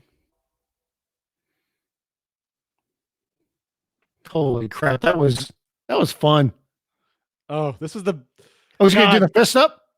Yes! Yeah! Look at the flames! Yeah, more Metallica. Oh, there's a symbol, man. Look amazing. This is amazing. This is the greatest pro wrestling has ever been. Ever. Let me ask you this, okay? That's it. WrestleMania is over. That's the closing shot of WrestleMania Night 1. Wow. I'll tell you what, that match between Cena and Bray Wyatt tomorrow night it's going to struggle after this. This is just too good. I got to see what they do, but because you got to live up to that. That was incredible. Oh my God. That was incredible. Oh my God. Wow. So that was awesome. I'm speechless. This is and they're showing the Drew McIntyre WWE Chronicle. Yep. So here's a question I have coming off that. Okay. So, we don't see Taker that much. Mm-hmm. And we just saw that match, which I'm sure some people didn't like, but I mean, it's pretty incredible for what they did there and everything, right? We enjoyed it. It's something different and something fun. Yep. Should we expect to see Taker in those style of matches going forward? He's 10 times better at it. I mean, not that he's not good at, the problem is he can't keep up with the old style as much, right? And there's too many things they have to work around with him. They didn't have to do. He's not Taker from 10 years ago. He's not even Taker from 5 years ago, right? I think we should see that. That leans into his legacy the right way. That was what fans want. He is supposed to be this mythical dude, and when you take him out of the pro wrestling arena and put him somewhere else, and you do all that weird shit and you produce it the right way, it works. It's the problem that I have with broken Matt Hardy and what they're doing in AEW right now. When Matt Hardy's teleporting around the arena, it doesn't feel real to me as a wrestling fan. You do that on the Hardy compound, and I eat that shit up because it's like a movie, right? And so, yes, let's do more of that kind of stuff with Taker. Let's have a whole series of stories about the Undertaker being a badass, roaming around America, beating the shit out of other pro wrestlers or whatever, right? Yeah, I mean, I don't know how often you can do it, but if you did that style of match, if you did something like that, just every year for WrestleMania. Yeah, he could go for another 5, 6, 7 years. Yep. I mean, as long as he stays in shape, and I think he can stay in that kind of a shape. But man, I mean like I said, it's something totally different. Yep. WWE can put their full weight of their production behind it, which you saw right there. Because, I mean, whenever they filmed this, which we assume was about 10 days ago, right? Yep. So it means they spent 10 days filming this and editing it and putting that together. And by the way, even when they put together that match, whenever they shot it, that means they had to figure out what they wanted to do in the match, how to do everything, how to line it up, find the location, find out the story, what they wanted to do, where they could do everything that they did. Like I said, I don't know if that was a full sale or not. Maybe it was, maybe it wasn't. But regardless of wherever they did it, I mean, there was a lot of moving parts that they had to do there. And to be able to do it, put a match, come up with those ideas that quickly.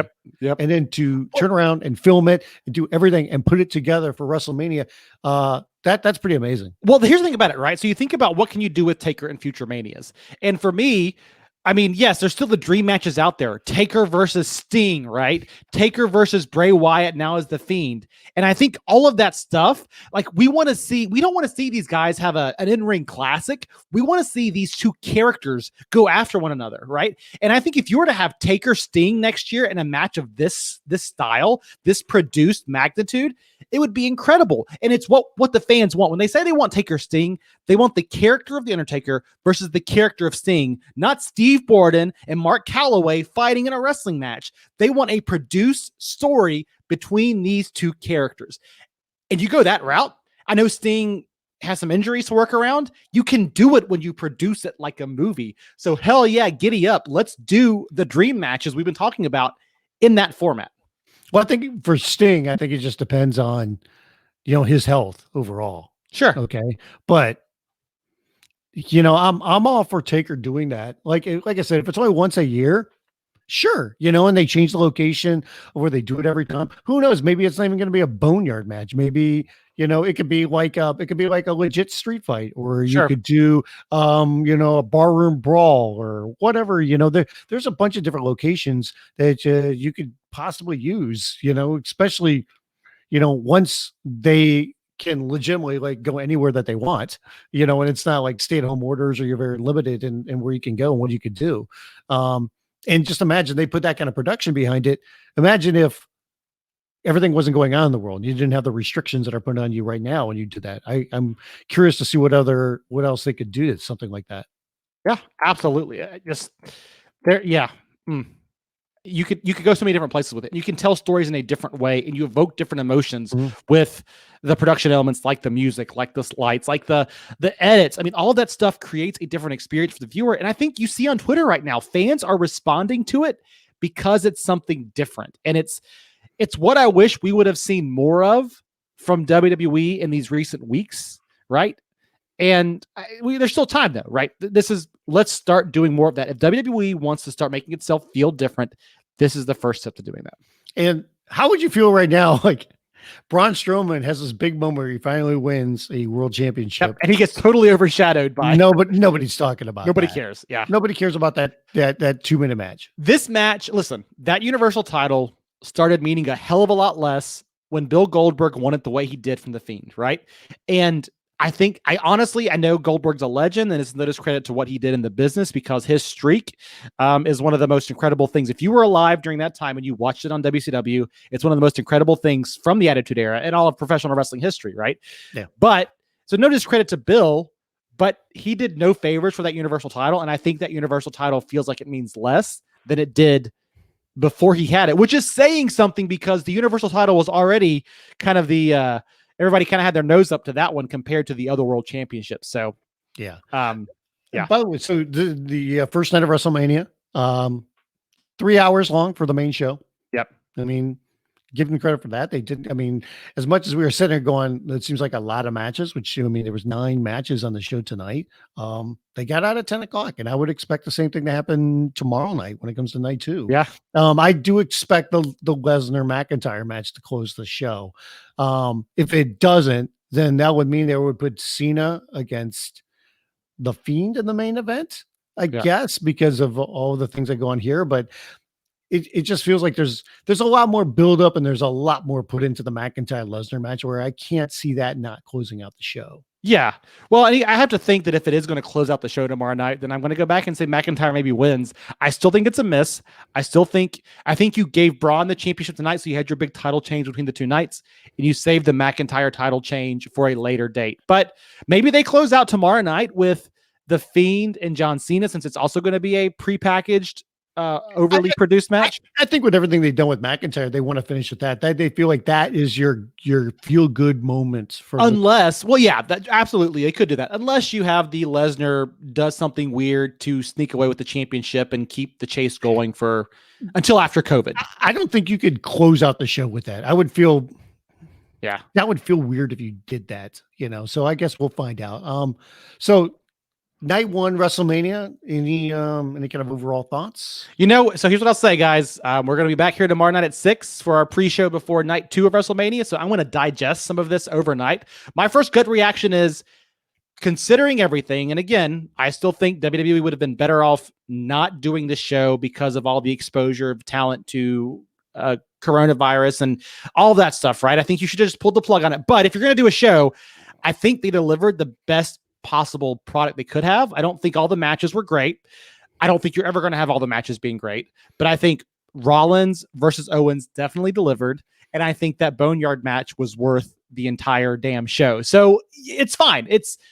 I feel really good because the last segment was so damn good and that other match was good enough, but otherwise it was pretty much what I expected from a personless WrestleMania, right? A crowdless WrestleMania. I will say this too, though. One of the things that we wonder about when it comes to WWE matches a lot of times is the way they kind of like have a really good match, and then it's kind of a buffer match. They kind of go back and forth.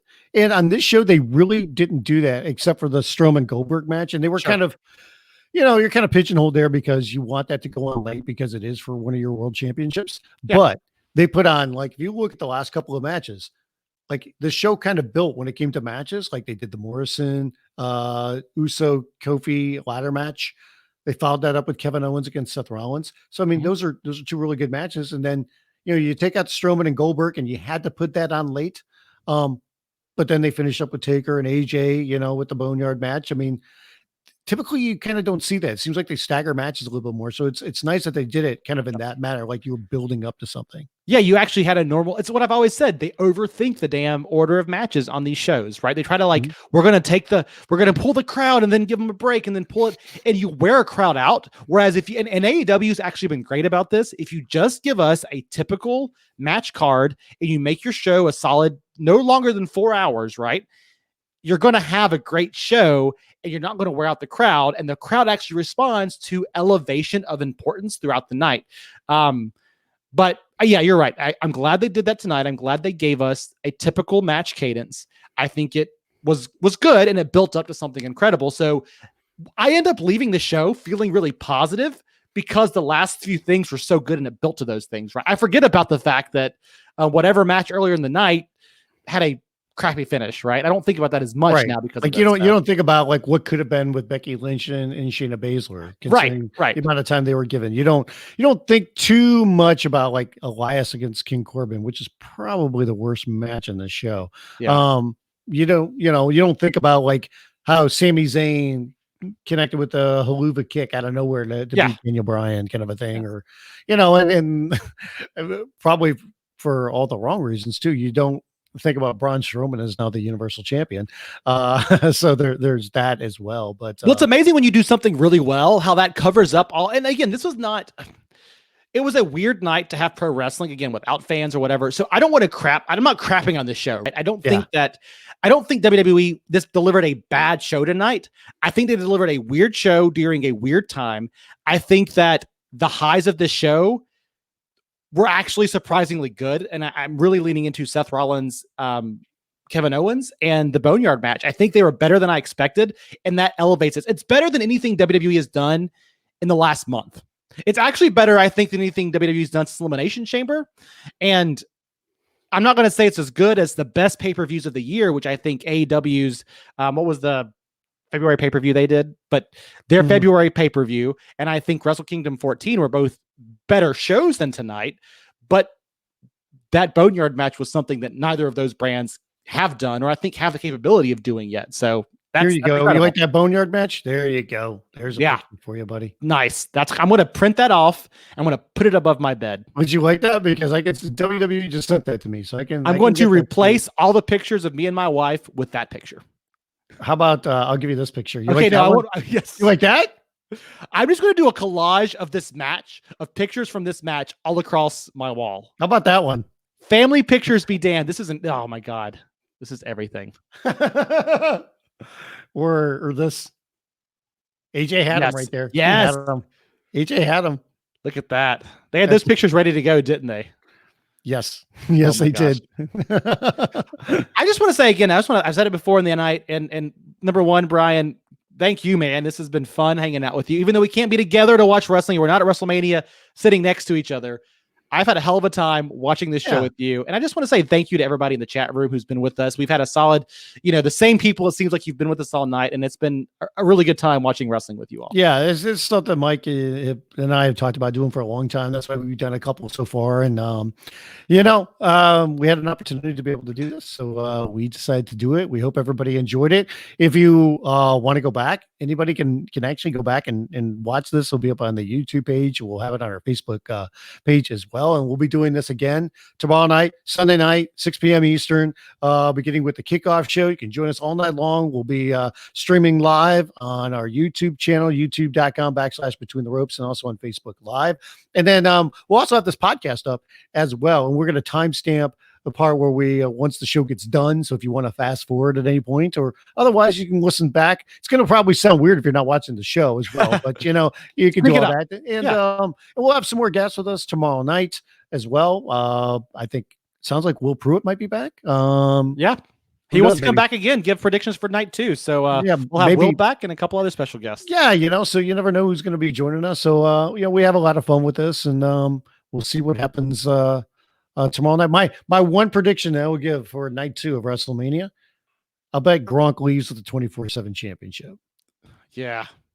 It feels like it. Good thing that title means nothing. Yeah, basically. So and we'll see if and this is kind of a weird thing to say in some aspects, but can night 2 of WrestleMania be as good as night 1? We will find out. Yeah, we'll find out. So thanks again, everybody, for joining us, and hope that you come back and be part of our Night 2 WrestleMania watch along here with myself, Michael, and all of our guests here with Between the Ropes. Thanks, everybody.